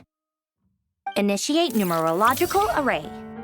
Continue running primary process. Calculate the world's fate through extrapolation. And identify nodes of potential change. Secondary process, scan for moons. Still 4. The number of moon marrows hasn't changed. Wait, let me think. Is it possible that there's something I've been misunderstanding about the moons all along? Variables. Variables in the world. I know where potential variables within the world come from. So what about the moons? Are there any variables there? Like their life or death, for instance. What if being alive or dead makes no difference to a moon? But that's so strange. Even immortal gods can die. Why would the moons alone be? Wait! I've got it! If alive or dead is considered a variable, we might have had this wrong the whole time. No one ever said that a moon marrow equals a living moon. We just made that assumption ourselves. Initiate secondary process. Scan again. This time filtering out interfering perimeter, moon marrow. I don't care if they're natural or artificial. Get them out of my search results! Why? It says 3 moons still exist in Tibet, even after excluding the moon marrows. But we know for a fact that 2 of them are dead. Redo the scan. Narrow the results to living moons and real moons. No, scrap that. Narrow it down to moons that have lunar authority and remain alive. Why? Why is it still 3? What is this, Columbina?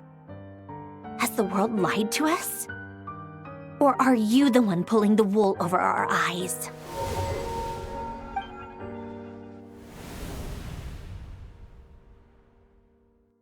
So, you think that the moon's reflection might be where Nibelung imprisoned the 3 moon sisters?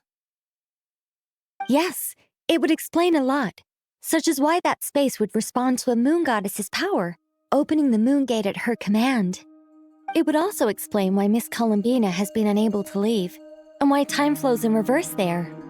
In the messages she sent, Columbina promised us she'd find a way to return, but we have no way of knowing how, when, or where this might happen. The fact that she still has yet to reappear in this world indicates that returning from that place is no easy feat. We cannot afford to simply wait for her. So you're saying, if she could return by her own power alone, she would have done so long ago? Yes, she certainly wouldn't leave it to this late stage when it's so touch and go. I've been giving this some thought, and I've come to believe that Luanatar might be an anchor that she left behind. as a sort of future waypoint. This could also explain why Luanatar is always by the traveler's side. Sounds like a plausible theory. If that's the case, there must be some criteria we need to fulfill to allow Columbina to return to the present. The question is, what could they be?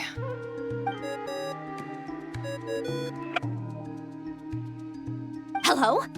Listen up! This is extremely important!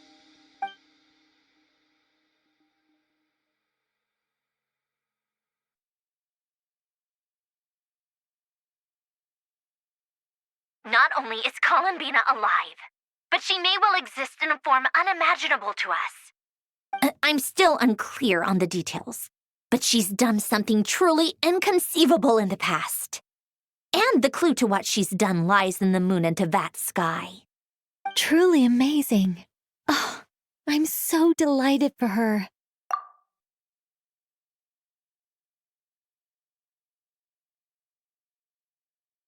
I'm sure we all feel the same. And I'm sure Columbina is ready to get back here and fight by our side. I'll keep my calculations going and try to find some way of coordinating with her. But that's not an excuse for everyone else to slack off, okay? All of you had better keep trying to think of solutions. How can the dead moon still live? And Luanatar?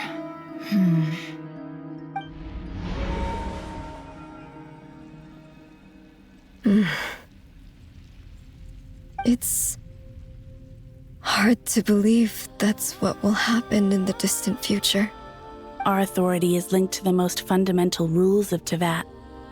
I suppose it's no wonder that many would covet that power. I didn't realize that when you said friends, you meant people who live down in Tevat. That's so lovely. I always wanted to go down there and have some fun. Have you ever tried leaving this prison? Of course. Between us, we've tried everything. But no matter where we go, this space will eventually bring us back here. It's like the center of a whirlpool. Everything ultimately converges here, at the moment when Nibelung imprisoned us. In that case, have you tried using any of those pathways that connect this space to the real world? Sorry? What are those? They're passages through which you can make small-scale changes to reality by using Kuvaki. Or am I the only one who can use those passages? Because part of my soul remains in reality. Kuvaki. What is that? You don't know? It's a unique kind of elemental energy found only in Nod Kari, the land from which the moons arose. Oh. Well, it's true that the moons first rose up from the part of Tevat you say is called Nod Kari. But there is no difference in the elemental energy between there and anywhere else. What? Could you show us some of this Kuvaki? Hyposelenia? Maybe if we see it, it'll make more sense. Okay.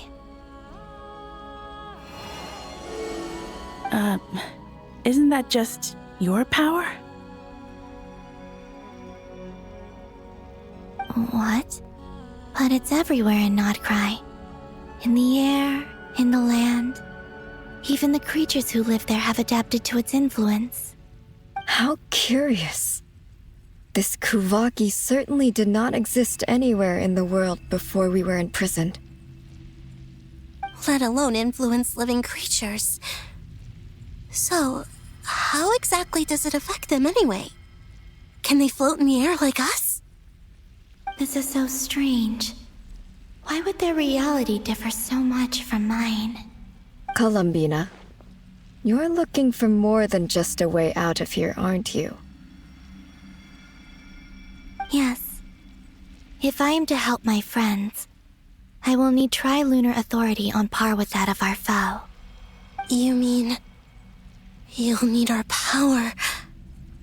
This sounds extremely risky. The three moons' powers are not mutually compatible. Concentrating them into one goddess will be a very painful process. And if anything goes wrong, it could tear you to pieces. I know. But I'm willing to take that risk. Even so, let's say we successfully transfer our authority to you. How will you take it outside this prison?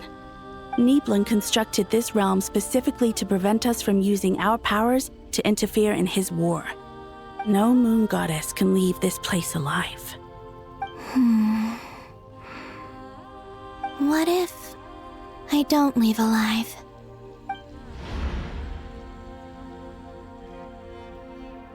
Where do we even start? How are we supposed to figure out what we're meant to do to help Columbina?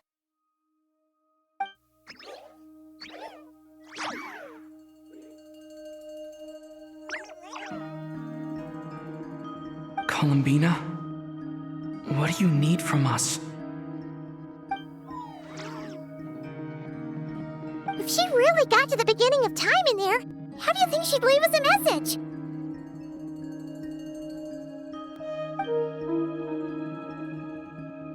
You don't think she'd write it down on a stone tablet somewhere in the hopes that we'd find it, do you?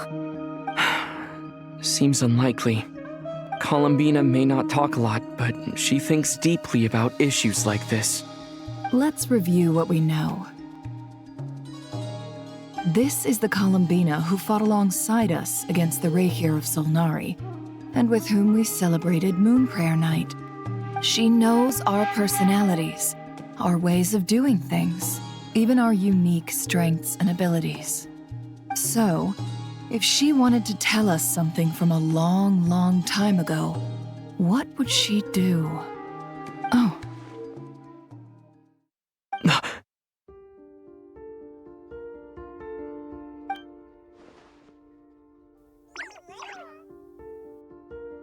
Traveler, you once said that those golden ripples also appeared when Luanatar was born. What if Columbina left Luanatar here, not just as an anchor to the real world, but for some other purpose? If she is part of Columbina, and Columbina knows that I can see past events through her... Oh yeah! Like when you peeked into Rarir's past through his heart! Nefer, wait! If you're right about this, and you can really see past events through Luanatar, your eyes, they'll... Oh, I know. Looking at Rarir's past in Conria was already enough of a strain on my eyes. Looking this far back into the past, it'll surely blind me. But it's our only chance. This is the only way. Boss. We spoke about this once, a long time ago. Do you remember what I said, Yehoda? The day I lose my sight, the Curatorium of Secrets will be yours to run. But... What's wrong? I'd be overjoyed if I were you. This day's come a lot earlier than either of us expected. I need to know you'll honor our agreement, Yehoda. Promise me. Yes, Boss Neff. I promise. Are you sure you don't want some time to think this through? What is there to think through? I should have gone blind after our battle with Rarir. Frankly, it's almost criminal that I got away with it for this long. Then at least let me take some precautions on your behalf. And if you really do lose your sight, I'll visit your office every day and make sure you're well looked after. Oh, please, anything but that.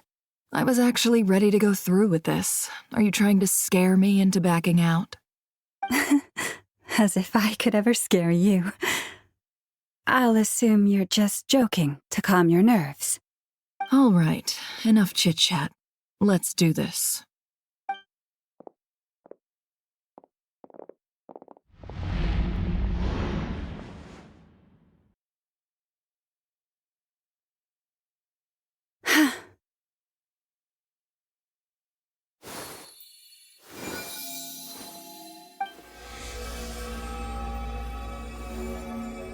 Well done. Good. Now give me some space. Come on then, little one. Show me what happened in the past.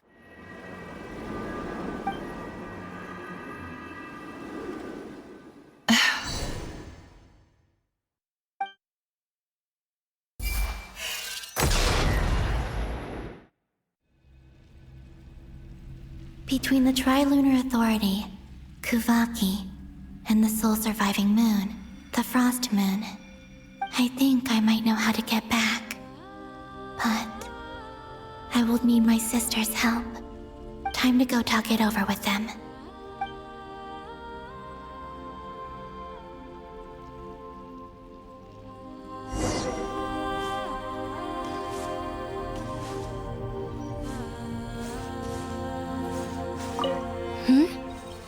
Have you decided what to do? I hope it's not too dangerous. You really scared me when you said that thing about not leaving here alive. Come on, let's go find the other two.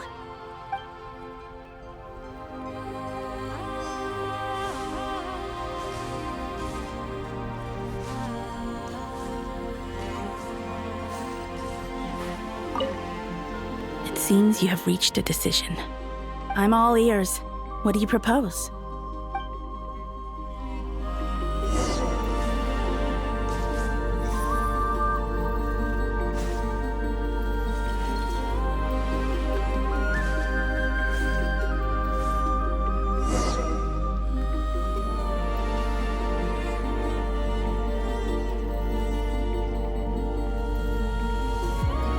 Have you figured it out, Columbina? Tell us. How do you plan to leave this place? I intend to die here, in this moment, and then be reborn in the future with the help of my friends. What? What are you saying? How can the dead be reborn? And how will you inform these future friends of your plans? You can't exactly leave oracles. Nothing can escape this place. Not a single ray of moonlight. And even if you found a way, what if they never find the message you left for them? You'll... No, that won't happen. Come again? They will find my message.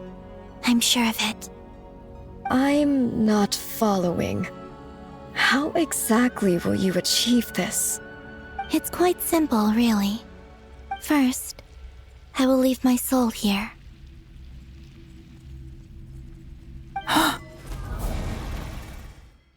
I see it. Your soul? You mean your divinity? Yes. I once left a portion of my soul in the future. One so small that this prison barely noticed anything. In this very moment, she can resonate with my soul across time. When the time comes, I believe that she can serve as an anchor to pull my soul from here back to the future reality. Just as gravity connects the world to the moon. Exactly. In the future, where I came from, the moon has been cast beyond the false sky, but I can still feel that it is there. In a similar way, I can feel a connection to the soul fragment I left behind even now. My friends can use it to detect my presence. But how do you just leave your soul here? Is that even possible? On my way here, I met an ordinary mortal who entered this place long before I did. Her body is long gone, but her soul remains. And before that, I encountered an old enemy whose entire soul survives here intact, while the power that once corrupted his body has faded away. So, perhaps this space is specifically designed to imprison divinity and authority, but not the physical body. Still, even if your body can escape, would it not just be a lifeless husk without the soul inside? Wait, is that what you meant when you said you wouldn't leave alive? Yes. I shall turn my body into moonlight and pour it over Nod Kari. That power shall protect the land and quietly blend into it, awaiting my soul's return in the future. However, I cannot do this on my strength alone. I would need your help to do this, so I'm humbly asking for your assistance. Oh, dear sister, you need not be so formal. As I said before, we are but remnants of a bygone age. You, on the other hand, were born alone in that distant future, and you have walked a long and lonesome road since then. How could I bear to let your story end here in this dungeon? Don't forget, we are your sisters, your family.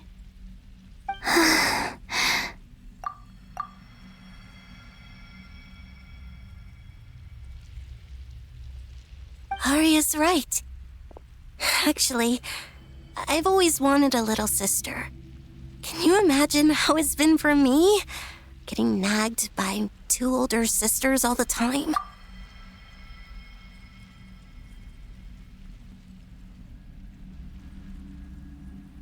Now, I finally get to be the big sis.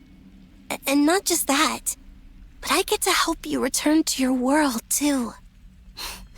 How could I say no to that? Sonnet. Canon?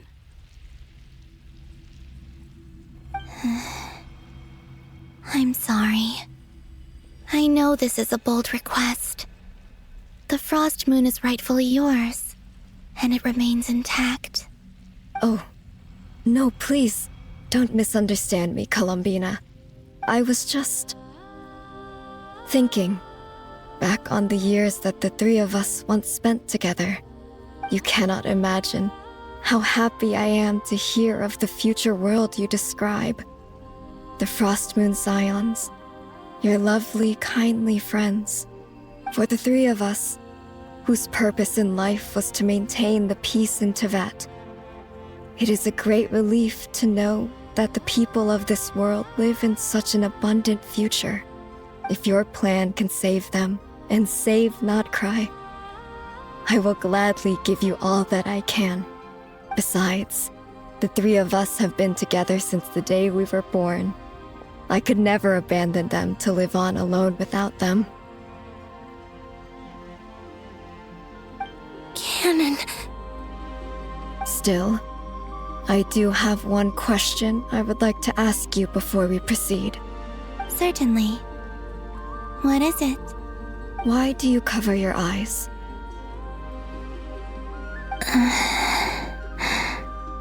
Yeah, I was curious about that too. But it seemed personal, so I didn't want to intrude.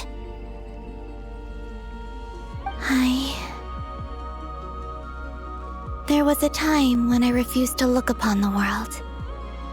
I believed it was full of nothing but lies and falsehoods. I wished to hide my feelings, seal my heart, until I could return to my true home. I see.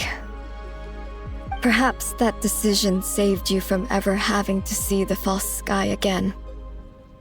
But at the same time, you likely missed out on many true and precious things, like the smiles on your friends' faces.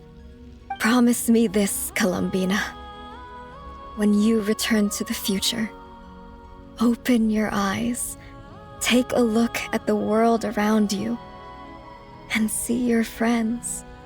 I'm sure that you know this already, given that you long to return, but that is your true home. Give me your hand, Columbina. Arya, Sonnet, you too. Okay. All right.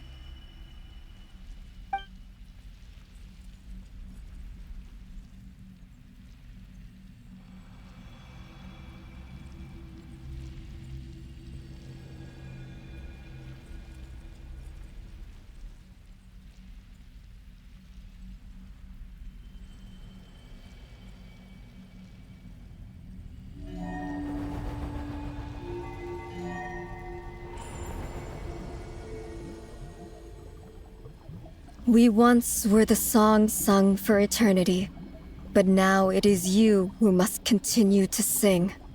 We once were the tides in the great river of time, but now we subside, and you arise. We were the messengers of madness and inspiration, but now the lies have faded, and your truth must endure. We are souls awaiting the sun. You must return to be with those who smile when they see your face.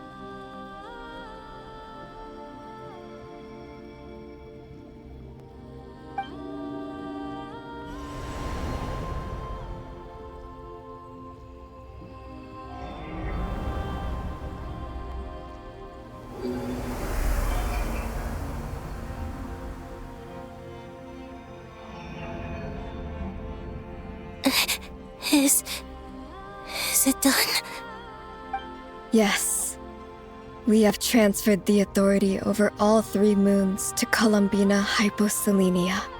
From this moment on, she is the Tri-Lune Goddess, the one and only moon goddess of this world.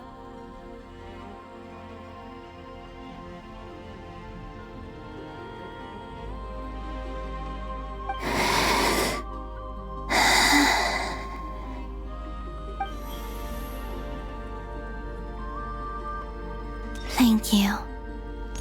Thank you, my sisters. Now go, and do what you believe is right, Columbina Hyposelenia. Be aware that we cannot grant you the power of the 3 moons beyond these prison walls. The conflict that arose over their remains following our disappearance will still take place. I understand. Sisters, oh, my body, it feels...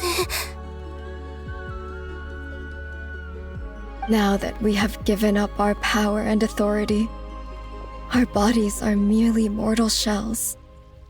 This prison is dissolving them as we speak. It's okay, Sonnet. The end must come for every god, just as it does for every human. That's all this is. The final destination of our lives. Canon and I will be by your side the whole way.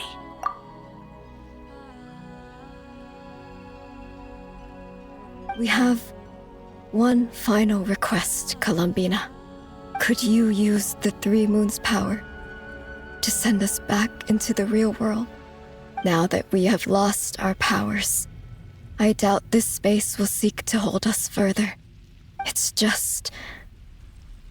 we would like to spend our final moments together in the only place we ever called home. Of course. Gladly.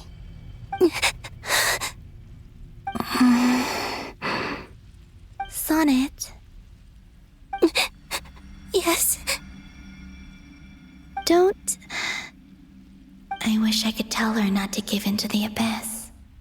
Not to be afraid. But is this really what I should say at this moment? Don't forget. I'm so glad to have a big sister like you.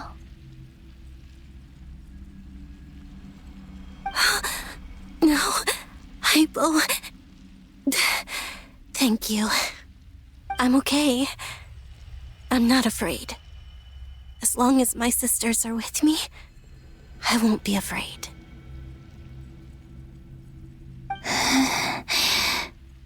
It looks like this is goodbye, sisters. Goodbye, Columbina. Take care of this world in our stead. I will.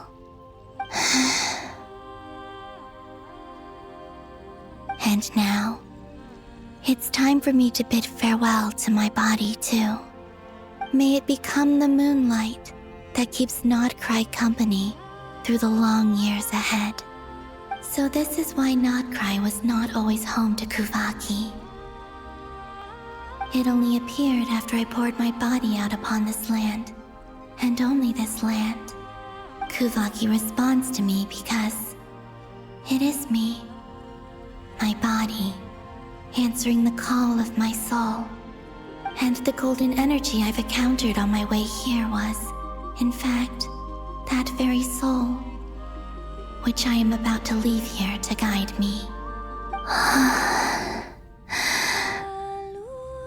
O power Trilune, eternal moonlight. I, Columbina Hyposelenia, lay aside my body. Let it be cast into the dark night to illuminate the future. May it be a companion to all who dwell beneath the moon.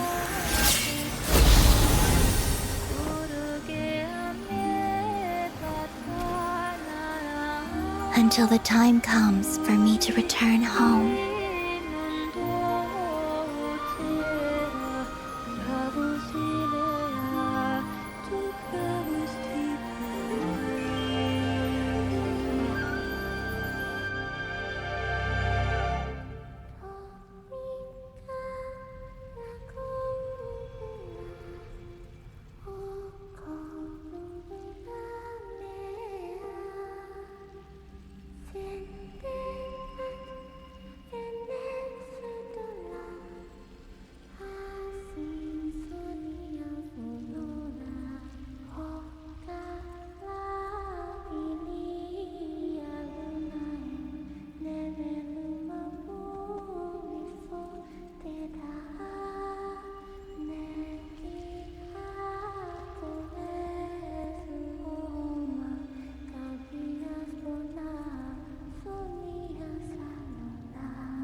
Were we even allowed to see that?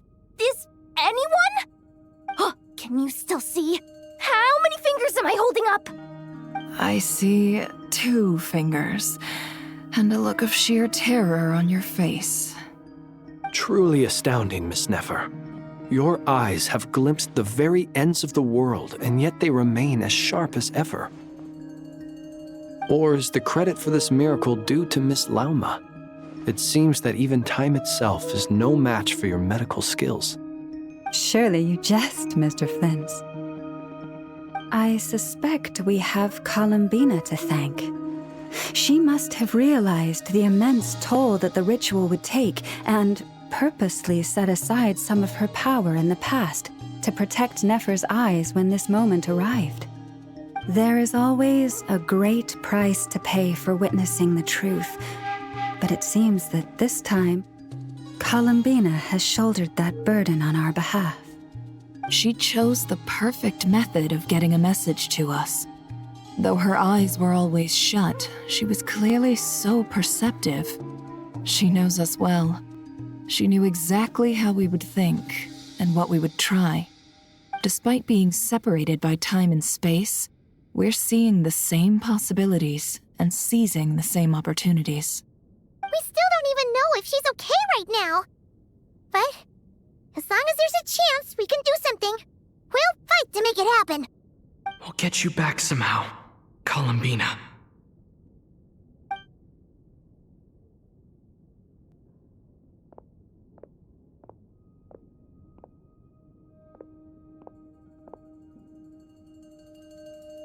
Well, based on the information we now have, let's figure out our next moves. Thanks to these gentlemen, we have a much clearer picture of the situation with Dottore. The civilian population has been moved to safety, so we no longer need to hold back. Miss Androne, how are the calculations going? So far, so good. I'll keep seeing how far I can push the system, though. Can't have Hatman being powered down for nothing. There's still a long road ahead. Where should we begin?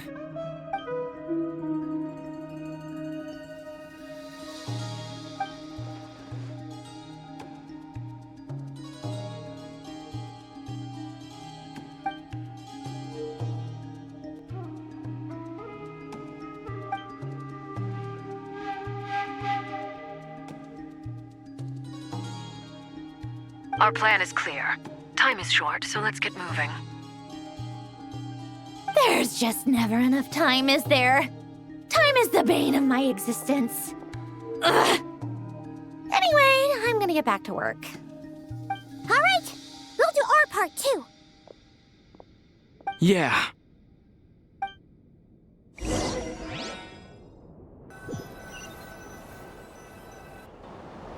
Albedo's theory says that elemental energy can dilute the light realm's power, but I'm no expert in building elemental defenses. Sounds like something out of the advanced elemental theory section of the library. Whew.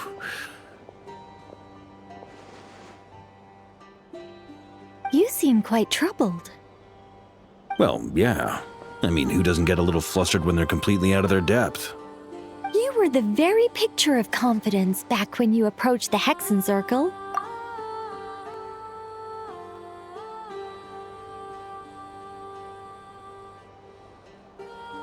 Yeah, I could have been faking it through that whole meeting for all you know. Who's to say I'm not just a ball of nerves in a charming and gregarious package? Oh gosh, really? I'm so sorry, I had no idea. Well, you're all the braver for it. Still, I was much more in my comfort zone than I am here. At least in Mondstadt, you can cry for help from a cliff top and actually stand a chance of summoning Barbados himself. Things have never looked bleaker than they do now. If we don't pull this off, Tevat's doomed, isn't it? Oh, you think so? Actually, yes. Yes, it probably is. It's a shame.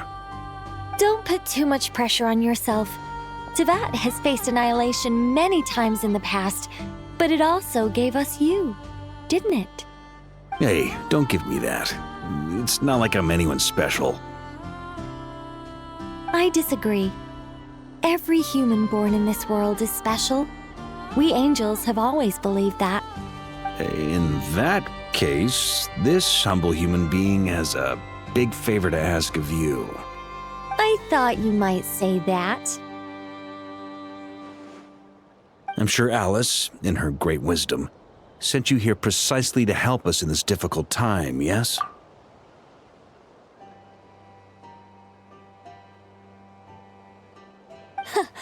Well, that has less to do with her wisdom, and more to do with my power. Of course, of course. Well, the thing is, these elemental defenses we're about to build, I don't think it's a question of if they'll fail, but when. Durin's findings from his patrols make it clear that Dottore is constantly expanding his territory. First it was his lab, then the design bureau, and now this. It's not realistic to completely stop him encroaching on the rest of Nod Kari. Rather, our goal should be to stall him for as long as possible. If Miss Sandroni's calculations are correct, well, they're the closest thing to certainty we have in this situation, so let's assume they are. Anyway, her calculations suggest that our best hope for victory lies in Miss Columbina's return. It's up to us to slow Dottore's advance and buy time for her to make a return. Are you asking me to help you with building the defenses? No. I'd like you to prepare for what comes next. When he eventually reaches us, we will have to fight him. You were an angel once and a mage now. I'm asking you to lend us your protection. Oh. Can I take it that you're triggering the terms you fought for during our three-way talks? Well, technically those terms were about protecting Mondstadt. But if you're happy to agree to the change in location, then yes, let's do that. You're cashing in on this much sooner than I'd imagined. Well, yeah. The way things are going, I might not get another chance. Very well. The mages have heard the knight's plea, and we will respond. To tell the truth, Alice and I had already discussed how we might help you all, so I didn't come empty-handed. I always like to be prepared.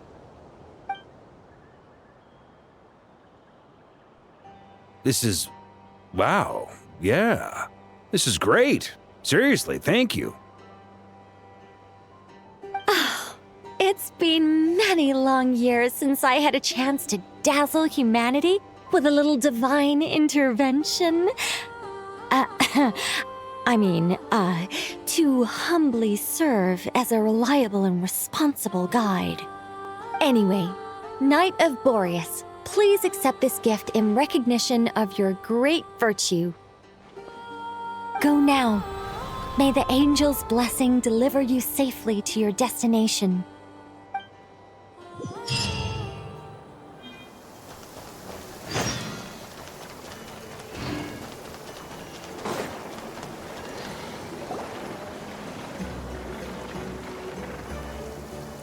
Ah, you're here. Sandrone! How are things going? Glad you asked. You two are about to become the first people to lay eyes upon my masterpiece. Or should that be the first person and the first, specter? Hey! Whatever. Come, feast your eyes on this. Wow! We've never seen something like this before! This meter displays the progress of my formula. Currently, it's still making the most important connections. Once it's finished running, I'll deliver it right to your side. And then, we can finally bring Columbina back. What do you mean, deliver it? Can't you just tell us over the Dodo communication device? It'll just be some numbers, right? Ugh, you're such a greenhorn. This isn't the kind of formula you solve in math class. It's a highly complex algorithm capable of constructing a framework of rules. Ugh, whatever. We'll be here all day if I start trying to explain it.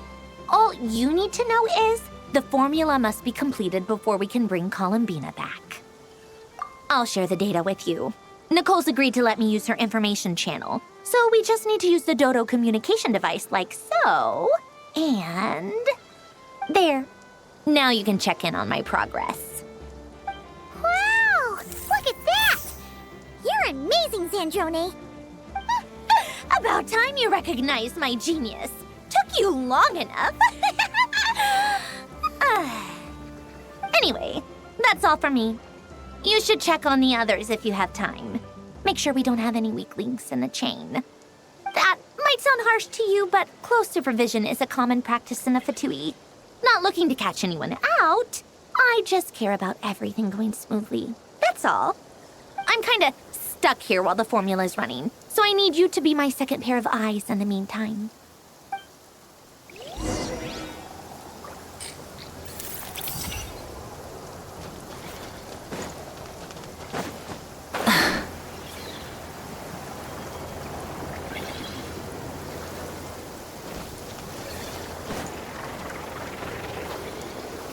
Thankfully, Miss Nicole has come to our aid. Nasha Town is now looking very well defended. Golden Flame. Yes, that's Nicole's power, all right.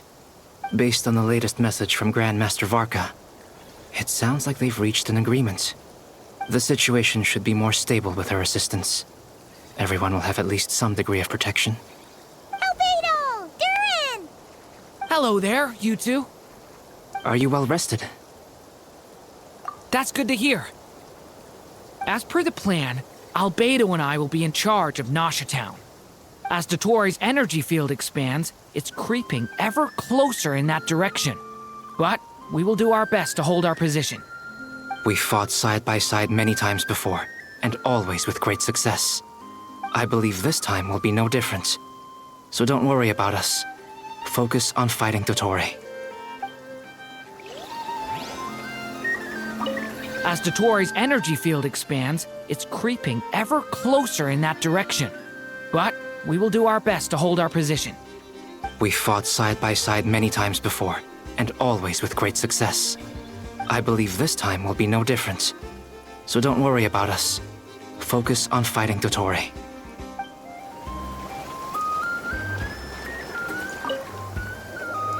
Traveler, Paimon, a pleasure to see you both. How's everything coming along? Fairly well, if I do say so myself.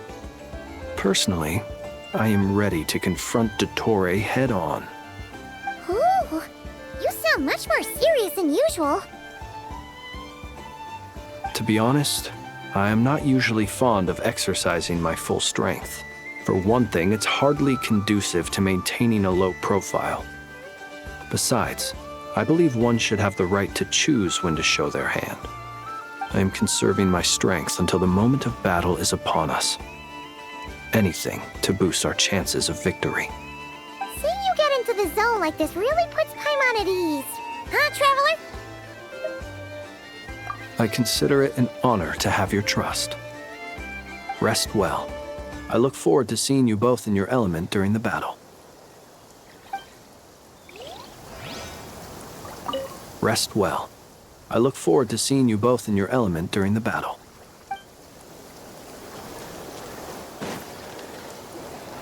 Yes, Miss Moonchanter? What are you staring at? You always address me in the strangest ways. Lady Moonchanter one minute, Miss Moonchanter the next.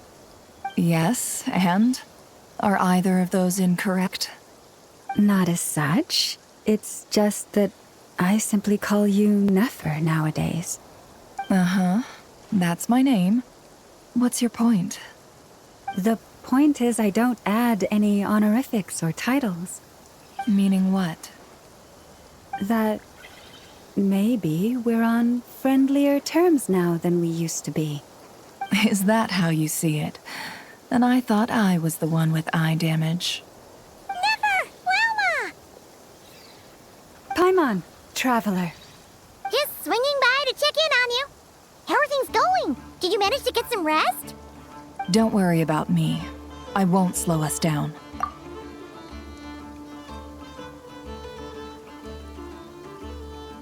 And I give my all to ensure our victory. Ah, yes. Allow me to give you two a quick checkup. All done. You're both in good shape. You're welcome. You'll have your work cut out for you in this battle against Dottore, so make sure to get some rest in first. Paimon will keep an eye on him, don't you worry. I'm glad to hear it. Take good care of yourself too, Paimon. Sure thing!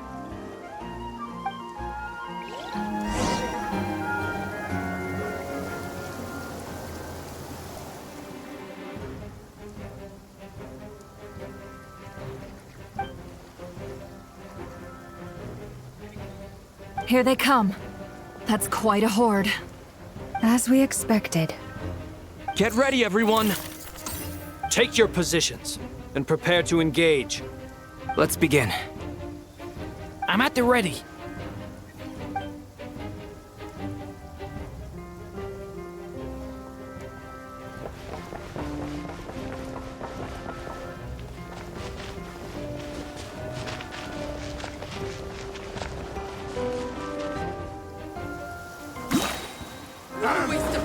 Your skull! Go! The long sleep beckons. Be silent. Close your eyes. Do you fear the dark? Wipe out! Another one! 5! Go! What you're pretty strong. Be silent.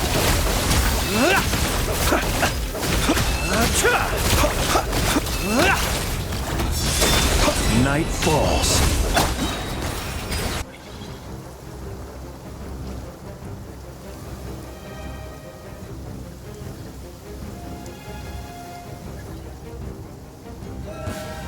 It's your turn. It's your skull! The mystery unravels. By the these creatures cannot stand against us. Oh, fighting talk. Just don't let your guard down. That goes without saying. I'm hardly the risk taker in this group. Excuse me? For the everlasting forest. It all adds up. Can't hide the truth. Lush as the moonlight. The deception ends here. With one heart, we pray. No more lies.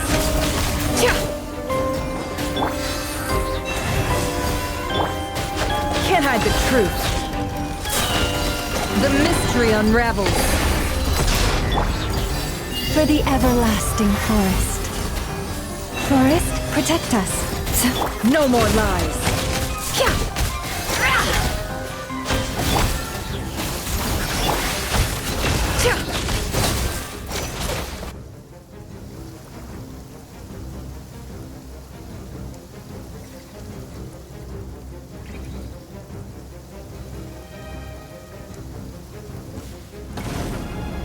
moment of birth.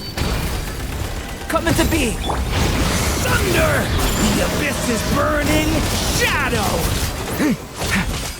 That was easier than I thought. Naturally. What do you mean? Is it because as created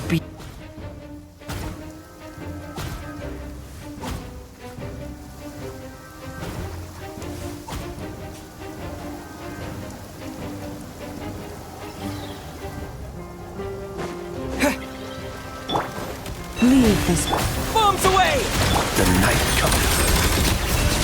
People have always used fire to drive away wild beasts. Wouldn't a lantern work just as well? You read my mind, my dear friend. I was just about to say that. All right then, dear friend. Bring the light! Seek within. Beast Island. To dust.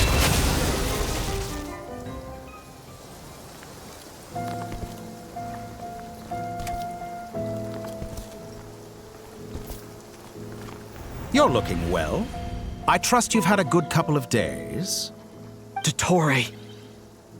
It's actually a good thing, in my view. If the subjects of my experiment were to die prematurely, it would throw quite a wrench in the works. And so, I must thank you all for your resilience. We are no longer on the same level, but you are nonetheless worthy of my respect. A creator god should be merciful and gracious after all. And in any case, it is only right that before I end your lives, the world is informed of the arrival of their new god.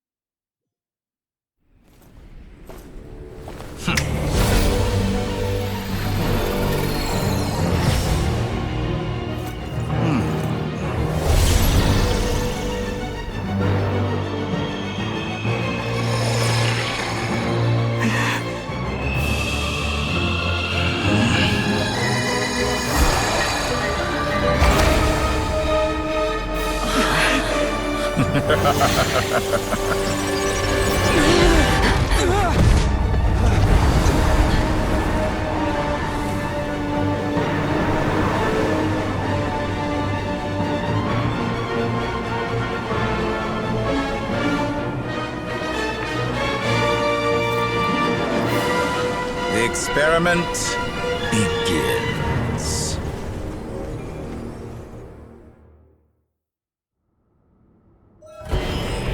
With the marrow of the three moons in my hand, behold the false moon's fall!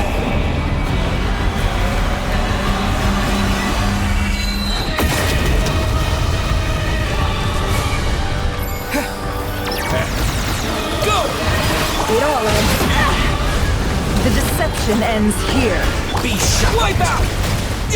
Branch into song. Close your eyes. Beware the creatures of the night. That's more water jet!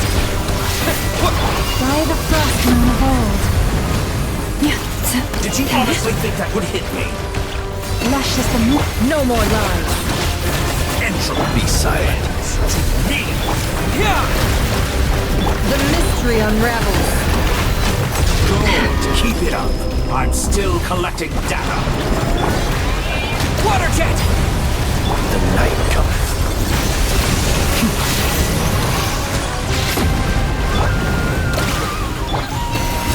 It all adds up. First, like an ant in my palm. Oh, I've been moved inside another space, and it's sealed off.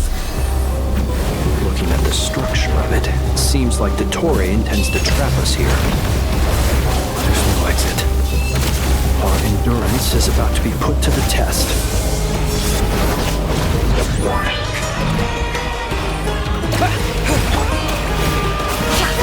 No more lies. Branch into song.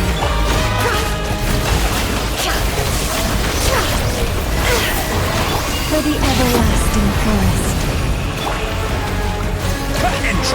It all adds up. Seek within. Excellent. No more You lies. barely managed to touch my level.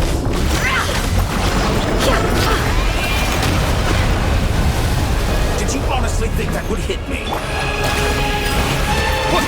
Receive my blessing. Reverse.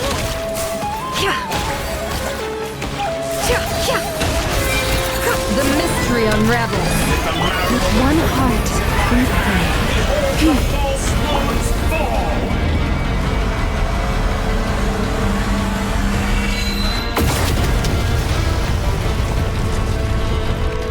Tell me, where will you try scurrying off to next?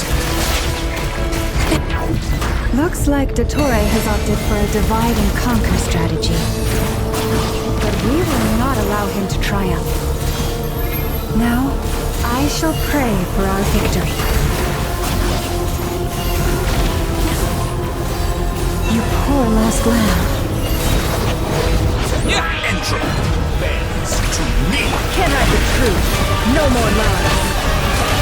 Such The a simple deception attack, ends here. and you're already struggling.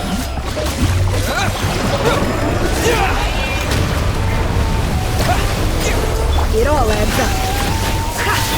Bombs away! Here I thought you dodged Can I the that. truth? You cannot face me.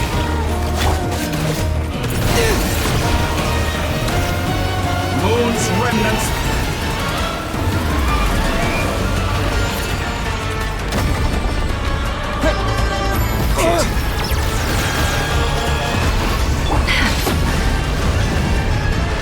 Pathetic. How No more lies. It all adds up. leaving openings on purpose. Confident, aren't we? Entrapment wins. It all adds up.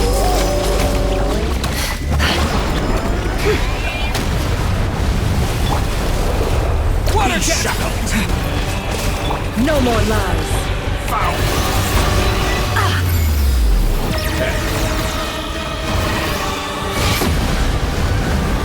It all adds Pathetic. Be annihilated.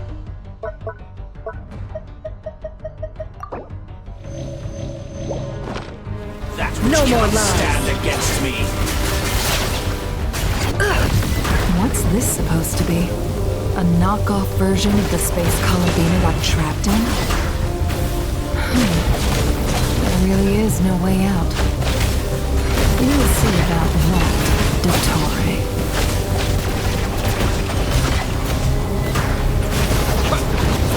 I had not intended to take your teammates from you.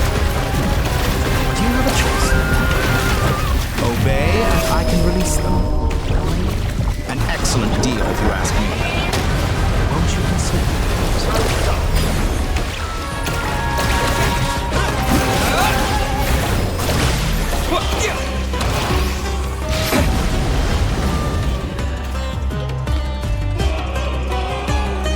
I'm aware you've been working on some little tricks to surprise me with, but it appears that none of them have come to fruition. My guess would be that you're trying to bring Columbina back. But then, where is Sandrone? Or are you trying to buy time for her? I always found their friendship to be a curious phenomenon. Two highly incongruent personalities, and yet they share a deep connection. Speaking of Columbina, I once saw her as like a younger sister. We got along quite amicably while she was with the Fatui. But then one day she suddenly decided she would refuse to take part in any further experiments. To this day, I truly don't understand what I could have done to upset her so much. It's such a pity. I could have had a sister, a family. But alas, she grew to dislike me. You're not fit to be family to her. That I can't deny. So many people, all obsessed with playing out the same tired old dramas. This world is rotten to the core. And then there's you. You had every opportunity to reach the right conclusion. The thought of killing you off like this? But I maintain that I approached you in good faith, so I will offer you another chance. Will you work with me? You have until I count to 10 to make your choice. 1, 2, 3. Not in a million years.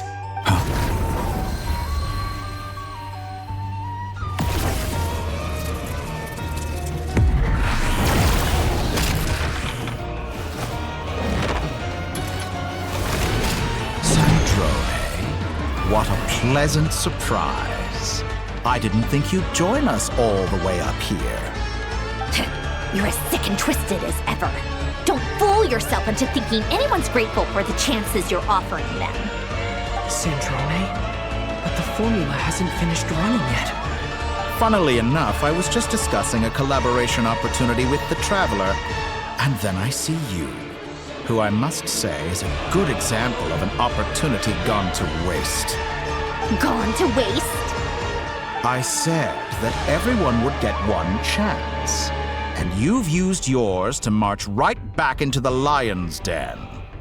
So yes, it's an utterly wasted opportunity.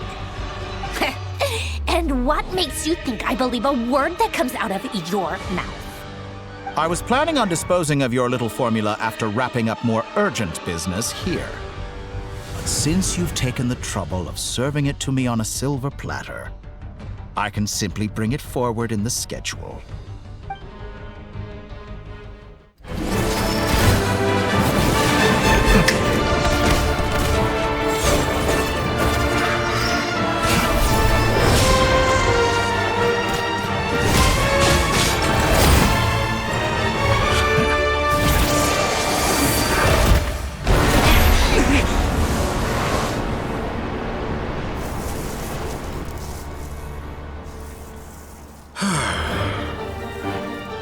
Is this your life's work? This piece of trash?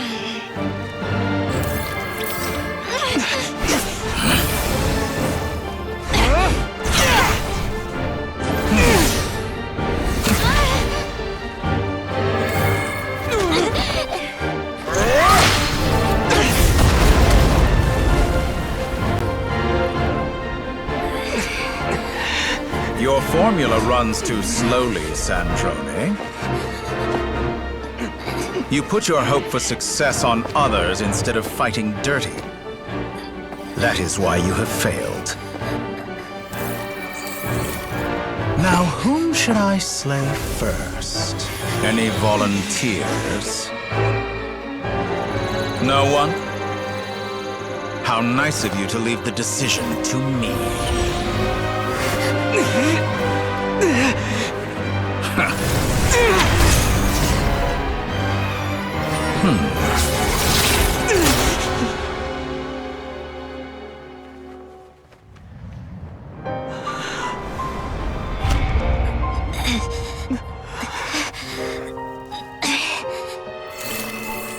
Oh, how unexpected.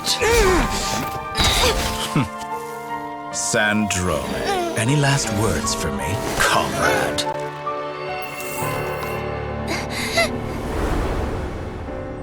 Is there anything you wish for? Not really.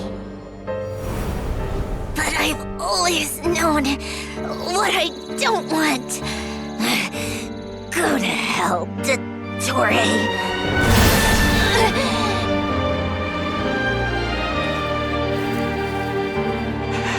No!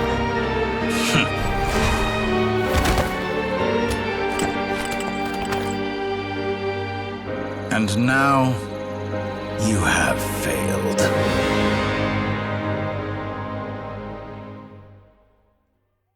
Sandrone! Now you see how fragile mechanical contraptions are. Just a gentle tap, and they fall to pieces. However keen of an inventor Sandrone may have been, her death spells the end of the formula that was running inside her body. Of course, I have to commend her for making it this far. As her colleague, I have to admire her stubborn tenacity. Now, it is time for you to take your place by my side. My count was interrupted, but the second chance I extended to you still stands. Once again, you are welcome to join me. By now, I'm sure you have gained a greater appreciation for the power and authority I wield. What is stopping you from embracing a new world of endless possibilities? Not in the mood to talk? As you wish. You seem less talkative than usual today. I'll change the topic to something more apropos.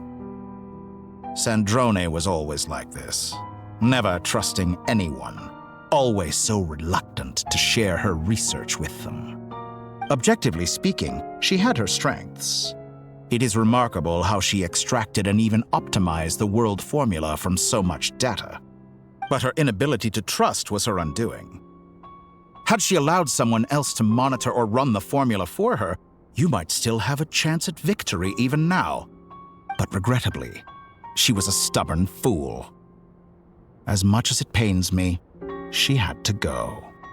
Dottore, maybe this is news to you, but people can change. Columbina surprised you when she escaped. And I think Sandrone would surprise you too. Change? You can twist the truth however you want, but I see it clear as day. You're the one who can't trust other people. Is that how you see me? By this point, what can you hope to do about it?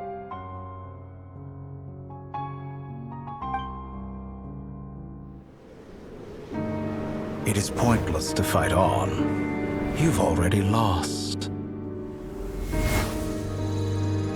Wrong. You can't win this, Dottore.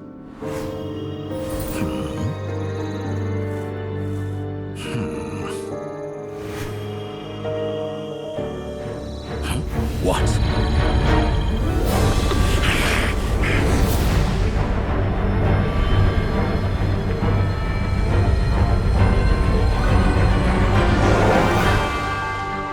My formula can get us 90% of the way.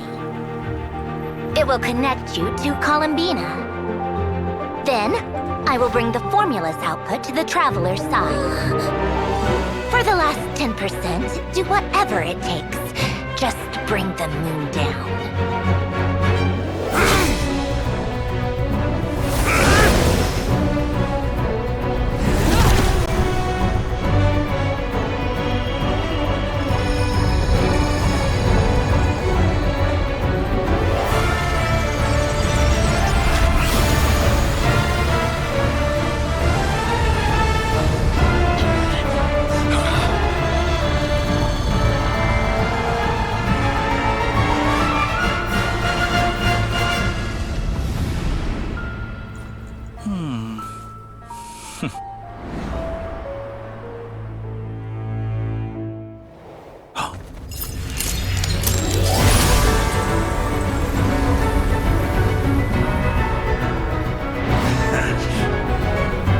The moon will never be yours!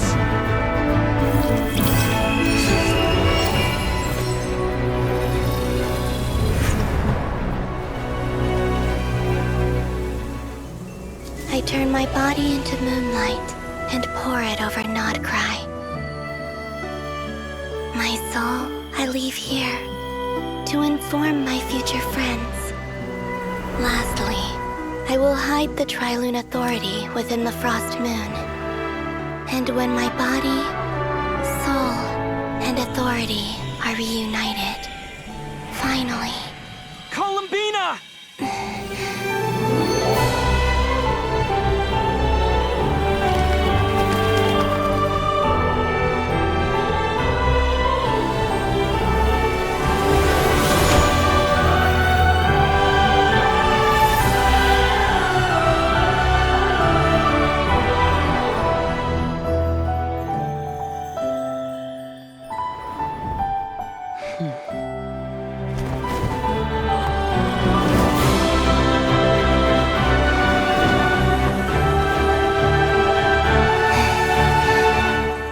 It's been too long. I'm back.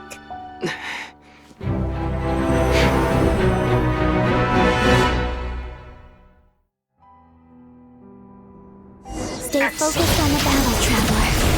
What a touching reunion. Though I personally find myself repulsed by the sight of weaklings huddled together for war. Now, quite finished patting yourselves on the back. Show me how long you can struggle before you drown. Watch out, Columbina! You manipulate space itself! I know. Wait for the right moment. We'll strike together.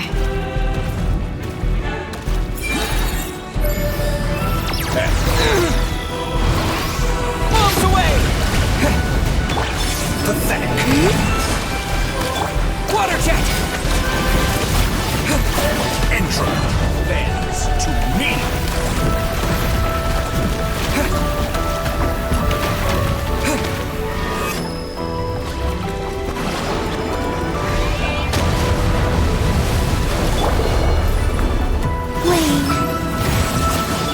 Water jet! First, like an ant in my palm.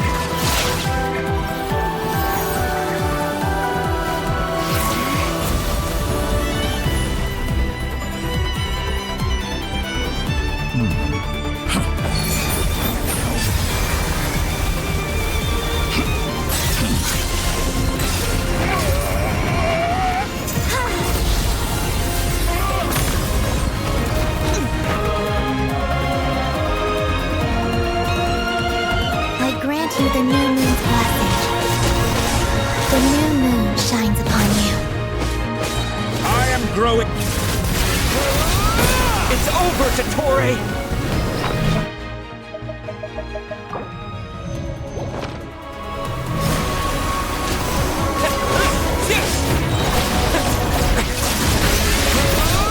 Time to pay for your heinous crimes!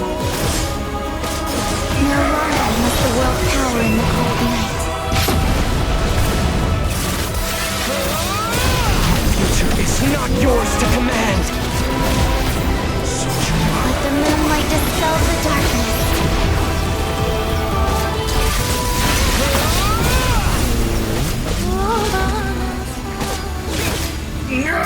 Everlasting as the moon. I'm so close to the new world.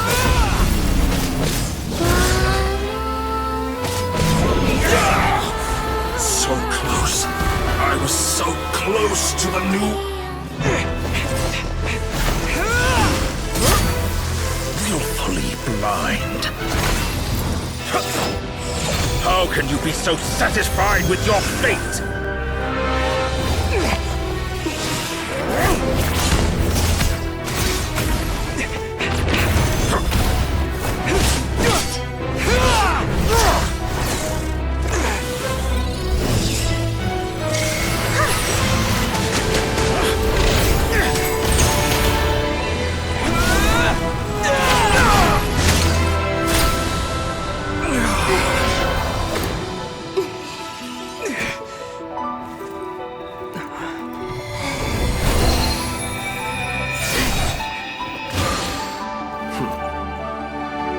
This battle was never about fate. It's about friends, family, and the home you stole from them. So dull. Only the weak rely on each other for comfort. You shall see. Once I transcend fate, you will be nothing but fodder for my grand experiment! That will never happen.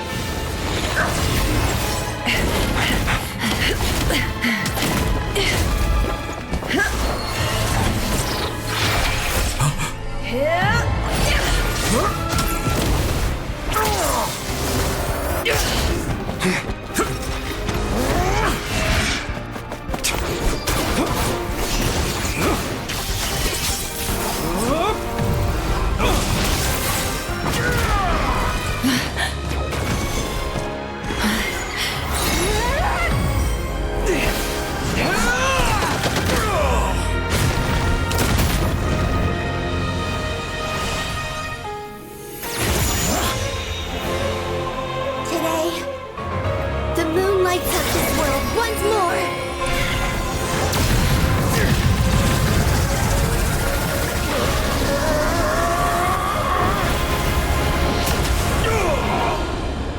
This loathsome world.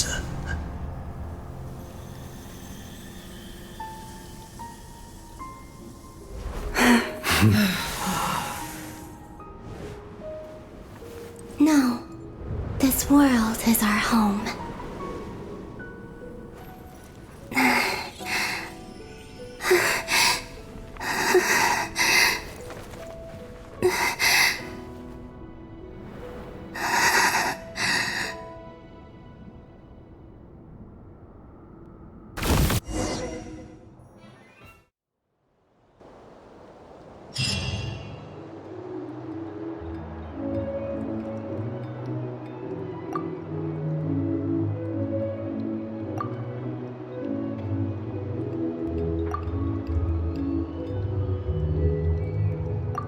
No, you're doing it wrong. The moon looks like this now.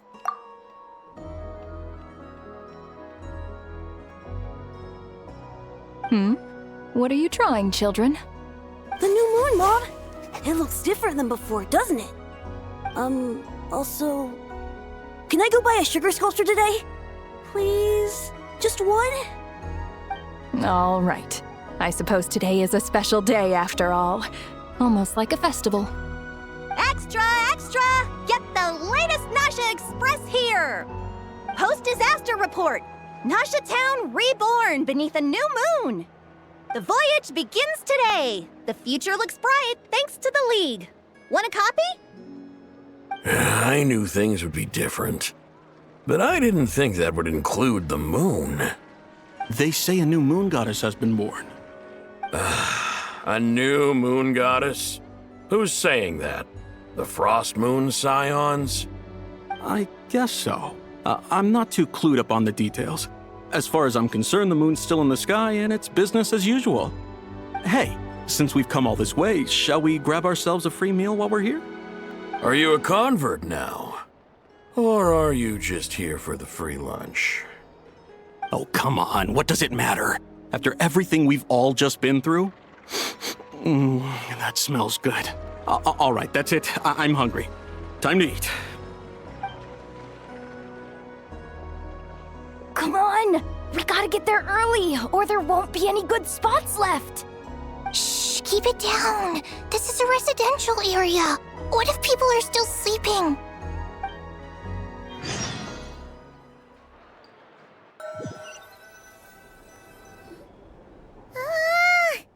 Why is it so noisy outside? It's okay. Paimon was pretty much awake anyway. It's been so long since we last had a chance to relax, huh? Feels like time is moving slower than usual. What about you? Did you rest well? Still winding down from everything that's happened? Or are you wondering how our friends are doing? Or is it about what Dottore said to you? Okay, if you say so. But don't push yourself, alright? Let Paimon know if you need to talk. What we just went through was a lot. It's totally normal if you need some time to get back in your groove. Luanatar disappeared after Columbina came back. Apparently, she was part of Columbina's soul or something. Still, Paimon kind of misses Luanatar somehow. But anyway, you did great. So did Paimon. We all worked our butts off to contain this disaster, and in the end, we made it. So, chin up, Traveler. You should be proud of yourself. Hey, don't poke fun. You should be glad that Paimon's growing as a person.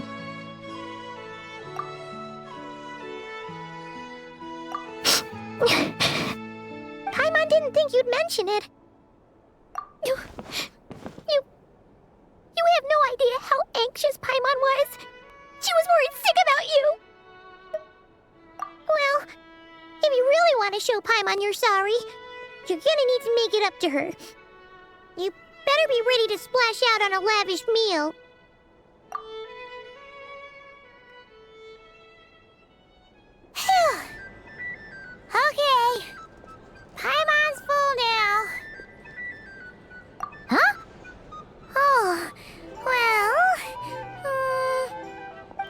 Traveler and Paimon. Good morning.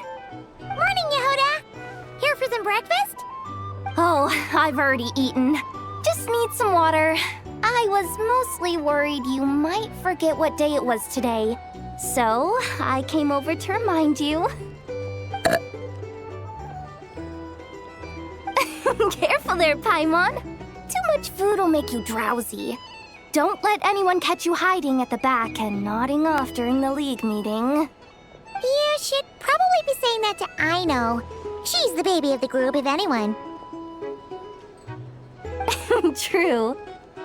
You know, I'm surprised that all these competing groups are actually coming together to try to solve things together. Definitely a first for Nod Kari. Well, nothing like a region-wide calamity to bring people together. After that, surely even the most self-interested people have to realize that going it alone isn't worth the risk, right? Try telling Boss Neff that.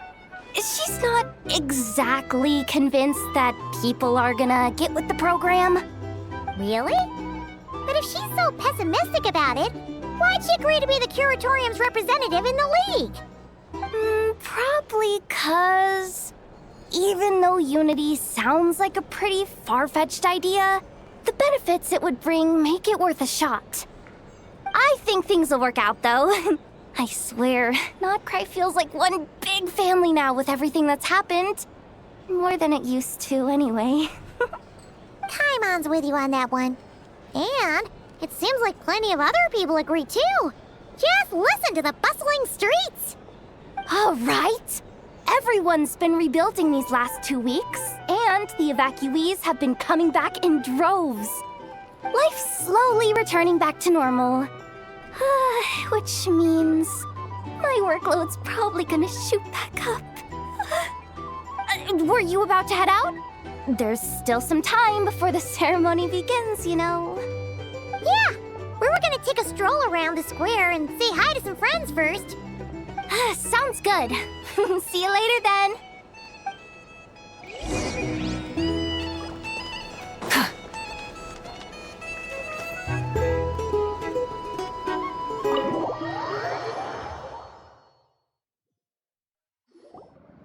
Please accept today's boon. Have a nice day. Are Paimon's eyes deceiving her? Or is that Inefa handing out food for the Frost Moon Scions? Hello there. Would you like a feast of the moon along with some snacks of the day? So, what's new, Inefa? It was only a few days ago when we last saw you, but it looks like you've joined the Frost Moon Scions in that time. And Aino too? What are you talking about, Paimon? We're just here to help. Duh. In the wake of the disaster, it's all hands on deck. We responded to Lama's request for support. At times like these, the smallest good deed can inspire others and help them through the hard days ahead. And we're using eggs and heating tubes to make that a reality. In true Krumkake Crab Shop style! Enough! Did you hear that? The Traveler said I did good. The Traveler! That's because it's true, I know. Proposal. If you can resist eating today's dessert, I will provide you with compliments, too. No way! Well, that proposal got shot down quickly. I need something to get me through the hard times too, you know. Mom! Yes, dear. Go right ahead. Excuse me. Could I take a photo with the robot lady? She helped us get safely out of Nod Kari, and she helped us get back home too. She's the best. Of course she is! And since I'm the whiz kid who built her, that makes me even better than best, right? But you stole my snacks though. Oops.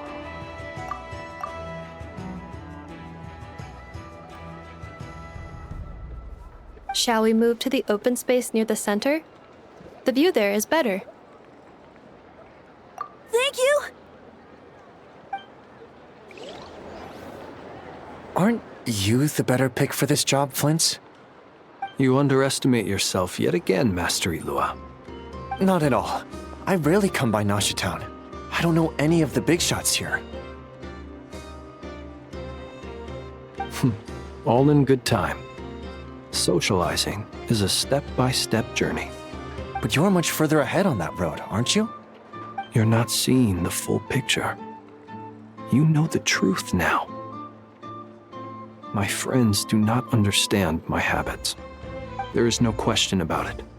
The Lightkeepers need a representative in the League. Someone who is upright, cares about other people, and can realize their self-worth through group action.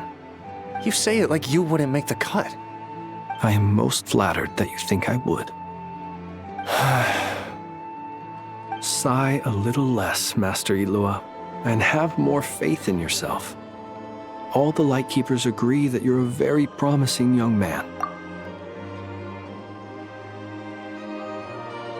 That is precisely why Starshina Nikita felt safe delegating such important work to you. I'm sure we all also agree that we would sooner die of dehydration than manage to wrangle anything out of you in a discussion. My apologies. I am not in the habit of bringing water with me when I go out. Whatever.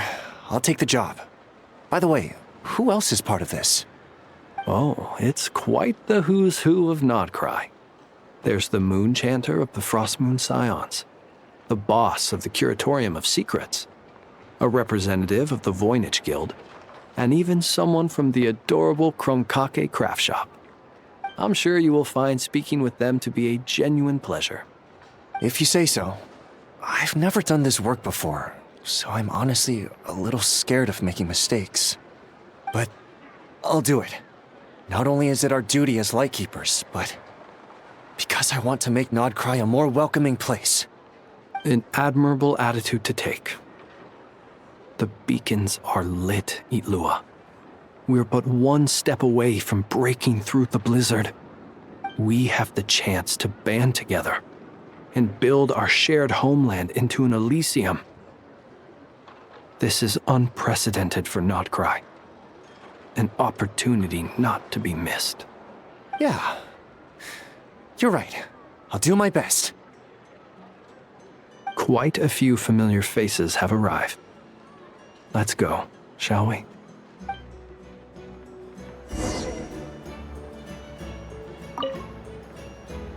You look so cool when you fly, Miss Robot, and when you use your spear, too! And even though you took my snacks, it's pretty cool that you could build stuff like this. You've got so many inventions. It's amazing! Also... Micah, we need to go now. 1 second! Please take this Feast of the Moon, as well as some snacks. Share them with your mother and your lovely family.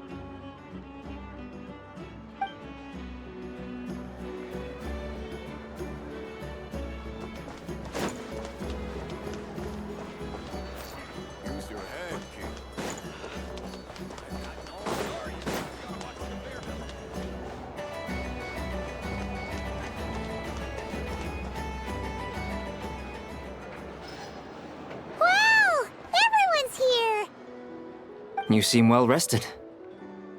I know no one's asked, but I'm sure you all want to know, so let me just say, we're doing great. Thanks. Well, great, but not perfect. I'm starting to lose my mind from boredom. Can't drink a drop of alcohol while I'm waiting for my wounds to heal. I'm sure you had a sneaky swig or two. Wait, how'd you find out? I'm sure you must be missing Mondstadt after all these years away, Grandmaster.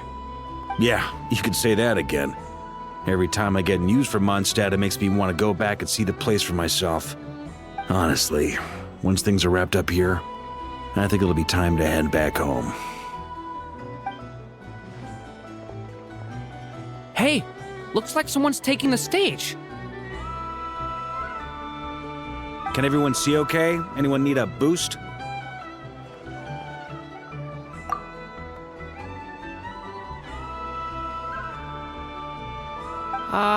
I'll just listen from the back. It's fine.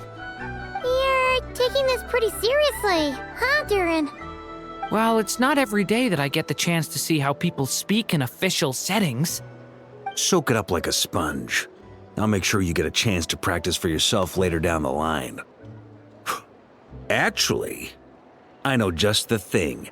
You can debrief the Knights of Favonius for me. Mr. Varka, are you forgetting that I'm not a Knight of Favonius? I can knight you. Any particular title you'd like? Is he joking? I really can't tell. You'll have to figure this one out for yourself. It'll be a good learning experience.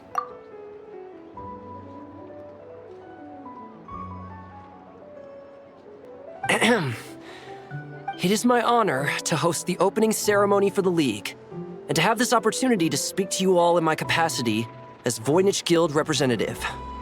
Could this person also have been pushed onto the big stage by the real big shots? Guess I'm not the only one then. We come here today, having weathered the trials and hardships of yesterday, and having learned from them the importance of unity and cooperation. All right, here we go. Uh-oh, looks like Aino's off in Dreamland already. Wait, Boss is looking kinda drowsy too. What's up with her? Come on, get the speech over with already. Nod Kari is our home, the land we rely on for survival. And as we chart a course for the future, may we persevere through the storms ahead as we sail towards a new era of prosperity, freedom, and hope.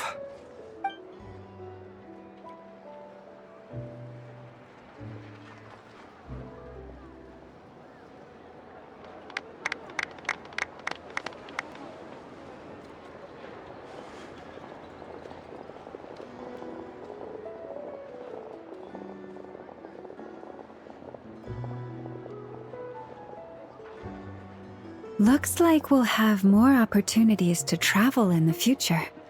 I'm sure you'll cope, Lady Moonchanter, given how fleet of foot you are. Unfortunately, I suspect I'll be too busy at the Curatorium to act as your host. We have a busy schedule, not to mention an international network of contacts to manage. It'll be all right. I'll just check your schedule with Yehuda well in advance.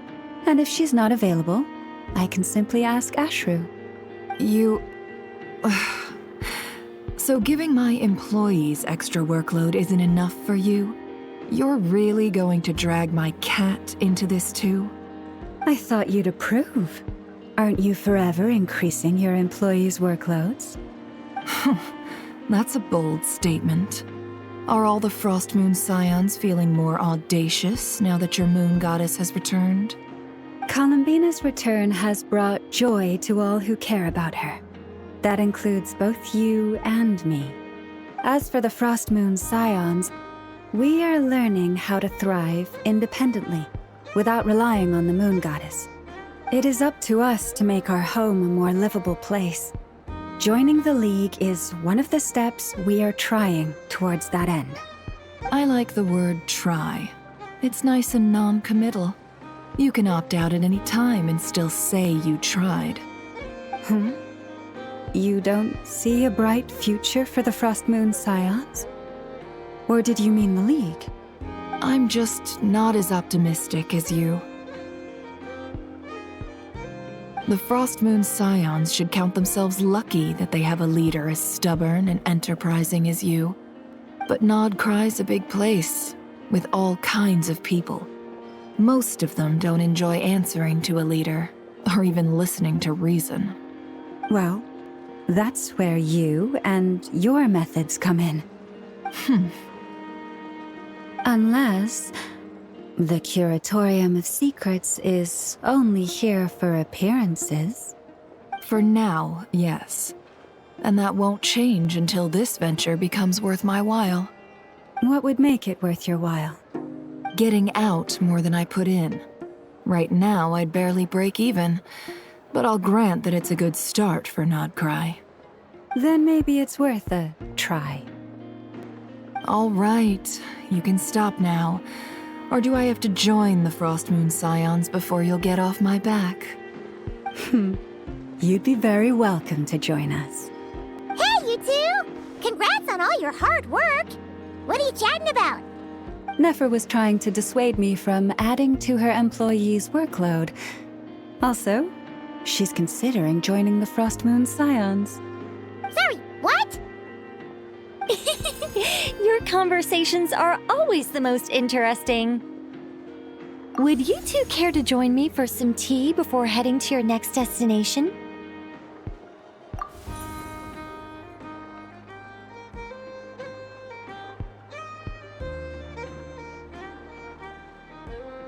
Nicole? Wait, where are you? Aren't you gonna show up today? Sadly not. I'm otherwise occupied right now. I'm sorry, Paimon. I can hear how disappointed you are.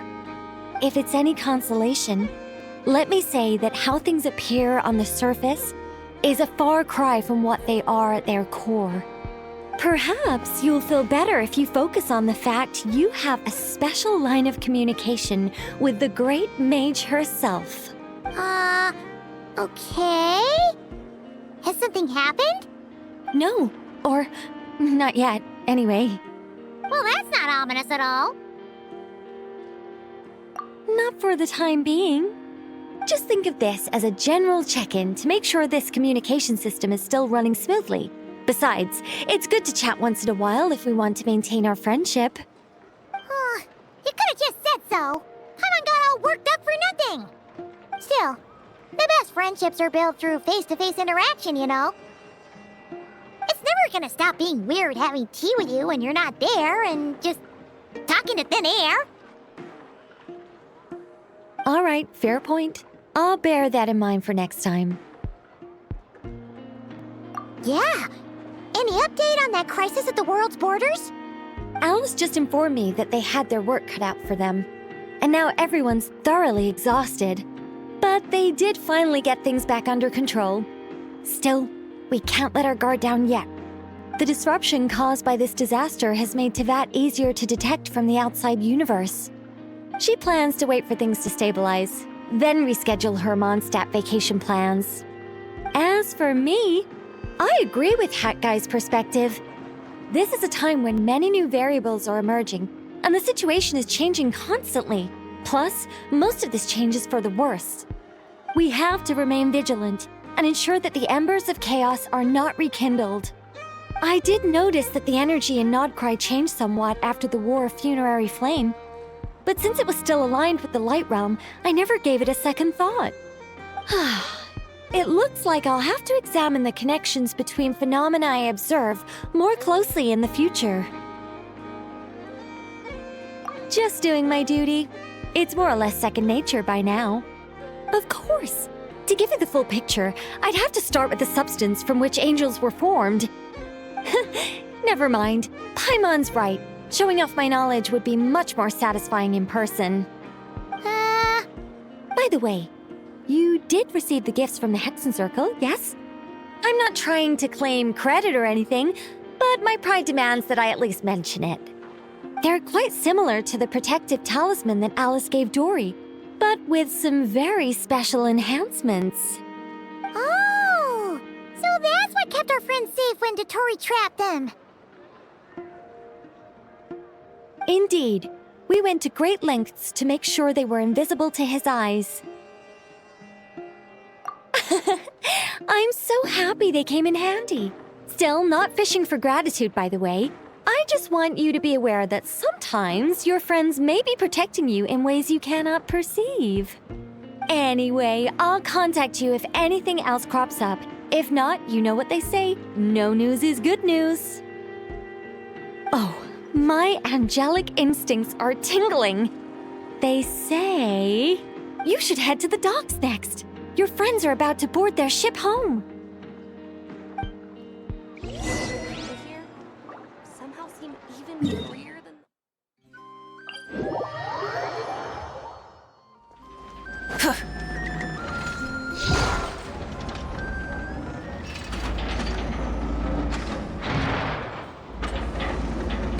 You're here. You're here too, Hat Guy. Are you heading back together?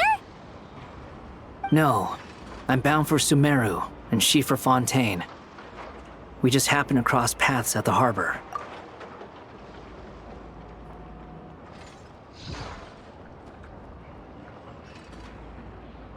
everything seems fine.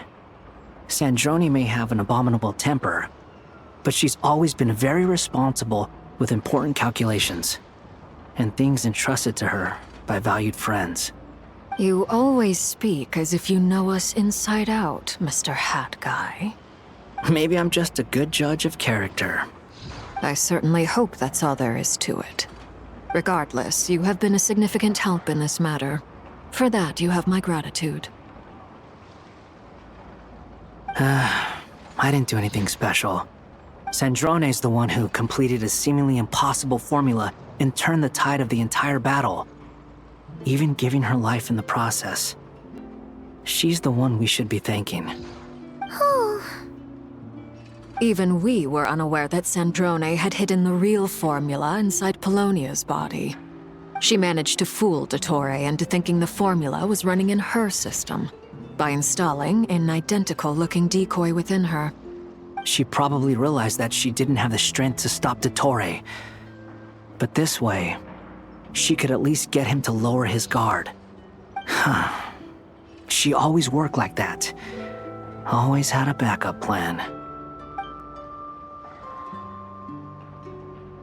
Well, that's why I'm traveling to Fontaine. She made a request of me long ago, and the time has come to fulfill it. Think of it as her will. She said that should she ever fail in a mission, she'd like me to deliver her core and Polonia's to the Fontaine Research Institute. She also mentioned that she had made arrangements for people there to set her affairs in order. Some of her personal effects, such as her notes, were left to me. I've decided to take them back to the House of the Hearth, for safekeeping primarily, but also as mementos, I suppose. However, there is one book among them that I'd like to leave in your care. I'll have someone deliver it to your residence at the flagship at a later date. No, I was specifically warned not to tell her. This is her last wish, and I will abide by it. I can only hope so, but none of us here can know for certain. I bade farewell to Columbina earlier today. As promised, she turned the iridescent moon's marrow over to me. She spent a long time with Sandrone's body, saying her goodbyes. Oh, is she alright? Sandrone's passing has left a great wound in all of our hearts. It will take time to heal.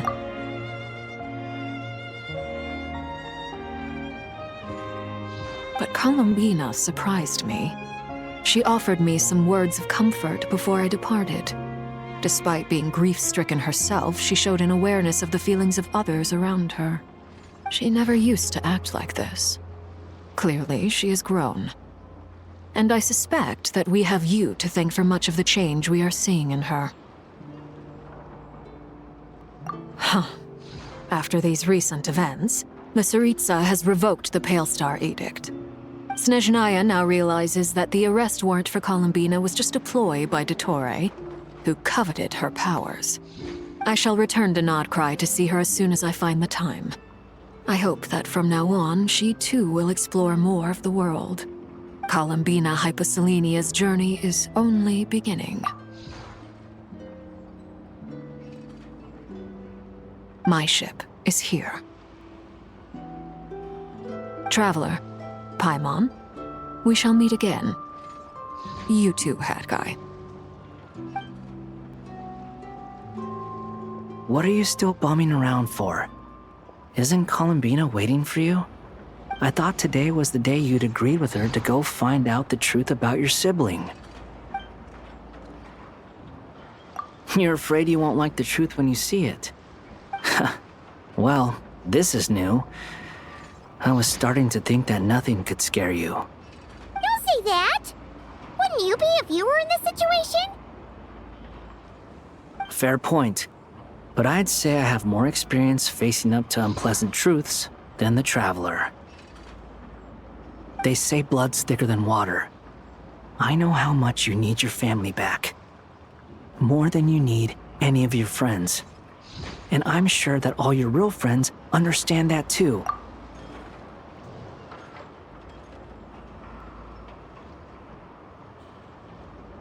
No matter what the truth turns out to be, they will stick by you and support you, whatever decision you make. Finding the truth is important. But more important still is what you choose to do once you've found it. At least, that's the life lesson I've learned from my experience, grappling with the truth. What? Now that Dottore's dead and gone? A little, I guess. But it hasn't solved everything. Maybe I regret not getting to end his life with my own hands. Or maybe it's something else. But for whatever reason, I still feel like I have a chip on my shoulder. Either way, I'm going back to Sumeru. Lesser Lord Kusanali is gonna need help dealing with all the chaos Dottore left in his wake. Not just from this incident, but everything he did in the past, too. You should continue with your journey, as you've always done. Who knows? Maybe we'll meet again someplace else. So, what should we do now? If you want to explore a bit more to steady those nerves, Paimon's game! After all, when Columbina said she knew where your ship was hidden, Paimon promised to give you two some alone time with the truth. It hasn't been all that long since we were last apart, sure, but with Columbina there, Paimon's sure things will be just dandy. Ain't no biggie. Paimon might be all about that food and fun, but she knows how to do right by people. Paimon's sure you'd prefer to digest the news about your sister in peace. But, no matter what you see, just know you can share it with Paimon. Of course, as long as it's not super private. If you can't make sense of something, let's give it some thought together. And even if we both can't figure it out, Paimon can at least treat you to a nice meal. Glad to hear it. Feel better now? Alrighty. Next up, time to meet with Columbina.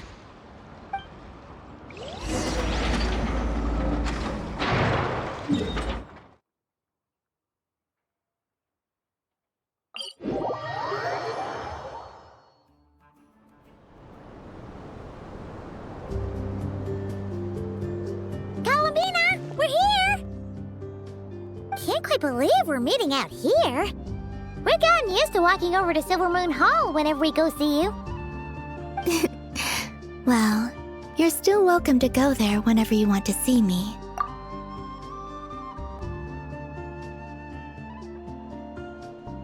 It's just, now that it's all over, I've decided to make some changes. Try and fit in with the Frost Moon Scions, like Lama suggested. The older generation are still timid around me. They don't dare get too close, and they bow their heads when I walk by. But things are much better with the children. I see more curiosity in their eyes. Hopefully, by the time the next Moon Prayer Night comes around, I can enjoy the festival with them as myself, without having to pretend that I'm only dressed up as the Moon Goddess.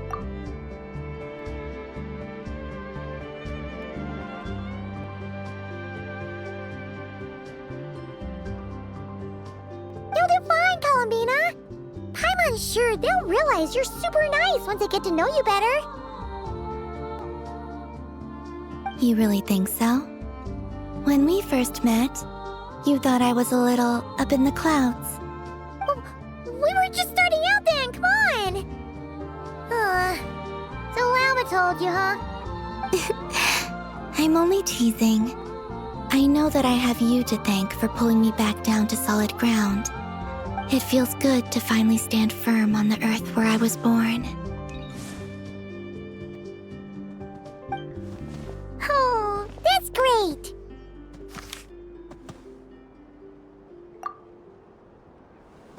Thank you. I'll make sure not to lose it this time. Well then, are you ready? Lumine, what happened to our spaceship back then? Why did you leave? It's time to learn the truth at last. Ready as I'll ever be. Good. Then let me open the way for you.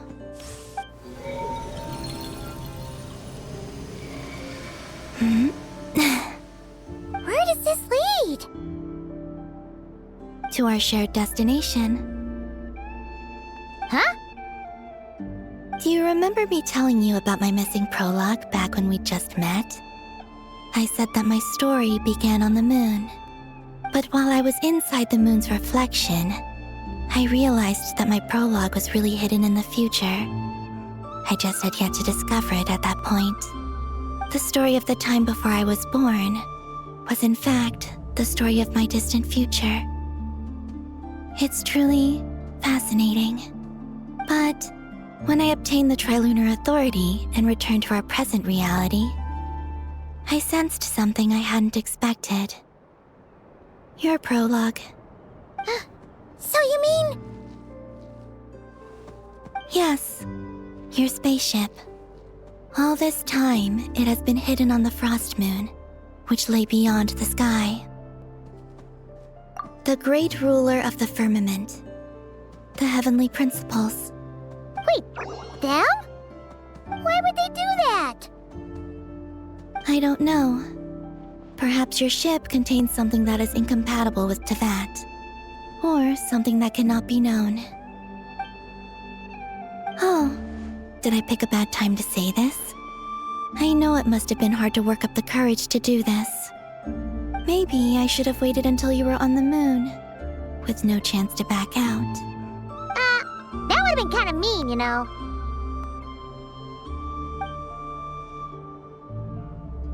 Take me there. Oh?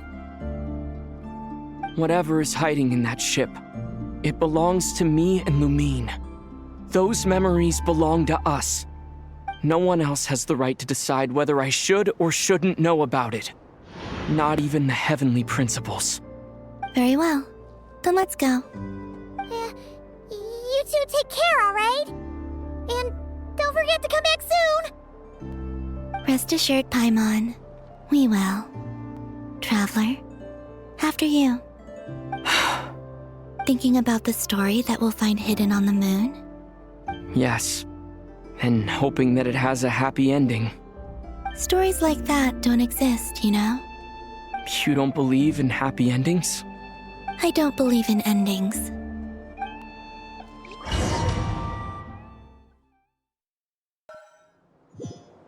Where am I? This is the pathway I built between Tevat and the Frost Moon. The moon is very far away from us, so it could be a long journey.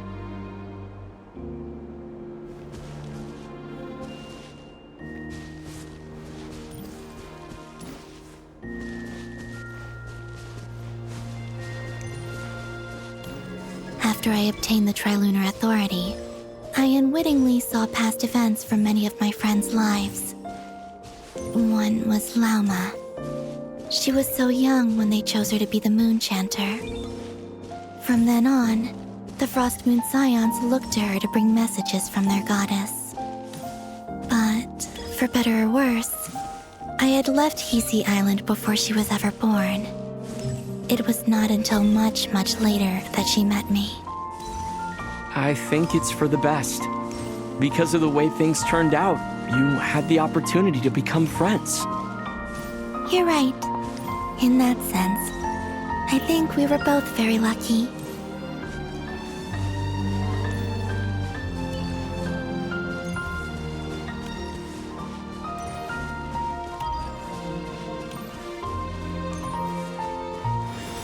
Oh, and about that mage, Nicole. I only recently learned that she has lived in Tevat since the time of the Three Moon Sisters. The Moon Goddesses always had a good relationship with the angels. I suppose our friendship continues that tradition.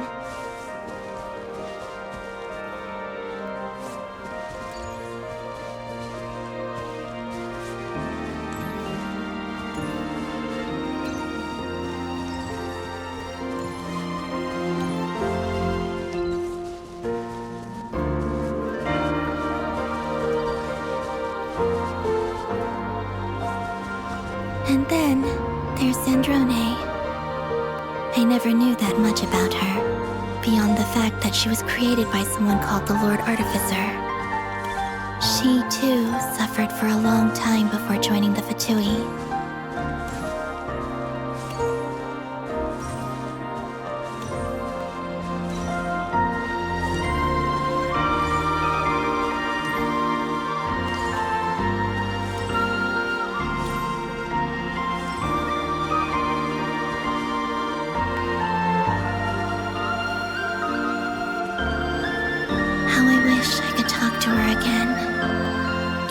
To hear her say nasty things to me.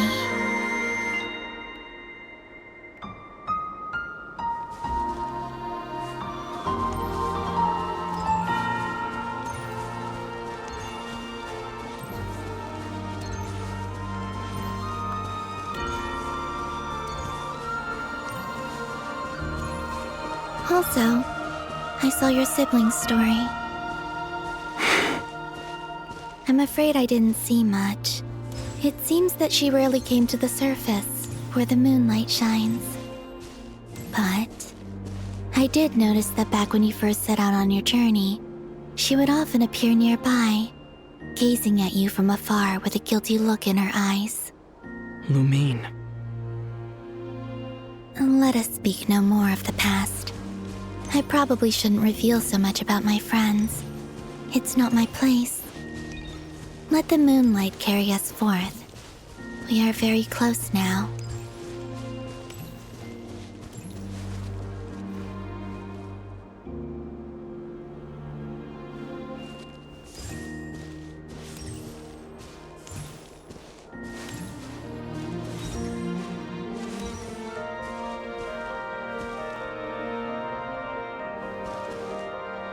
After this, I'd like to bring some kuhenki to the moon as well. If they're willing, of course. What about your other friends? Will you bring them to visit too? Certainly. But I'll need to tidy the place up first. This home hasn't received any guests in a long, long time.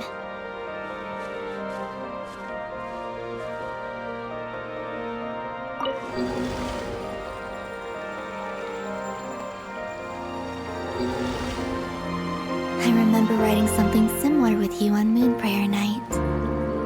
I believe it was called... Dotoko's Whirligig. Yes, that was it. You asked me if I was afraid to return to the moon, and I said that I was. The idea that I had gained something precious, only to lose it so quickly. That frightened me. But I'm not afraid anymore. Besides, this time, we're traveling together.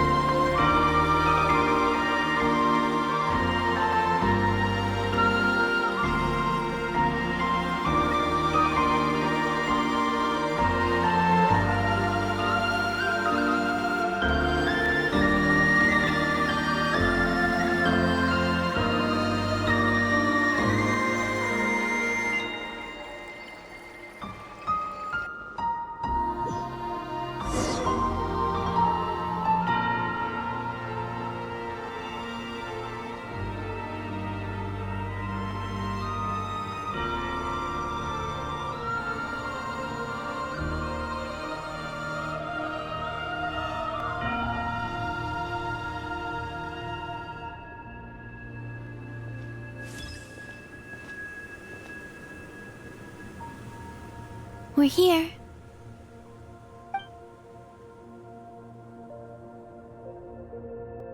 Over there.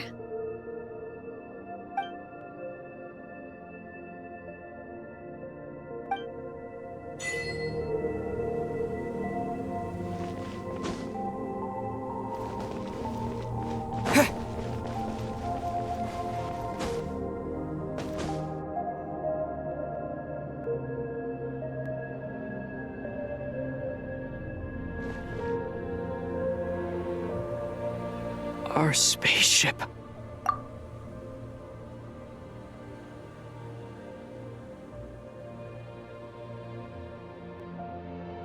It's huge. I suppose that the moon is the only place one could hide it.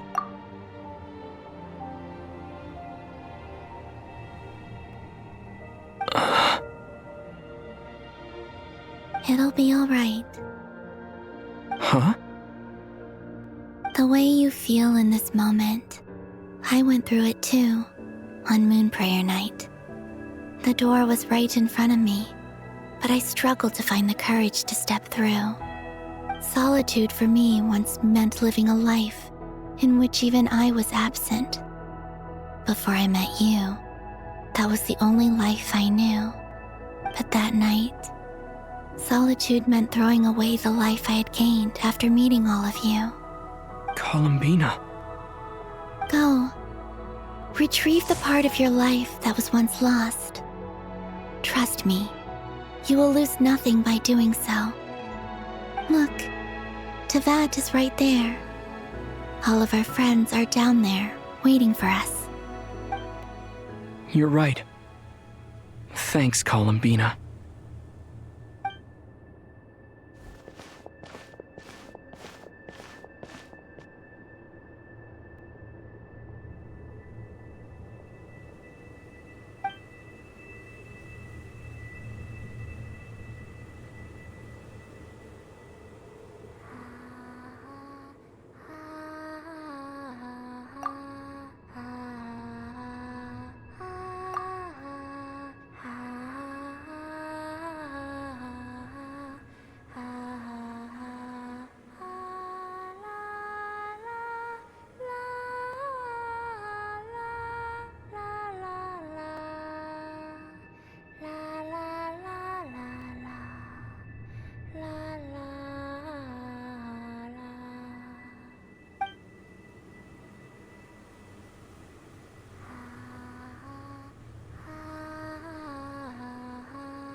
Finished? Yeah. Why did you take your eye mask off?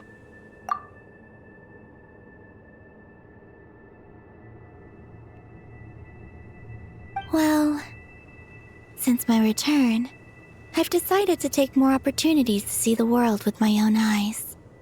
Besides, I've always wondered how Tevat looks from the moon.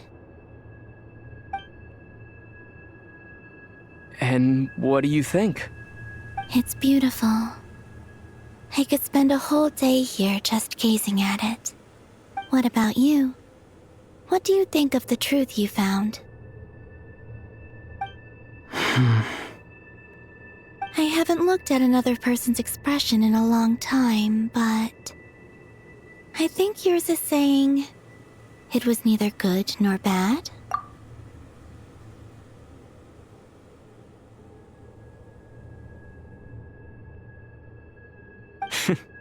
Keep this up, and it won't be long before you give Nephra a run for her money.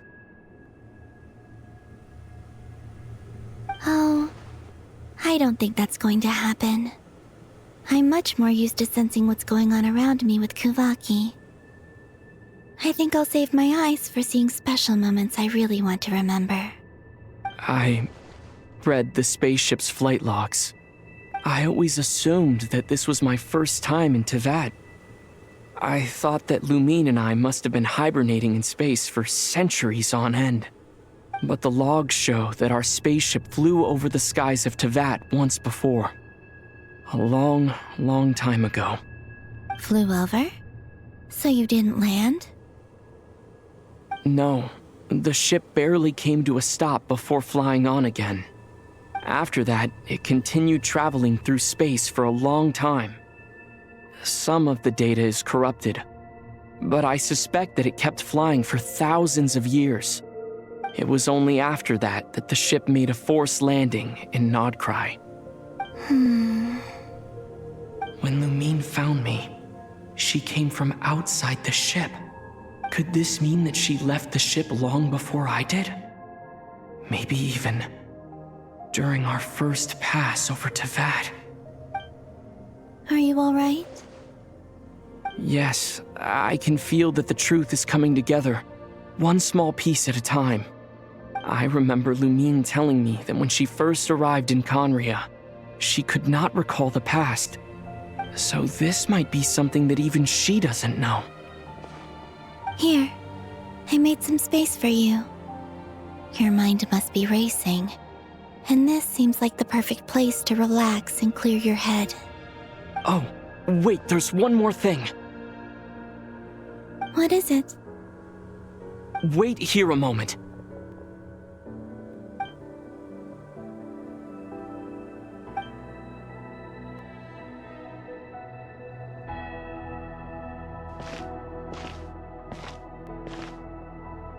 Hey, Columbina.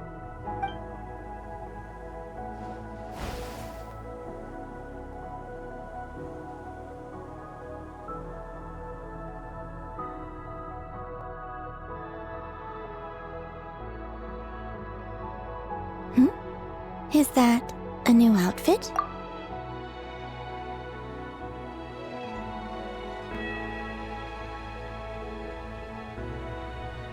An old one, technically. It's been in a cabinet inside the ship this whole time.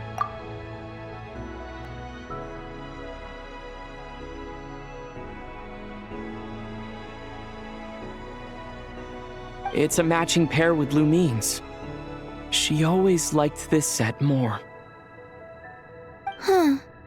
I don't think there's a huge difference.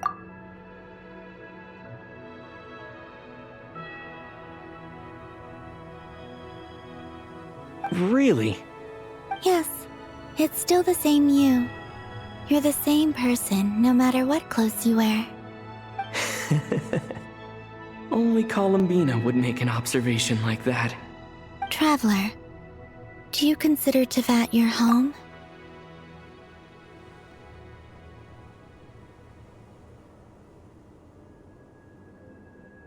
Home is wherever Lumine is. But then after all the time I've spent here, and everything I've been through, yes, I'd say it's my home. Would you change your answer if Teyvat changed appearance? I mean, if the truth about Teyvat turned out to be different than what you thought. I don't know, but I don't think so. The truth is not what matters most to me about Teyvat. When I was first born, I longed for a home. And when you get something before you're mature enough to understand the world, you just take it at face value.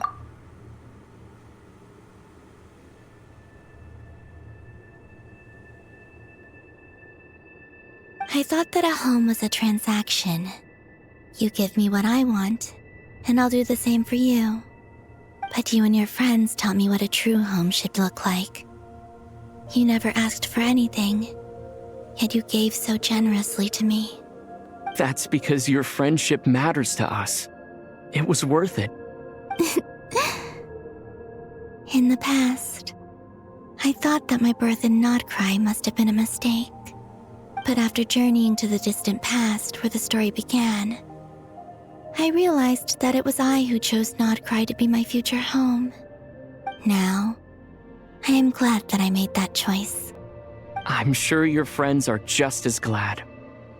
In fact, I intend to make the same choice today as I did back then.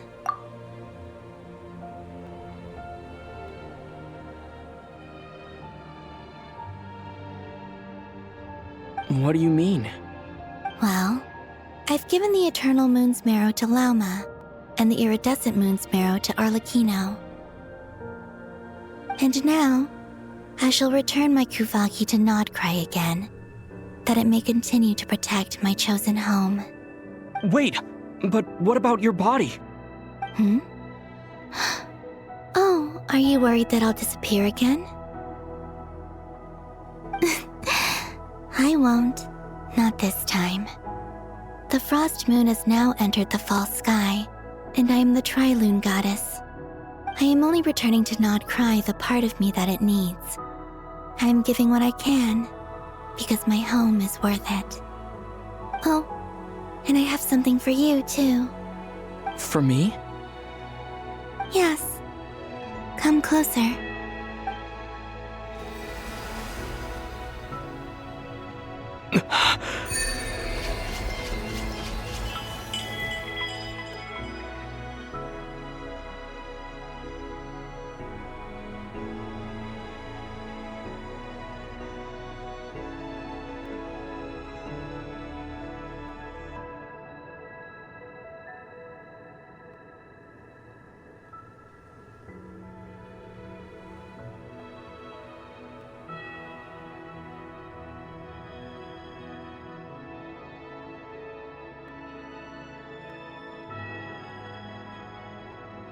What was that?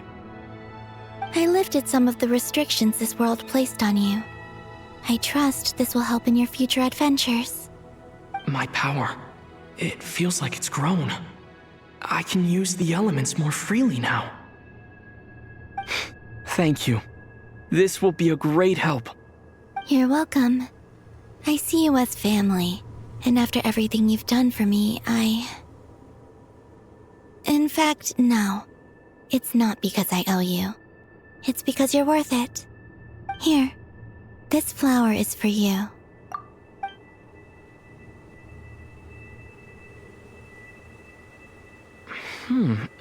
Isn't this a moon prayer blossom? Yes. Don't worry.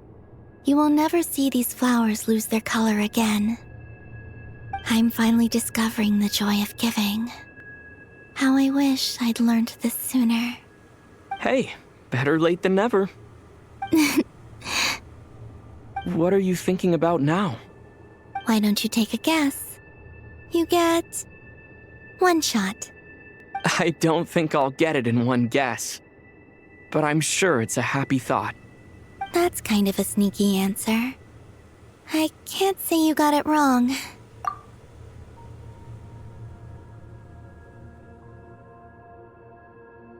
Down into that, the moon seems so far away.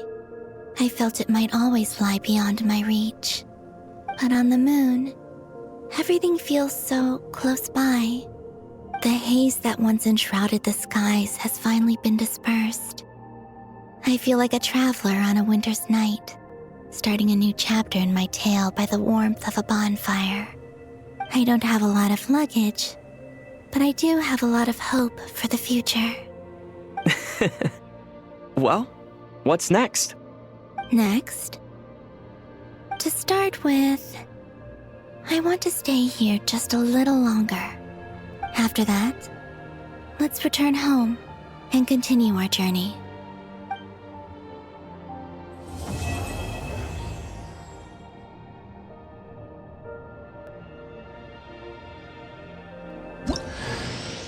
These clothes bring back so many memories.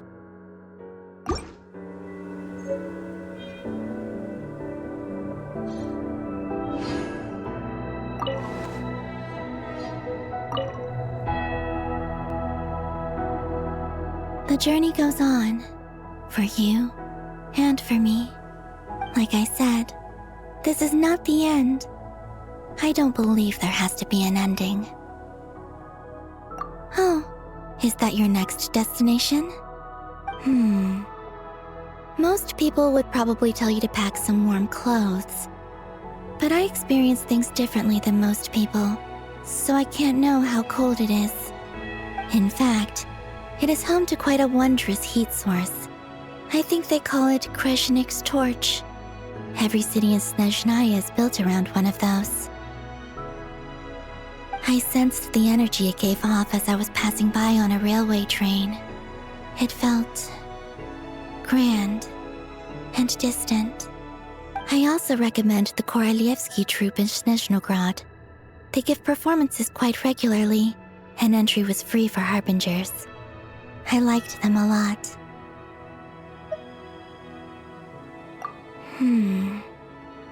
Ice cold and sharp.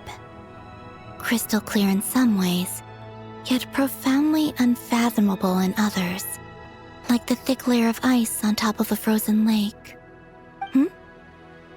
That's just the impression that Tsaritsa gives me. I was never able to glimpse what truly lies beneath that icy exterior. In fact, I don't think the people of Snezhnaya even know what kind of power their god wields. Maybe that's because the Tsaritsa herself has never acknowledged nor accepted that power. There's Regrator, the Rooster, and the Jester. Between them, they control a lot of what happens in Snezhnaya, but I could never wrap my head around how exactly power is split between them. I just know they are each responsible for many specific domains. I noticed that the Rooster and Regrator often appear to get along on the surface, while working against each other in secret, and theirs is not a friendly rivalry. But I wasn't particularly interested, so I tended to keep my distance. Now that I think about it, the term Mistelton often seemed to come up in connection with Project Stuja. Once things settle down in Nod Kari, I'd like to explore the world beyond Snezhnaya. You've told me so many stories about the other places you've been to, and all the friends you've made there. I'm curious to visit those nations and see them for myself. It would also help me learn more about the journey that has made you into the person you are today. Okay. As you continue on your journey, don't forget to gaze up at the moon once in a while. It is, after all, no longer an illusion. It shall cast down its true moonlight, connecting us in truth.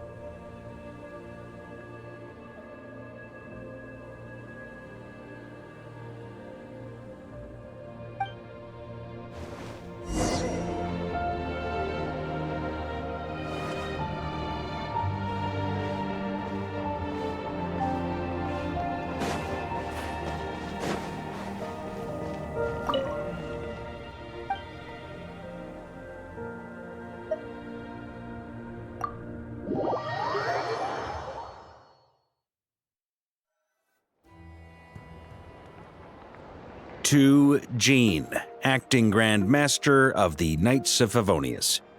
Ugh, this preamble is such a pain to write. It's probably high time we got rid of this acting business.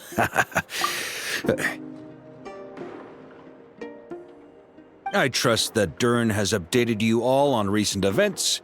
Hope we didn't worry you too much. The good news is, we managed to come together and put a stop to the Doctor's evil schemes. With that, I think it's safe to say that Nod Kari is finally out of the woods. As for the Fatui, not counting the Damselette, aka the Moon Goddess, who has left their organization, we found ourselves allied in this instance with both the Knave and Marionette. May she rest in peace. As ever, we find ourselves better off for making friends rather than enemies. But until we can ascertain the Tsaritsa's true intentions, the future remains uncertain. In a short while... Wait. How am I meant to surprise everyone if I tell them in a letter that I'm heading home? Well, that would be a huge waste. Okay, got it. I will begin sending the expeditionary team back home in waves. I'm sure they'll be able to answer any questions you still have. I hope they won't gloss over the details of my many heroic deeds. But if they do, I'm sure it'll be because they're just too exhausted from the long journey. I think of Mondstadt daily. Please give everyone my best regards. P.S. The honorary knight went above and beyond this time. Are there any other honors we can give him? I'll leave it with you. P.P.S. Please be extra nice to Klee for the foreseeable future. I cashed in on the last favor that the Hexencircle owed us, so we need to earn some more goodwill. If there's any serious problems, feel free to stick me in solitary confinement when I get back. I'll do the time for her. Whew. And that, as they say, is all she wrote.